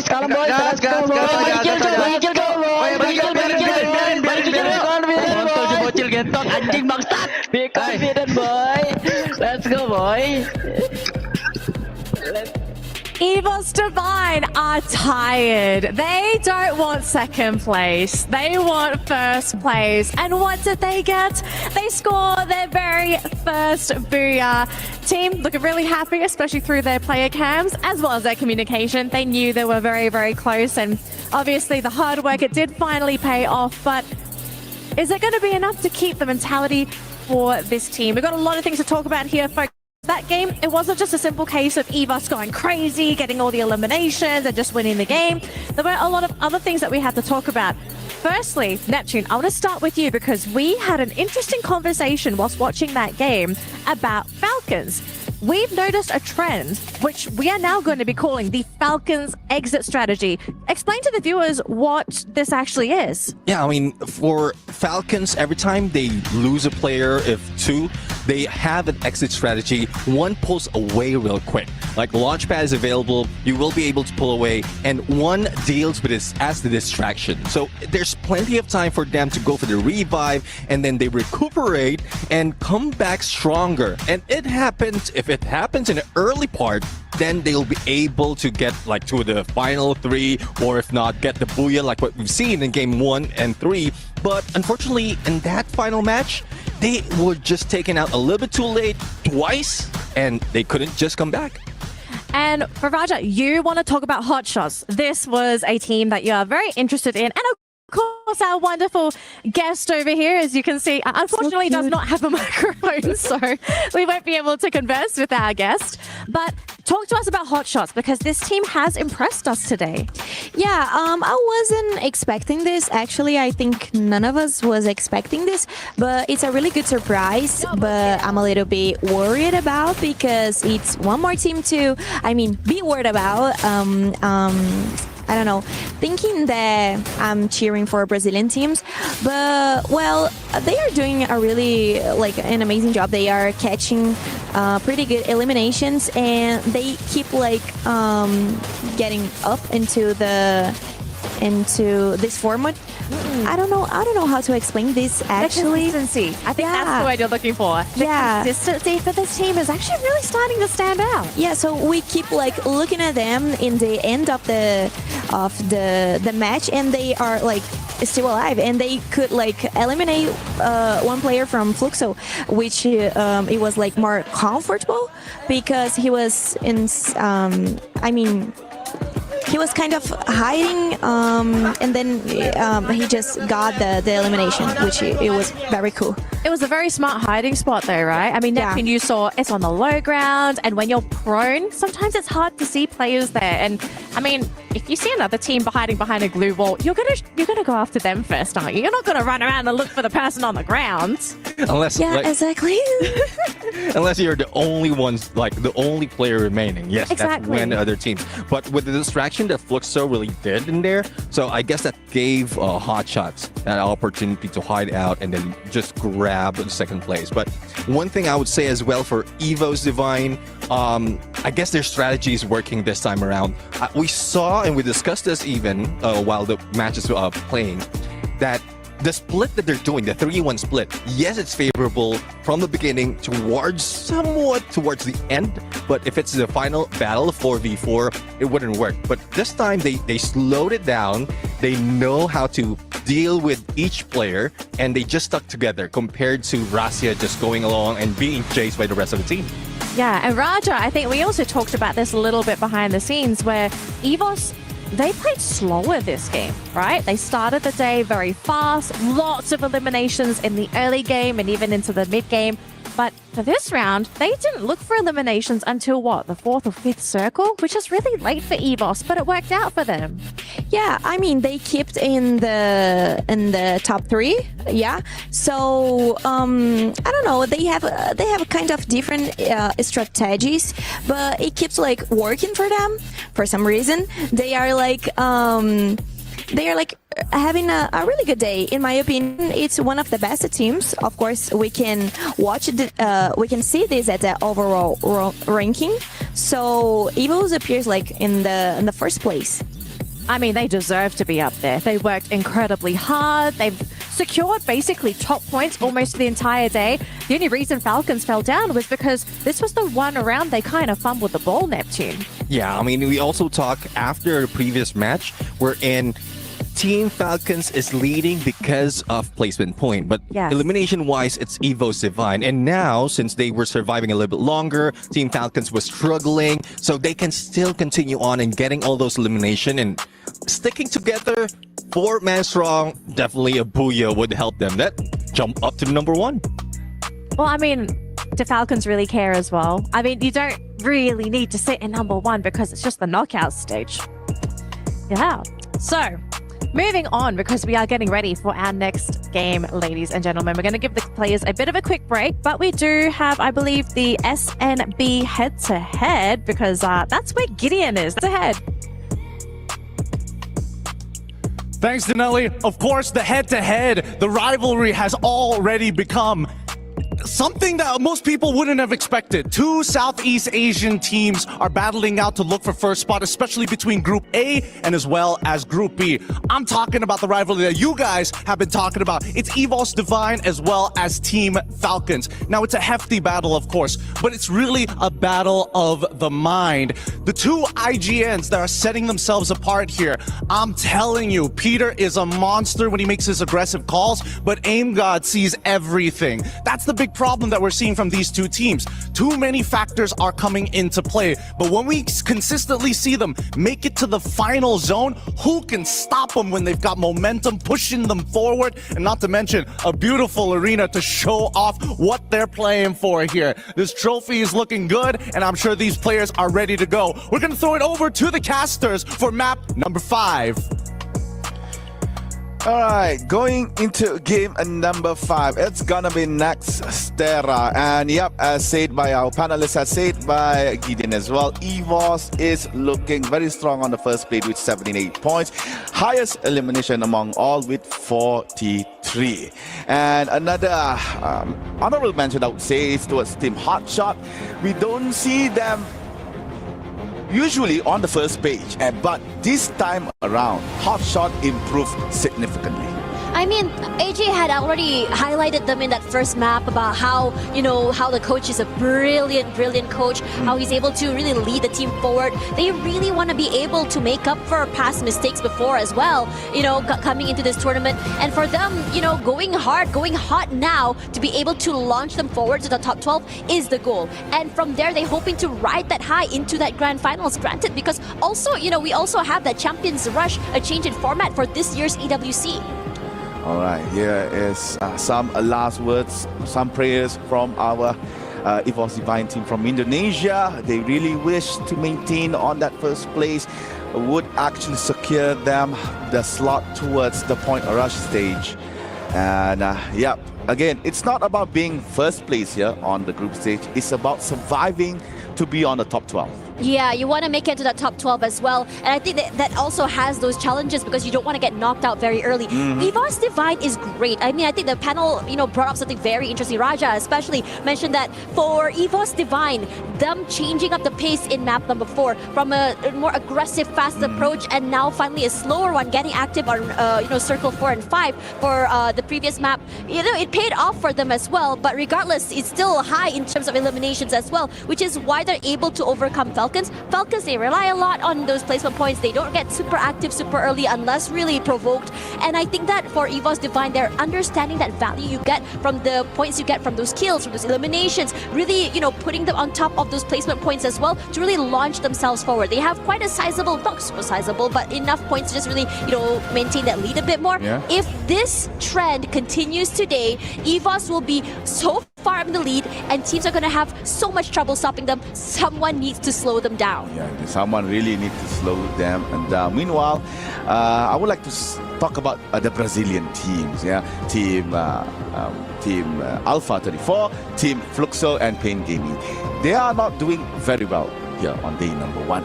Maybe Fluxo we could Fluxo is looking praise. No, they're looking great right now. They were Yeah. slower in the beginning of the day, but after that they found their momentum. It was a Rubik's Cube for them to be playing on the international stage. You're playing outside of Brazil. It's a whole different ballpark when you play with players from Southeast Asia as well. And they finally figured it out. They're looking great. Not quite there yet in terms of a booyah, but they're starting to build that momentum, and that is something super important to watch out for. Yeah, in contrast, Alpha 34 and Team Pain, they are struggling. We can see their struggles from game number 1 to game number 4, trying to fight against Team Falcons, trying to fight against Team Core Memory.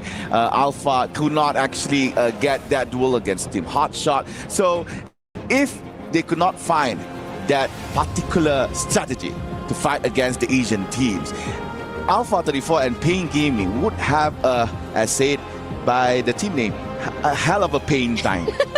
Yeah, I mean, Pain Gaming, they did have a few, I think, neat ideas in the bag just now. I mean, they wanted to become gatekeepers, keep those teams outside of that circle itself, but what they didn't expect was that all the teams just really rallied to them. When you are cornering a beast, the beast is gonna bite back. They're gonna fight back, and they weren't expecting a lot of these teams to go that aggressive, and they were overcome in that particular moment, I think in the last map or so. Now, I think what's really important about Alpha 34 here is that I think Raja mentioned that for this team, they are the underdogs. They're a team that were not expecting to be here. They were shocked to be here, in fact. And for them to get this far, I think they need to remember that they deserve to be here. Maybe it'll take some time for them to figure out the styles of play from LATAM, from Southeast Asia. But after all, if you're here at EWC, you definitely have what it takes to be at the top. So I am really excited to see what Alpha 34 can present to us as a team who are not expecting to be here on the big stage. Yeah, another thing that was not expected to be here is actually Red Hawks. Yeah, they didn't see much from Red Hawks on game number 4.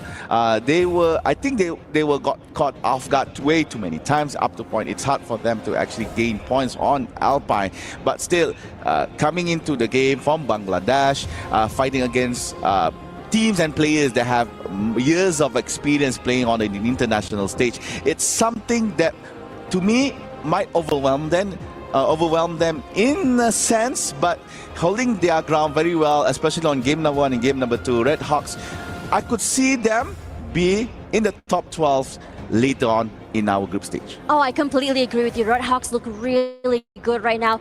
They started off strong, I think, in day number 1. I'm really hoping that they're not a day 1 wonder here, because that's usually the case, right? You get chalked off guard on day number 1. You see all these teams really shine, then suddenly you get outstratted, outshot on day 2 as more teams start to get into that momentum, get into that groove as well. But Red Hawks look good. They've been, like you said, they've been able to hold their ground. But right now, the problem is whether or not they can hold on to that momentum. Because if they get knocked, I wouldn't wouldn't say they're getting mocked early. It's toward the middle of the pack. I wouldn't say it's terrible per se, but you did make a big point here. This is a team that is debuting on the international stage. This is a team that, barely has played in the international level. This must be very, very new to them. The different pacing, the different styles of play. Yes. They need to adapt, and so far they've been doing great at doing that. Yes, that is true. Meanwhile, for the other team, especially for the Melata teams, I'm yet to see them shine, especially Vision System SPA. We've seen time and time again, they try to go for that early game fights. They try to try to take early game points, but apparently it's way too many times Vision System could not fight the opposing team, be it from Asia, be it from Brazil itself. They still struggle in all 4 games. Meanwhile, for the other Thailand teams, Core Memory has shown us a few moments where they are looking very strong. But however, once the game turns or goes into a mid-game, they fall off real bad. I mean, the mid-game can be quite chaotic. It's a situation where a lot of rotations are happening. They need to be able to win these fights. But regardless out of all of that, EVOS Divine has been doing really good when it comes to their fights. We saw them box into a tent, and you would have thought other teams would just collapse into them. What do? They counter back with their own blue walls, playing those micro angles, finding a nice low ground angle to just really shoot on top of the terrain as well. And then quickly the team just breaks out and just collapses. And I think it's great communication coming from this team, and they know exactly how these executions are going to go. All right, we are still getting ready into our game. Okay, what's your take for Team Vitality? Vitality? Yeah. Oh, they are after game number 4. I mean, Vitality, you could tell they're really struggling on day one today. They haven't found their momentum. They couldn't really win those really crucial fights. I mean, AGA and Husky did mention in the first game that Vitality were supposed to be the Falcon Hunters, and they ended up being the team that's being hunted here. I feel like, in the beginning of the early game, they got a bit too aggressive, too greedy. They tried to change up the way they played. In the previous map, they were one of the earliest teams to get into that circle as well. Correct. And still, they were eliminated. I think one of the words I remember from a Malaysian caster, Abi, told me, if you're going to be holding into that middle of the circle, you have to be really strong. You have to be anticipating teams coming in from left, right, and center that are going to be, because they weren't able to really maintain their position. Perhaps the later rotation, perhaps playing to the sides of the circle might be the way for them, but I'm not sure. We had a bit of a break. I'm really hoping that Vitality did figure out what exactly has been the biggest problem that they're facing today. The reason I'm pointing this out, because Vitality is not a new team here.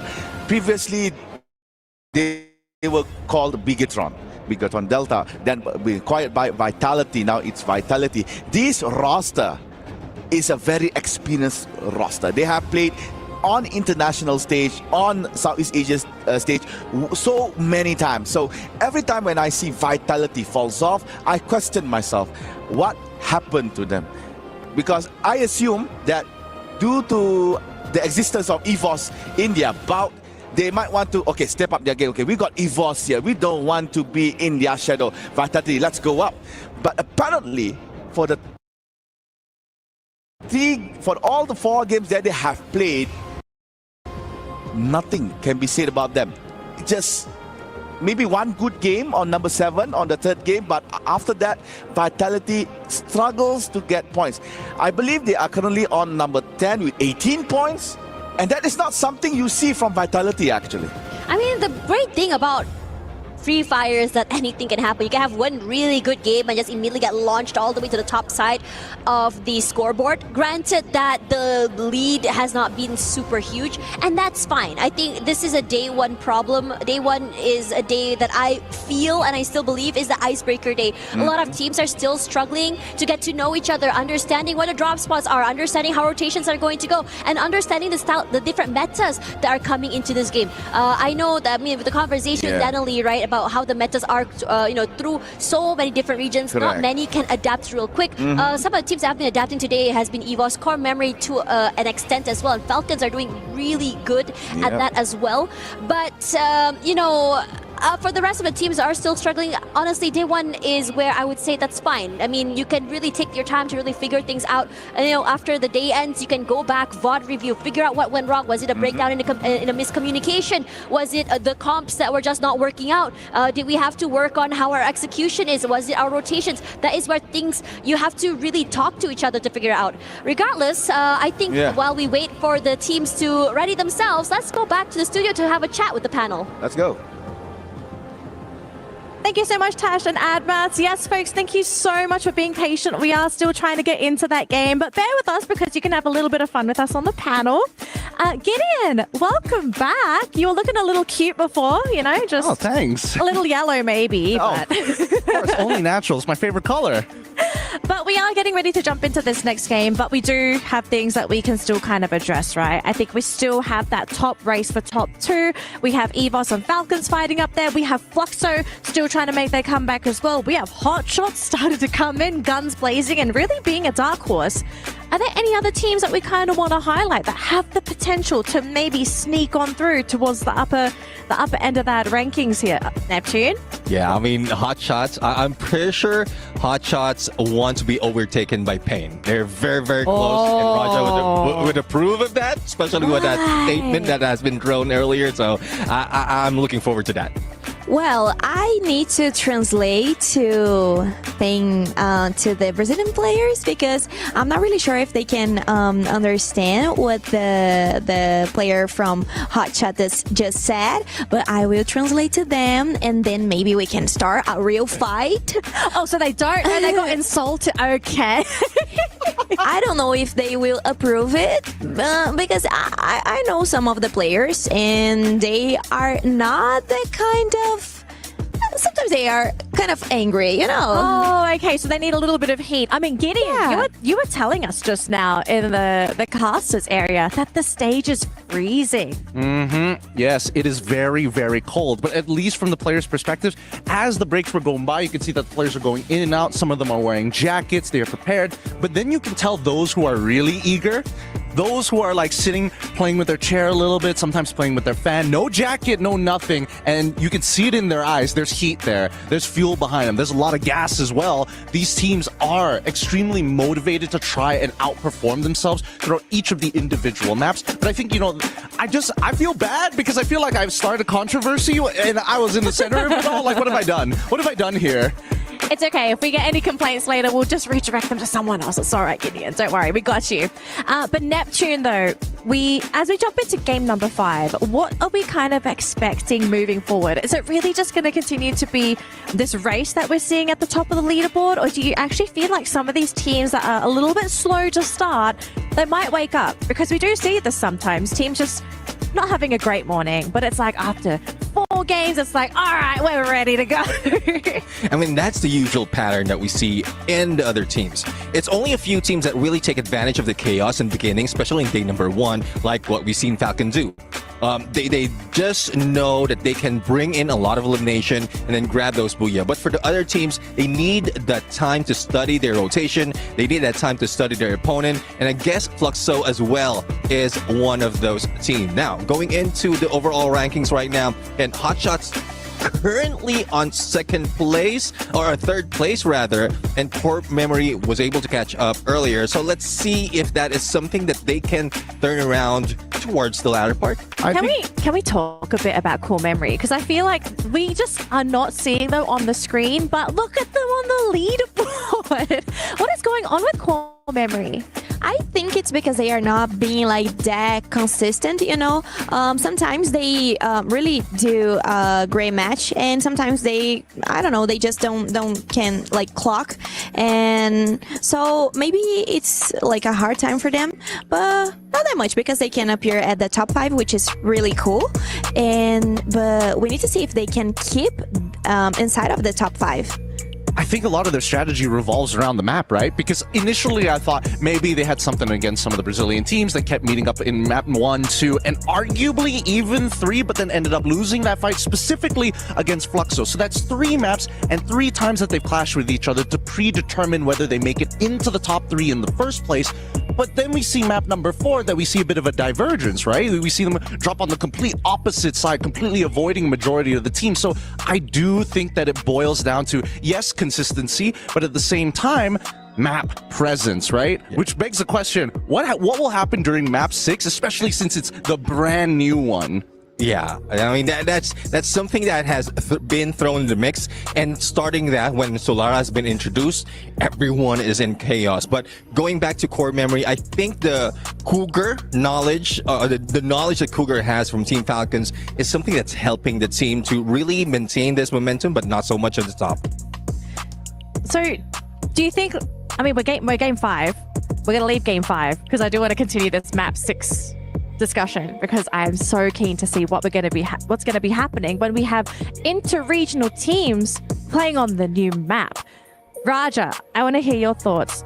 Do you think the Brazilian teams are ready to play Solara? I mean, I think they probably are like studying other teams because we are not that into this map. So it's even hard when you need to start a fight with like Asian teams, which they are really aggressive. So it's even worse, you know. But I'm actually not a huge fan of Solara. Oh wow! Okay, now come. I don't like that map. Oh, you just don't like the map. So if they don't do like a great job in this match, I will forgive them for sure. I think I understand like the standpoint of Raja, because the players doesn't like the map as well. So she just puts herself in that position of players because of how close she is with other players. Right? I also don't like to play. I mean, even in rank. No, I don't like that funny. I prefer like Bermuda, Terra, or like Purgatory, this type of map. Okay, Neptune, what's the consensus for Solara? Like, what is it that makes the map so difficult to play? Is it just because it's so brand new and everyone hasn't really mastered all the mechanics yet? I would say it's slide rails that has been spread across the map. So it throws up the strategy, especially if you're just going in for rotations. But I guess it's something that they need to adapt to. All right, well, folks, thank you so much for being patient. It looks like we are ready to jump into game number 5. I'm so sorry, Gideon. We're going to bring you back in later. But we're going to throw it over to Tash Bunny and Admat for game number 5 here at Free Fire at EWC 2025. Thanks very much, Danielle, as well as the panel. They remembered our names this time. Great. Yay. Love that for them. Now, coming into this particular map is where a lot of people are hoping for teams such as Vitality or even Fluxo to just wake up, show us what they have to offer. But for now, it's EVOS Divine in the lead. Yeah, let's get into game. It's gonna be Nextera. The only thing I like about this map is that you can jump as high as a mountain, and that will be at Grav Labs. And here you go. So game number 5, as said by Tash Bunny, it's about time for everyone to wake up. No more wallygagging, no more early morning grumpiness. It's all now right here in game number 5. Right now, currently on the knockout stage leaderboard, it is EVOS Divine Esports from Indonesia, acquiring 78 points. Would they continue their dominance here in Nextera, or will there be a new contender in that Booyah slot? Looking over at Fluxo, who's dropping at the same spot as another team over at Intellect Center. It might be super aggressive. Even Vitality is there right now. It's a 3-way really quickly, and Dix will be the one to get knocked down.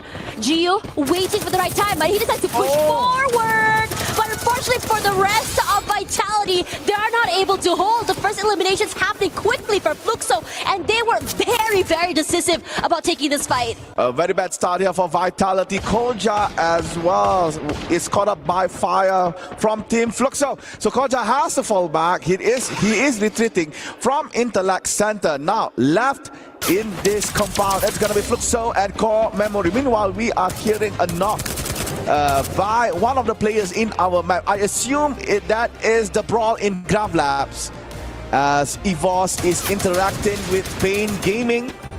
Yep, I was right. So Gus manages to actually get 1 point from Team EWC Divine, and EWC Divine, I believe they are knocked out very early. They're gone. Yeah, I don't see any white tigers in the map. I don't think so. This is. They were. This is unfortunate. They had really put a big target on their heads, but the fight's not over quite yet here. As Core Memory looking to get aggressive, as Fluxo as well going for that reset. Dawn falls, Box to get that big kill onto a player there on the other side. But the rest of Fluxo not done and out quite yet. Bunsin just waiting on the backlines there. Gio trying to see if anyone's rotating over forward. But Dawn quickly brought back into this game. And the other teams are just quickly leaving away. They don't want to take these early fights, and for a good cause. They are falling back, but they are falling back towards Core Memory KOG. Unless Core Memory moves, Fluxo can actually intersect with them. However, you can see that VSE Vision System SBA moving quite aggressively towards Team Fluxo, entering into Lex Center. And talking about EWC Divine, we were talking about Booyah Curse backstage, and apparently that is implemented onto EWC Divine. They had Booyah on game number 4, but they were the first to be eliminated in game number 5. So Booyah Curse is real here for EWC Divine. Now, looking back on how they play against Pain Gaming, they had that nice ground where they could play inside, but due to the fact that Grab Labs could put you off guard, especially if you jump, causes them to actually just not playing very well in that particular place. This aggressive coming from Fluxo, rushing up forward here. They're just completely overcoming the other team here. Bunsin falls, Nejad as well here. They're taking fights left, right, and center, overcoming so many other teams. Gio needs to be picked up quite yet. They're not done. The jump shots are really good, straight forward, and his teammates decide to go a bit more forward to give some space for his teammates to bring his teammate back into the game. Run, Maxi, run! You could not fight this, you don't have any medkit. Box hunting towards Max, and Maxi goes down. And then there's only one member of VSE left. He managed to actually fall back away from Team Fluxo. And game number 5, Nextera, Fluxo is on fire. Yeah, they really, really needed that, just really wake themselves up. And for VSE, this is so unfortunate. They haven't had the hottest of starts. And it looks like this trend is not stopping anytime soon here. And it's looking really, really insane, because Hot Shots, this is a great high angle they can play with as well. Korja, they have access to this crate. They can pick up whatever weapons they need. And interestingly enough, everything has started to slow down. Airdrop collected. Yeah, has to wait inside the circle to unlock the lock on that drop. Meanwhile, Hasu actually has a very good vantage point.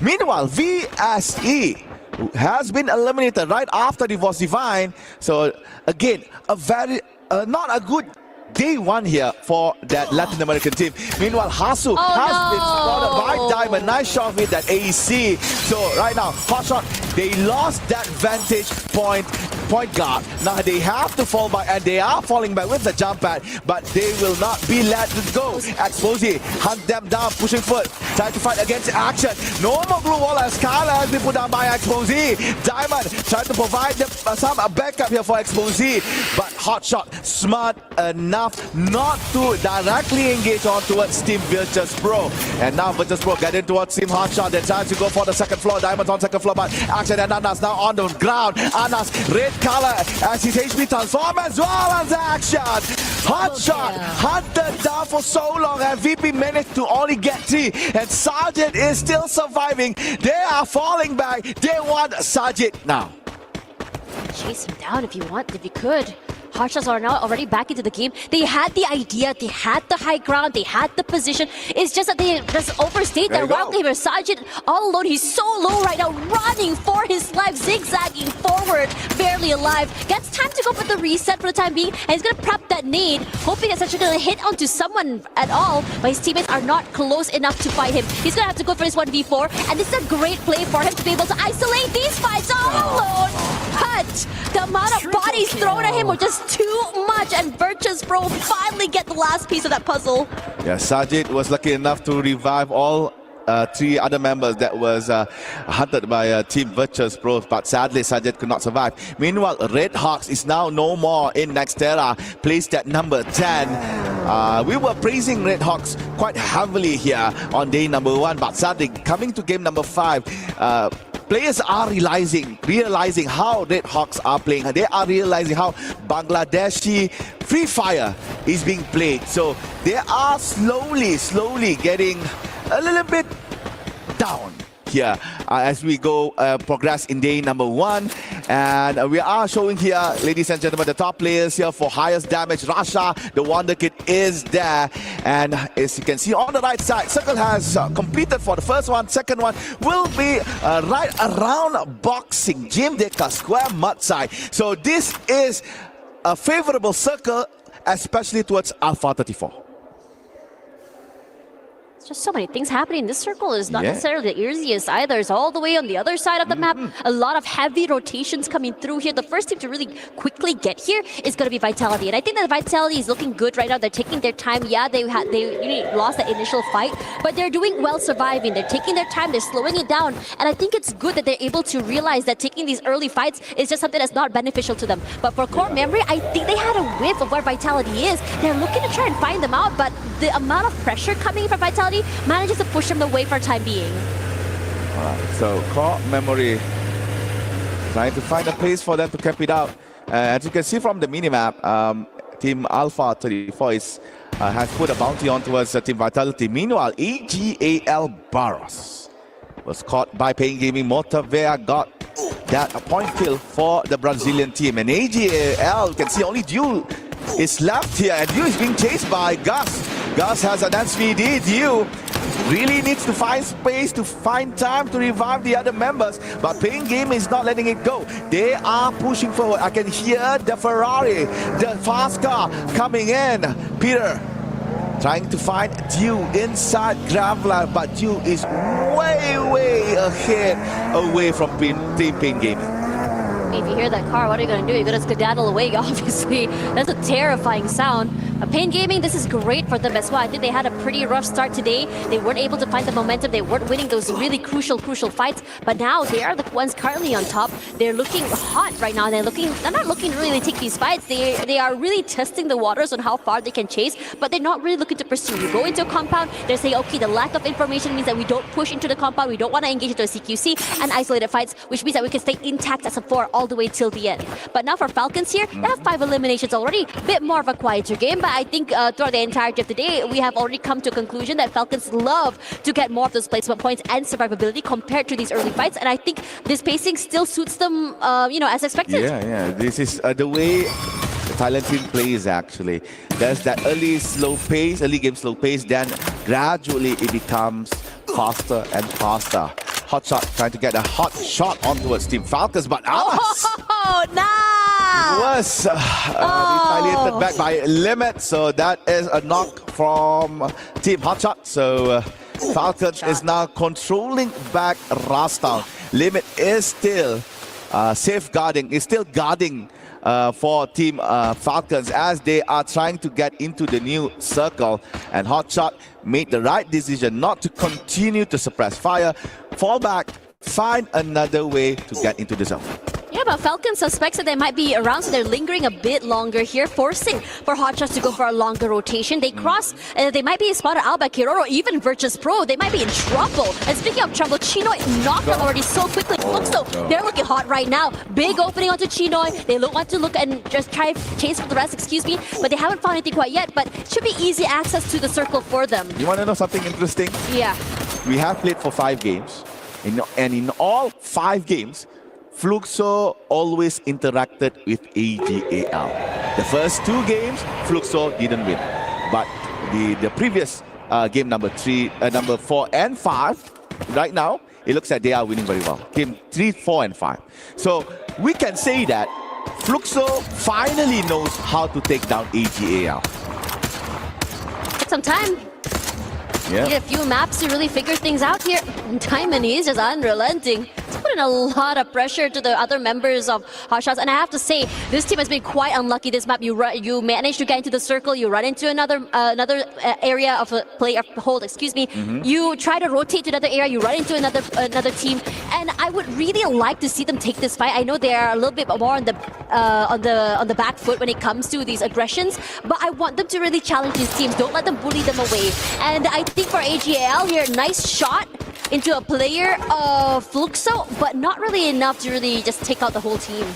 So AGAL managed to actually get a small revenge onto Team Fluxo, but Gio can simply be revived soon for as long as Team Fluxo managed to find a vending machine. As the circle closes, teams and players are coming into the new zone. The ones that is still outside is, as you can see, Fluxo. There's still AGAL, Team Hotshot, and also Pain Gaming. But I'm not so sure about Hotshot. They're not looking very hot here, as they are being being gatekept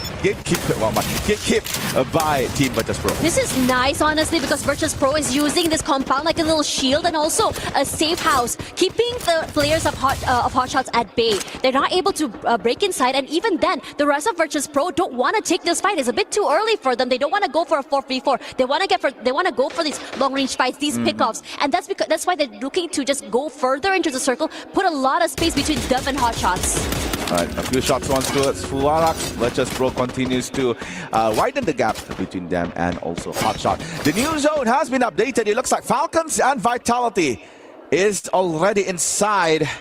And as you can see from the north side of this camera, from the north side of our view, you can see Fluxo is fighting against Team Vitality. Kyong is now on the floor, but due to nice blue wall placing, Kyong managed to be revived back. Meanwhile, Fluxo still on 3 members. Up to go for the first floor. Maybe not disturbing Vitality on top.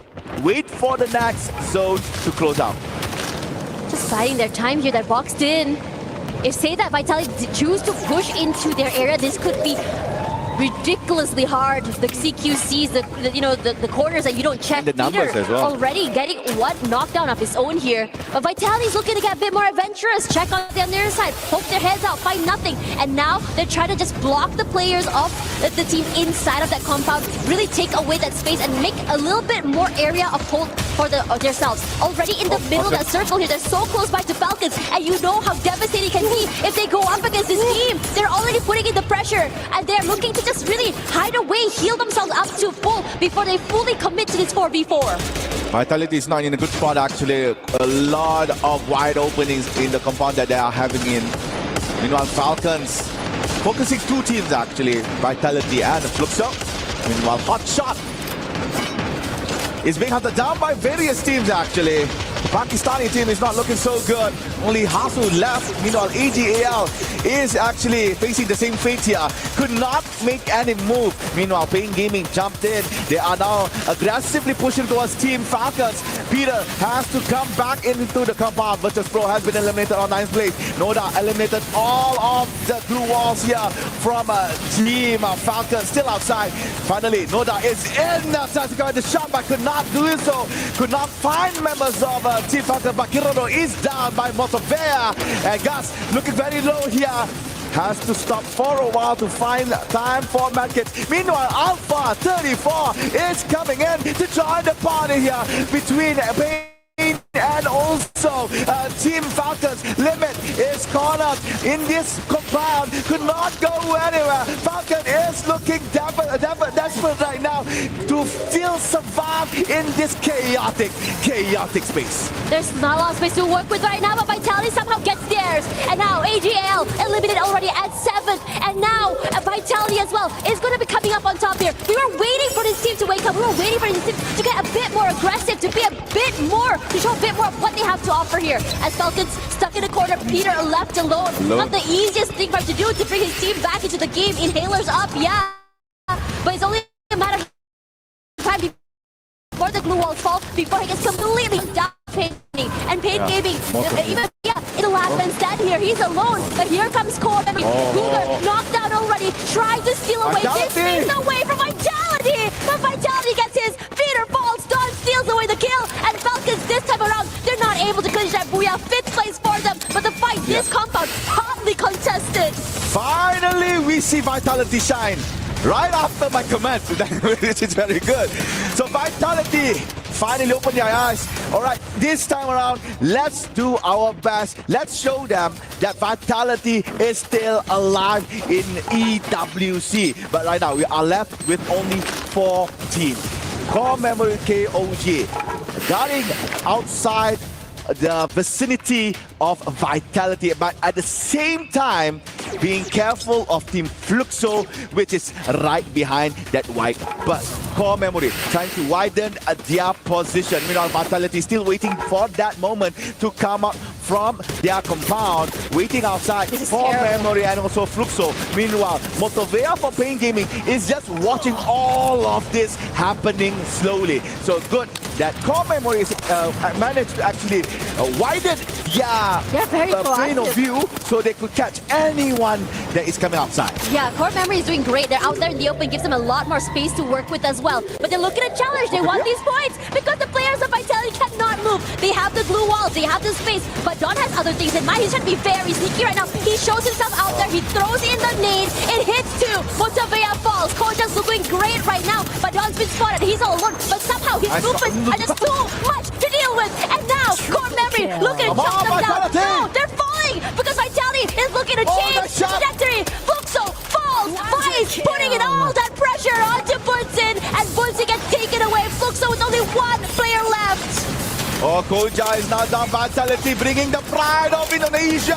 Push it towards Team Core Memory KOG. Zed gets by, but Dix goes down to Prox. Oh no! Core Memory Zed is now on the floor. Holds the line, denied by Koja. Now Koja has time to revive both Dix and Far East. It's gonna be 3v1. Will it be Fluxo for the 1v3 clash, or will it be Vitality redemption arc after 4 devastating games? Right now pushing forward towards Prox. Prox is down by against Diva. Koja from behind, and they got Prox. Booyah for Vitality!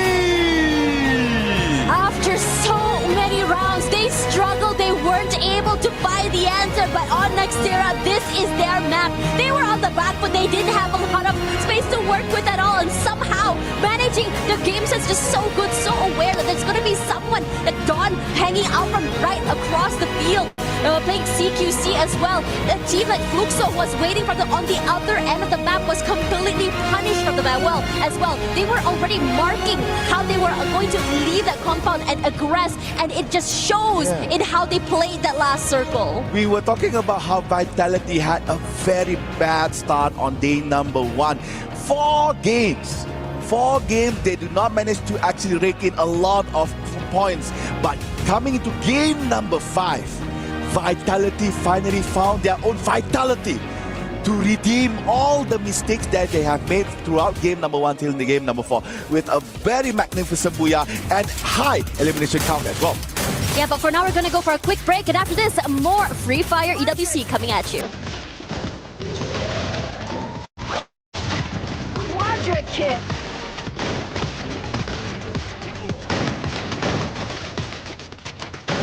Triple kill.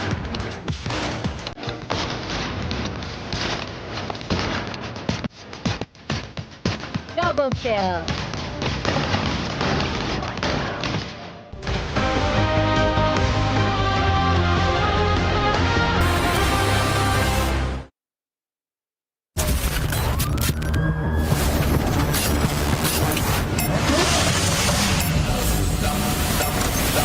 I'ma get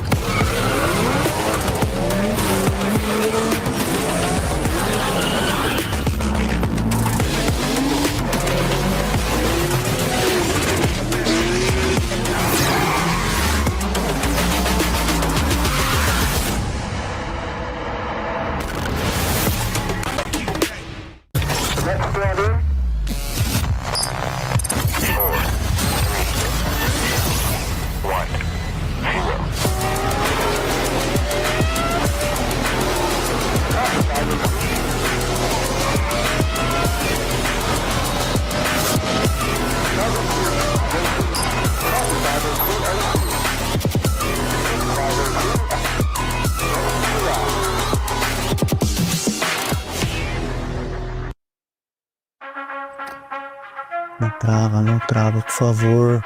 Não pode travar, não pode travar. Não pode travar, não pode travar. Nossa, vocês são muito estranhos. Mas se isso for trazer o buia, tudo bem. Hi everyone, it's Yunso, and we are here at the Esports World Cup 2025 Boulevard. Very lively here. The gaming district place for you to enjoy esports. But the most special thing about here is the food.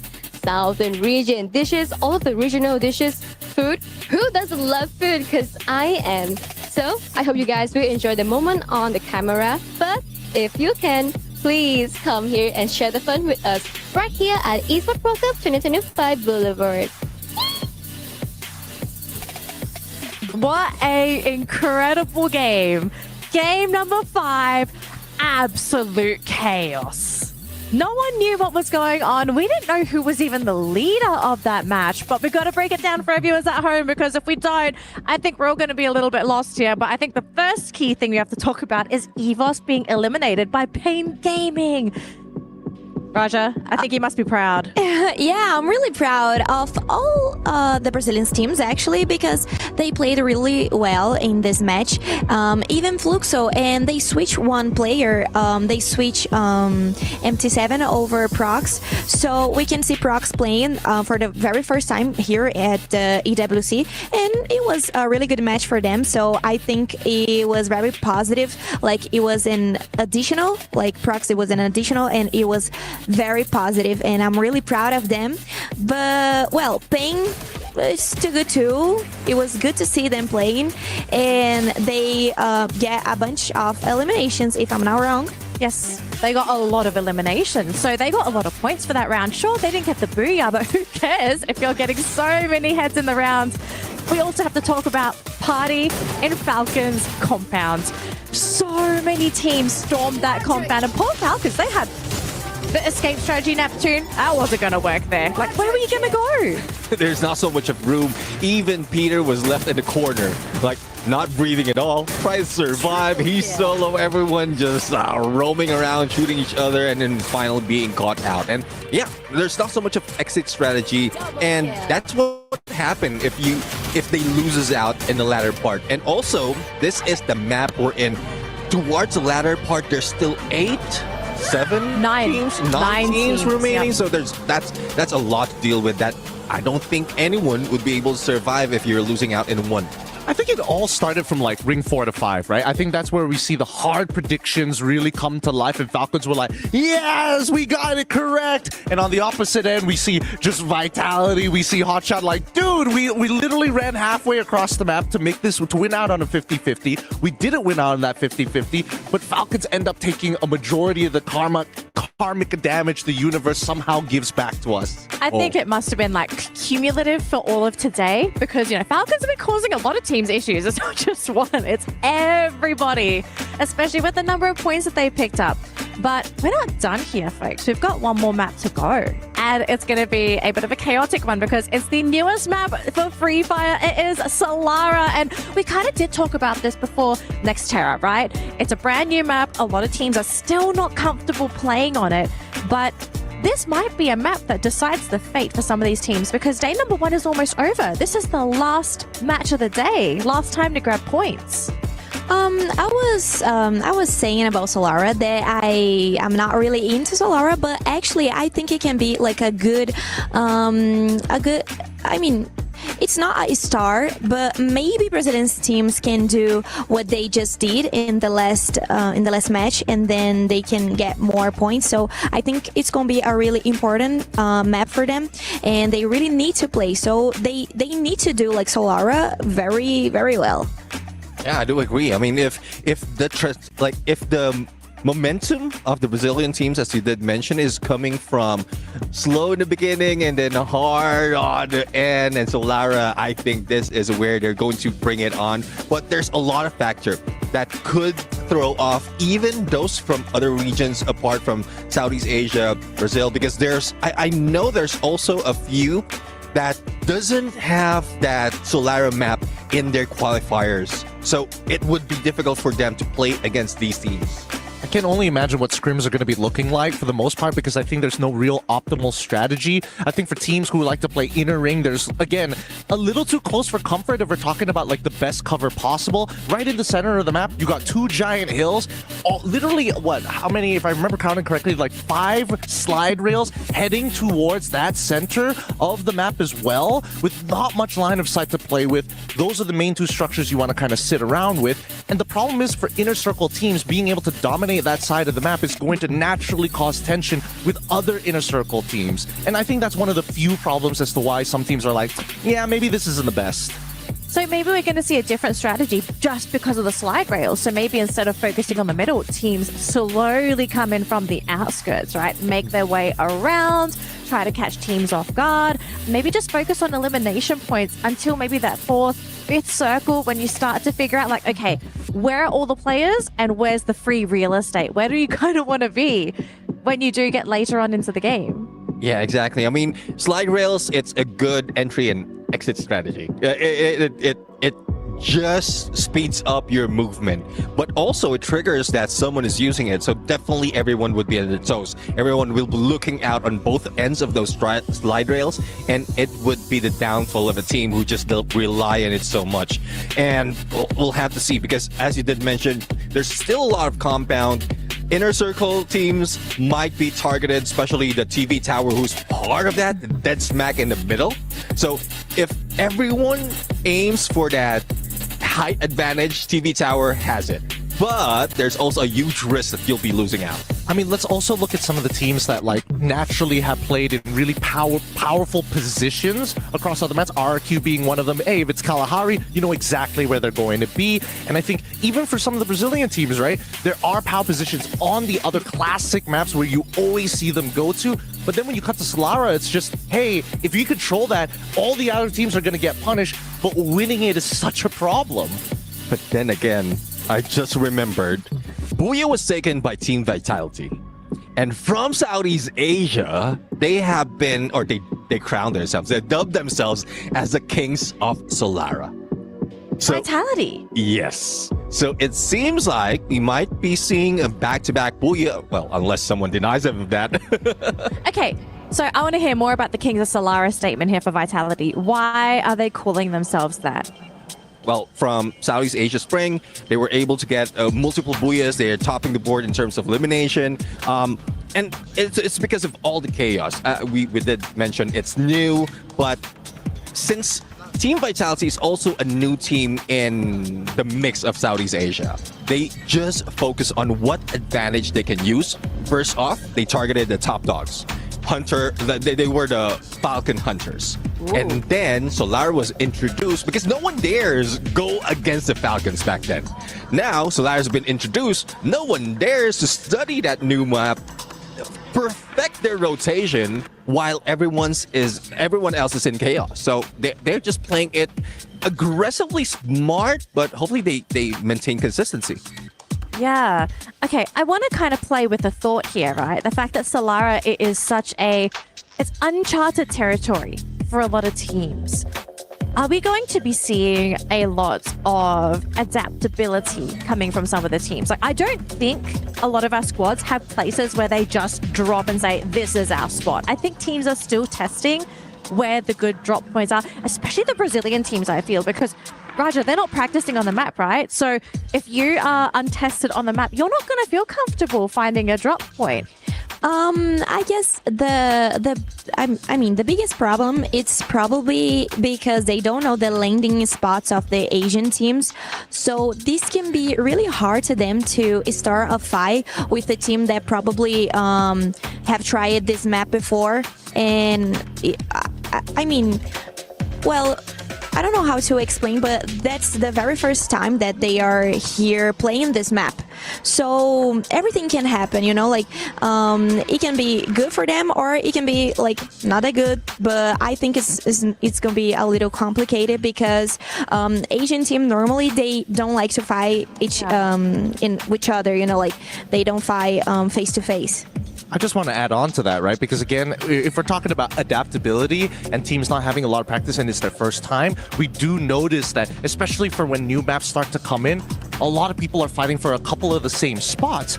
But I think that Solara is really unique in a sense where there are some hot places to drop. However, if there's too many teams, at least for some of the other maps, you can kind of divert off to find, you know, out maybe not the best of the best loot, but enough to keep yourself equipped. That's not the case for Solara. It's pretty wide open and it's scarce enough where you can equip yourself with at least tier 1s, but you're never going to compete with some of the hotspot droppers within the map itself, meaning that fights are going to either A, two teams are going to battle it out, everybody else walks away, or B, everybody else who are just looking for eliminations with tier 1 loot is just going to go for each other's throats as soon as possible. Yeah, I guess what Solara has to offer is similar to what we've seen in Nextera. Yes. In between the major buildings, there are a few compounds like that you can take. So you can, if you see someone and you're trying to avoid any fight, see someone dropping in with you, just split up, take those smaller buildings, and then just regroup. And I guess that's one thing that they don't need to focus on, just going in straight and out 4v4s early in the match. Yeah, and I guess I think we're going to be seeing a new meta develop for Solara. I don't know if you all agree or disagree, so feel free to share your thoughts, but I kind of feel the fact that we have this inter-regional tournament happening and we're playing on a brand new map. I think the different mindsets that captains have for their teams, I kind of feel like we might develop the Solara meta here at EWC. So we'll have to see what happens, folks. But we have just been informed we are ready for game number 6, Solara, our closing map of the day. Going to throw it over to Tash Bunny and Admath. Take it away for game number 6. Last map, last game for day number 1 here for Free Fire at EWC 2025. It's gonna be the newest map, newest addition towards Free Fire. So Solara, everybody it's gonna be Tony Hawks here, as we are gonna see players on that slide rails trying to either exit or enter from the enemy team. Let's see who will become the last booyah of the day. And if you guys want to know, from game number 1 till game number 5, all 5 games are booyahd by Southeast Asian teams. Super exciting to see how they're really, setting the momentum today here. Would love to see Brazil just really rally back, especially since, according to the panel, Solara is what Vitality claims to be the kings of Solara here in Southeast Asia. They are the pioneer, apparently, and they have really perfected how their rotations are going to be. And I would say that this is quite a hard rotation to play with, as Gideon mentioned, because of the rails that came through, right? You can Tony Hawk your way through. It's really quick on the rotations. You're definitely going to be caught off guard, especially on how fast you can move throughout those rails. Right. Now, players are having their places, having their drop spot one by one. Yep, as you can see, Dix being the skater boy right now here, I say by Avril Lavigne. Also drop, get some mushroom, get some EP in. And there you go, the first circle. As you can see, it's favoring towards Funfair as its midpoint. And not much can be said right here. I can see that Red Hawk is actually fighting against one player from Alpha 34. Other than that, no other team is intersecting one another. And it looks like Red Hawks managed to actually take down that player from Alpha 34. And yep, that is the only thing that we could see in this early stage of the game. I mean, there's a lot more I can see right now in terms of draw spots, how everyone is just so kind of hunkered down in their areas. We're not really seeing these early fights like we did in the previous match. We usually see maybe 2-3 different teams dropping the same spots right now, but everyone's being very, very cautious. Archway, interestingly enough, I think Vitality were the first team to drop there. They're so comfortable to take up this early mid-side area of the map, and now we did see those really early pickoffs. They're already back into this game. In terms of rotations as well, I think the only team that's really getting a bit more active around the map right now is slowly going to be Vitality. But for the rest, I think everyone just wants to see the circle shift before they fully commit into moving around the area. All right, we are expecting the game to be a little later. Here is the replay on how Liu soloing himself. He managed to get to Tush, but sadly, it's a 3v1. With only a double vector in hand, it's quite hard for a player to do a magnificent clutch. But that is the only fight that we are seeing as of right now. We're looking at Vision System, USPA, using the jump pad, closing in towards, I believe it was Team Falcon at Riders Club. Yep, Chicks has a car 98, but car level 3 is still fine. He could still get damage in, but still not enough to be a fearful weapon to be used. So with Team Falcon exiting Riders Club, nothing can be done here for Vision System. They're a little bit too late. Peter, ooh, nice shot to the face here. Noda X quickly taking him down. Gus steals him away. Falcon's on the back foot. shouldn't be too long to bring his teammate back into the game here. But if anything, this team should be very happy to steal away one of the Falcons. They want to really stop the aggression, the momentum coming in. And for Pain, I think they've been doing such a great job today in terms of aggression, in terms of taking fights. In fact, they are the type of team who would really chase you to the ends of the earth if they really want your fourth. So be careful of this team. Airdrop is nearby to Team Alpha 34. And they are not looking to take it just yet. Meanwhile, Red Hawks has entered Delta Isle one by one. Delta Isle is actually occupied by Team Alpha 34. You can see R7 is spotted by Flicker. Tries to go with the M24 shot, but was blocked by a glue wall. Meanwhile, Funfair, the brightest and funnest place to be in. Solala is now being occupied by both Hotshot and also Core Memory KOG. Shots has been fired by the Pakistani team. Meanwhile, Core Memory is trying to spot where are the shots coming from. A little hard to say. I mean, there's a lot of things happening right now, including Linz managing to steal away a kill very early here. Again, these are not really full-on fights. Okay, hold that thought. This is going to be almost one of that. R7 brought back into the game here. Again, not really full-on fights. They're not really going on a 4v4. If anyone, everyone's just trying to reposition themselves. That's a very, very ballsy move. Kutush left alone here. It's best just really, you know, cut your losses, try and bring your team back into the game. All right, Nejat is the only member left here for Team Red Hawks, and apparently Linz could not get that final kill in. So there is actually one or maybe two eliminations here for Team Red Hawks.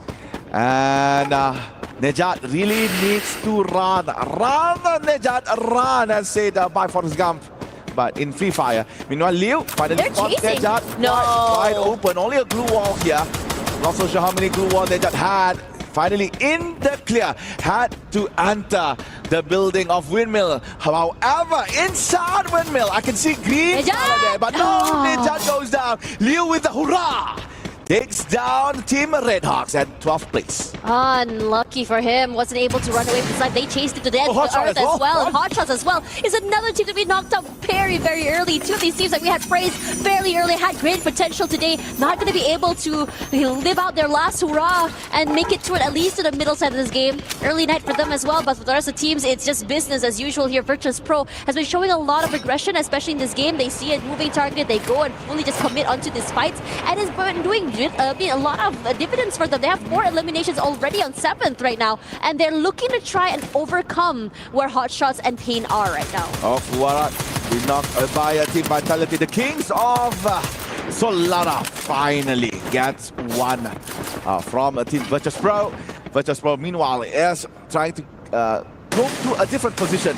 On the other side of the map, the hub, you can see Pain Gaming facing off against EVOS Divine. 2 members of Team Pain is now no more. Milan Aimdot could still be saved here. So Indonesia versus Brazil. Gus and Motovia has a lot of work needs to be done, and it looks like Gus managed to find space to go and fall back, trying to be the anchor here for Pain Gaming.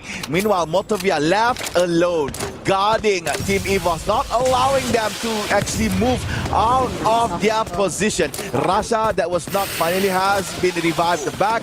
Motovia got space, and this is the time for him to actually fall back, save more time and more survivability here for Team Pain Gaming. This is making it so hard for the team to really just bring themselves back online.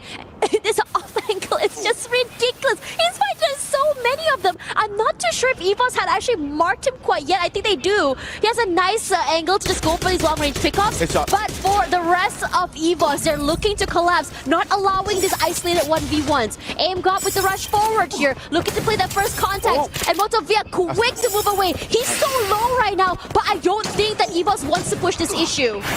Meanwhile, Gus trying to give space here for Motovia. No, that is incredible. For Gus, but Aimdot just pushes it in, and there you go, Gus gone. Meanwhile, Peter tries to go for his body back again, spotted by Russia, but apparently does not have the right angle to get that final shot onto Peter. So Peter Pain Gaming falling back, sliding towards the bottom.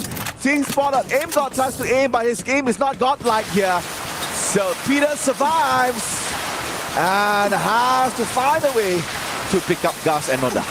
I mean, to be fair, EVOS did quite well, just really make sure they can survive, and it's a very aggressive play. You send Rush out super early. They were not expecting them to go super quickly and take these fights. And for now, EVOS are not done quite yet, because you have another team here. It's going to be Vision System, who's rushing forward to take this fight. And I think that EVOS, they love aggression, they love chaos. They put in a lot of damage to one member of VSE. Souza forced to just really take this time to just go for that reset. Blue wall set up, space given. Jota trying to his hardest to go a bit more aggressive, but he's gone and bit too much more than he can chew. The damage is done. Maxi tries to rally, but he's so isolated away from his teammates. The rest of EVOS are able to just play tag team with one another here. Kochil low, but his teammate is okay to rush up forward, go a bit more aggressive. Aim God for one. Russia finds one more, but Kochil as well will be traded. But still, EVOS here will be the one to be victorious in this skirmish. All right, only one player left here for Team Vision System SPA. The Latam team is not doing well against EVOS Divine, and EVOS Divine quite a hefty elimination right here after 9 minutes of the game. Final against Team Pink Gaming, and right after that Vision SPA, they managed to rack in 6 points as of right now. Meanwhile, EGAL again interacting with Fluxo for the 6th time in the row. They never did not meet ever.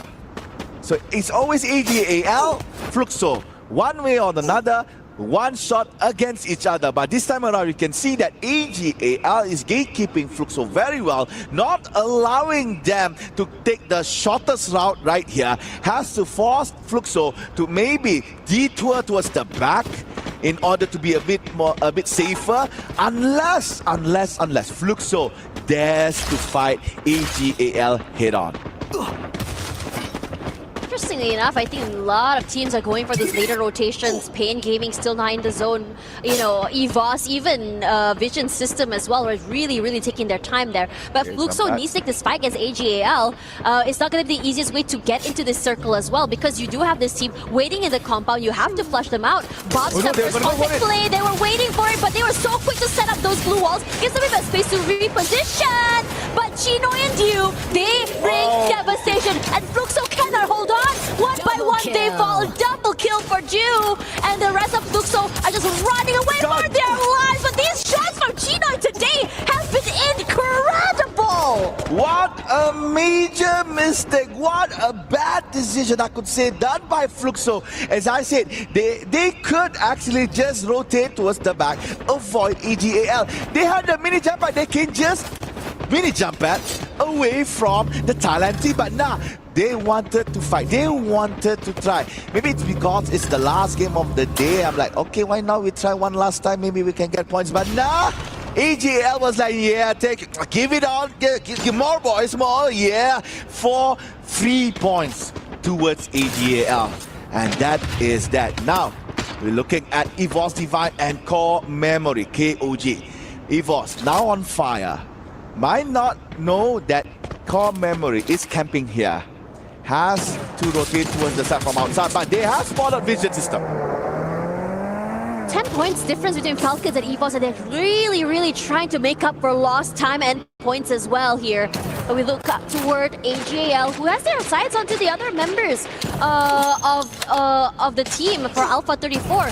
Tries to put the shots, a bit more pressure onto them as well, but you can tell that for Alpha 34 is super wary right now. Yep, hit some chip damage onto WVU, but not enough to take him down. So making sure they don't stay around alone is going to be key here, as the other members of AGL look to play a little bit more aggressive. Shinoi, I would say the Slayer for today, is doing incredible. He's putting in the pressure. Saifa rushes forward, but he has been enough gone that he can chew. R7 eliminates him promptly, and the rest of the team now scratching their heads. What do we do? Our first contact is fallen. Are we gonna back off, or are we gonna press the issue? EGL challenging yet another Brazilian team. However, they have lost Saifa, and Chinoy tries to go for the smart blue wall on the slide bar, but sadly Chinoy is not trapped on the balcony in front of members of Team Alpha 34. However, Liu and Luan goes down. R7 is doing as much as he can, but it looks like AGAL maintains dominance in the compound. R7 has to fall back. However, Barros was hunted down. Nice shotgun by the R7, but R7 again with the shot. with the clutch. Dew is not there. R7 managed to get Luan in the same process. Now Dew with the grenade, will it enter? However, Falcon is coming. They are coming. The Green Falcons is gonna go for the party. Now Dew all alone, facing Falcons, facing Alpha 34, and Dew finally found a whole bar and a car as well. Peter and On Fire was hit by the car, and Dew finally has been gone down. Well, $59 a line, and AGAL is now no more. And Falcons leaving at Peter, red color on the bar, being hunted down now by Pain Gaming. Third party, the name of the game. And Falcons are doing it so perfectly, but limit falls. They're not done quite yet because Pain Gaming is looking to put their hands into the cookie jar. But both of Bea and Luan get one each here, and Falcons cannot hold. With only one player left alive. No space to work with. Vitality and Pain Gaming, 2 Brazil, 1 Indonesia. Will we have another Southeast Asia Booyah as the closer, or will finally we have Brazil slotting in on first day as one of the teams that gets the Booyah? Let's just see. Vitality waiting on top, Alpha 34, only one lone survivor left, and Pain Gaming has a lot of resources to play with. Interesting enough, because the circle is shifting over to their side, every single team needs to be able to win this fight in this compound. If you walk outside there in the open, you are basically dead meat because there's no cover. There's nothing to work with as well. And Vitality looking to just overthrow these two teams inside of the compound. The nades will be cooked, throws down, finds nothing. It does break the glue wall, but it doesn't really hit that mark. Motovia does eventually find one. Luan walks straight into his trap, and the rest of Vitality look to collapse. Koja falls, jump shots all about. Peter is doing well to manage this aggression, but Dix is going to find a kill of his own. Good trades all around for both of these teams here, and everyone is chaotic, and not a single player able to play with each other, isolated as well from the windows, from the blue walls. Every single corner is managed as well, and Peter, the gatekeeper of the outside of the compound, has got so many eliminations, and a Booyah happened right out of the blue here. The king has been dethroned. We have the new king for Solana here at EWC 2025. Booyah for Pain Gaming. After 5 games in a row dominated from Southeast Asia, we see the fangs rise here by the Brazilian team.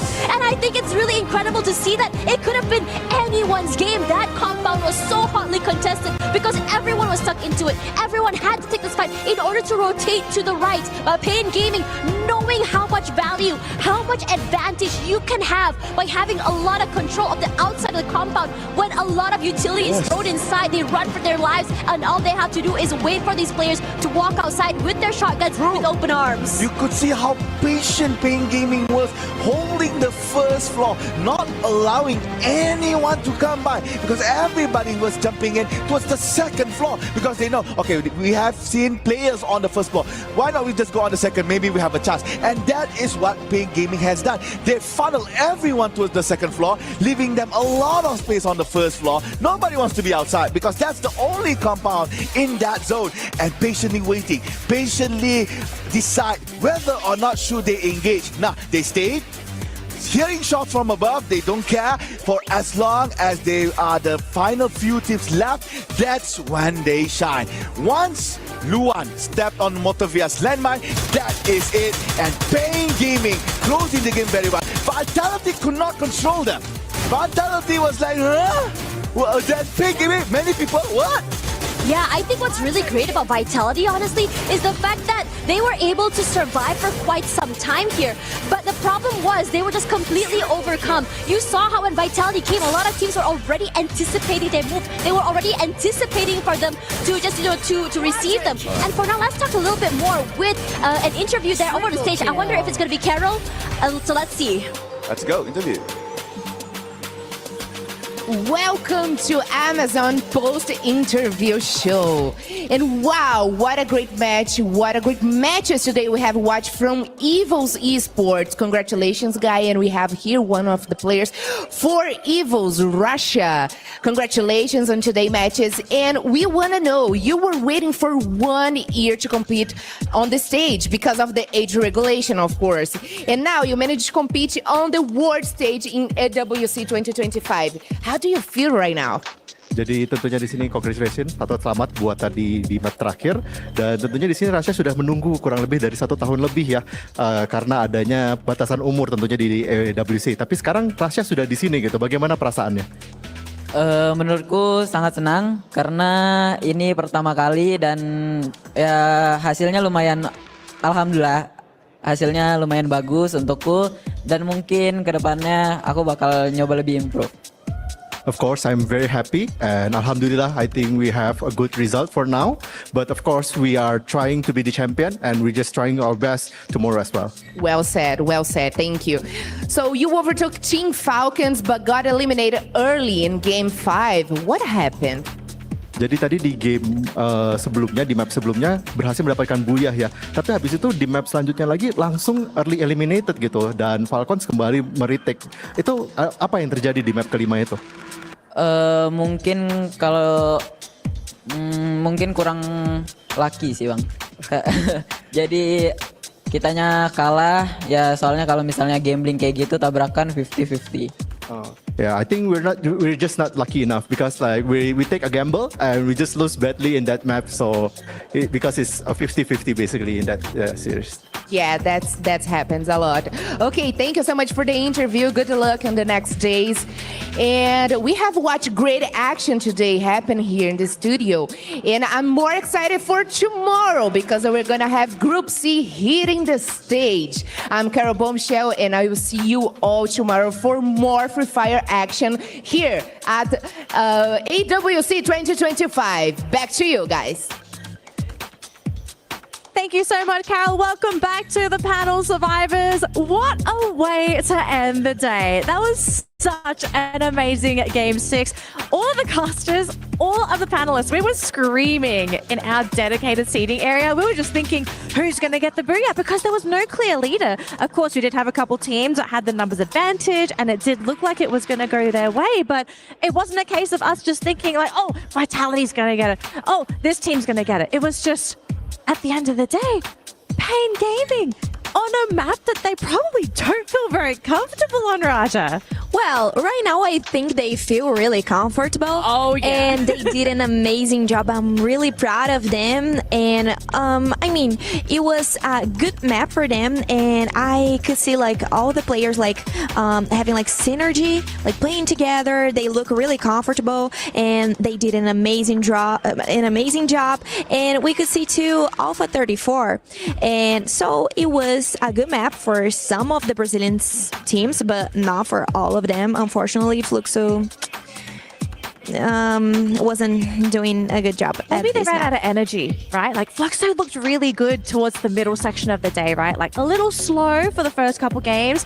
Then Fluxo was kind of winding up, starting to feel good, but then we come to the last map and did they just run out of juice, do you think? I don't know what's going on. I think it's something about the adaptation because they switched the players. So I think probably someone was like ruining the game. I don't know what's going on. I will check this for us, and I will bring this information tomorrow. Here's my prediction. I think that, especially for Fluxo, especially when we're talking about their IGL, they like the structure of the game to be very within the boundaries, right? We don't want to just leave it up to chance. And a lot of these situations that we do end up finding ourselves on this brand new map is very, some may call it a little unorthodox, right? Especially those final game rings as well. And I think that teams who had the better instincts overall, Alpha for an example, again, was able to hold out for long periods without Pain Gaming as well, which is where we started to see them shine. Vitality, really good examples of teams with strong instincts. Yeah, it just so happens, Team Vitality, we did mention that they're very strong in this map,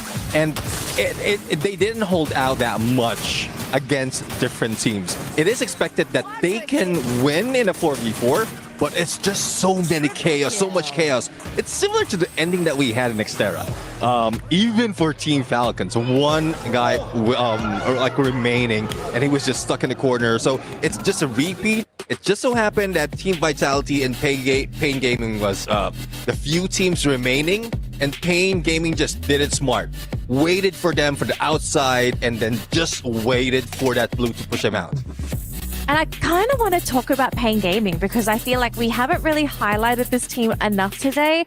And they seem to be getting better and better with every map that they're playing. They already had a high elimination score today, but their only problem was securing placement points. Now they got a booyah. All of a sudden, we could be looking at a major contender here at EWC. I know everyone at home is excited to see the overall score, though. So let's have a look and see where everyone is after completing their day one matches. And still at the very top, we have Team Falcons. The main reason they've been able to stay up here, though, is because, unfortunately for EVOS, they had one round that actually cost them a lot of points.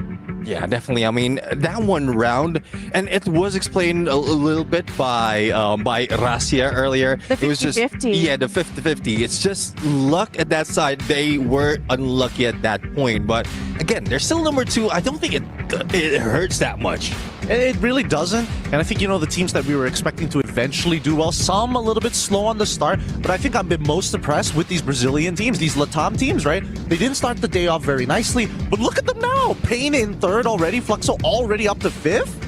Yeah, it's good to see my Brazilian teams at the top 5. I'm really happy for them. But how about EVOS? I think it's a really good position. I will be really happy if any Brazilian team keep at the second spot. But I think they are kind of hiding some things because they don't want to show like the whole game that they will play at the grand finals.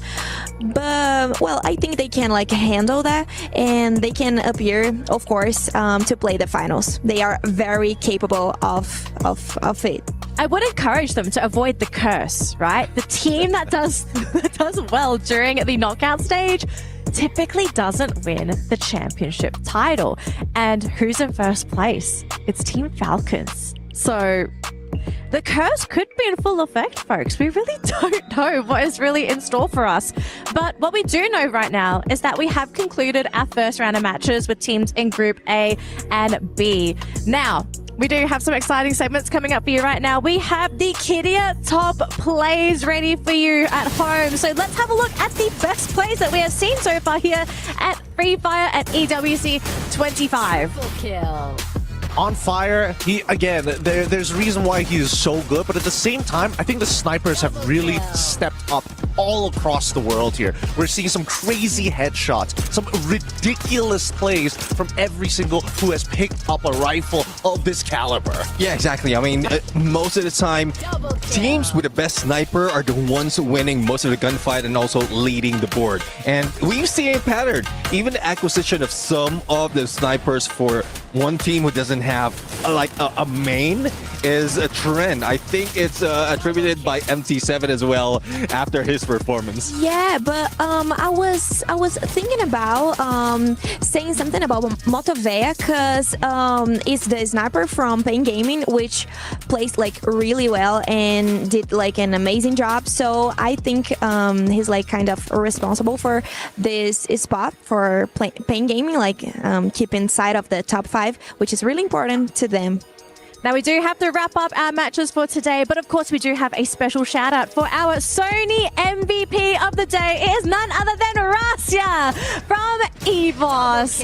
This man has worked for the team. Yeah, I would say that. He's getting close to man, but he has worked for the team today. I think we had a bit of a discussion at first. This was off camera, and we questioned whether Rasia really was a good fit for EVOS, but I think after today, we're really starting to see this team really come into its own, and they're ready to take the EWC title. Absolutely. I think that at least for Rasia, his best pairing is when he's with Ray, right? The energy, because again, they are, I don't want to say exactly the same age, but they're pretty similar in terms of build. There's a lot of relatability, but the communication between those two players alone gives, it almost feels like Rasia has eyes at the back of his head thanks to that. Yeah, and also I think he made those adjustments like after losing all those gunfights, like keeping distance from the rest of the team, he is now going into the mix, like sticking together with the rest. And that was one point that we have earlier when they were losing fight against Team Falcons. Yeah, I agree with everything you guys are saying. I think, and I think it's so cool to see like a kid, like a young boy, doing everything doing this type of things in the tournament. I mean, it's really good to see that he's confident. I mean, it's pretty good. especially at such a young age. Yeah. I mean, it makes us feel pretty bad, don't we? So talented. I'm hurt. All right, analysts, thank you so much for sharing your knowledge of Free Fire on the panel for today. It's been absolutely amazing. Thank you, Raja, Neptune, and Gideon. That's going to be it for us here for day one for Free Fire at EWC 2025. But we still have 4 more days of Free Fire to go. So make sure you come back tomorrow at the exact same time as we get ready for our next round of matches. But until then, have a wonderful rest of your day and enjoy the rest of EWC.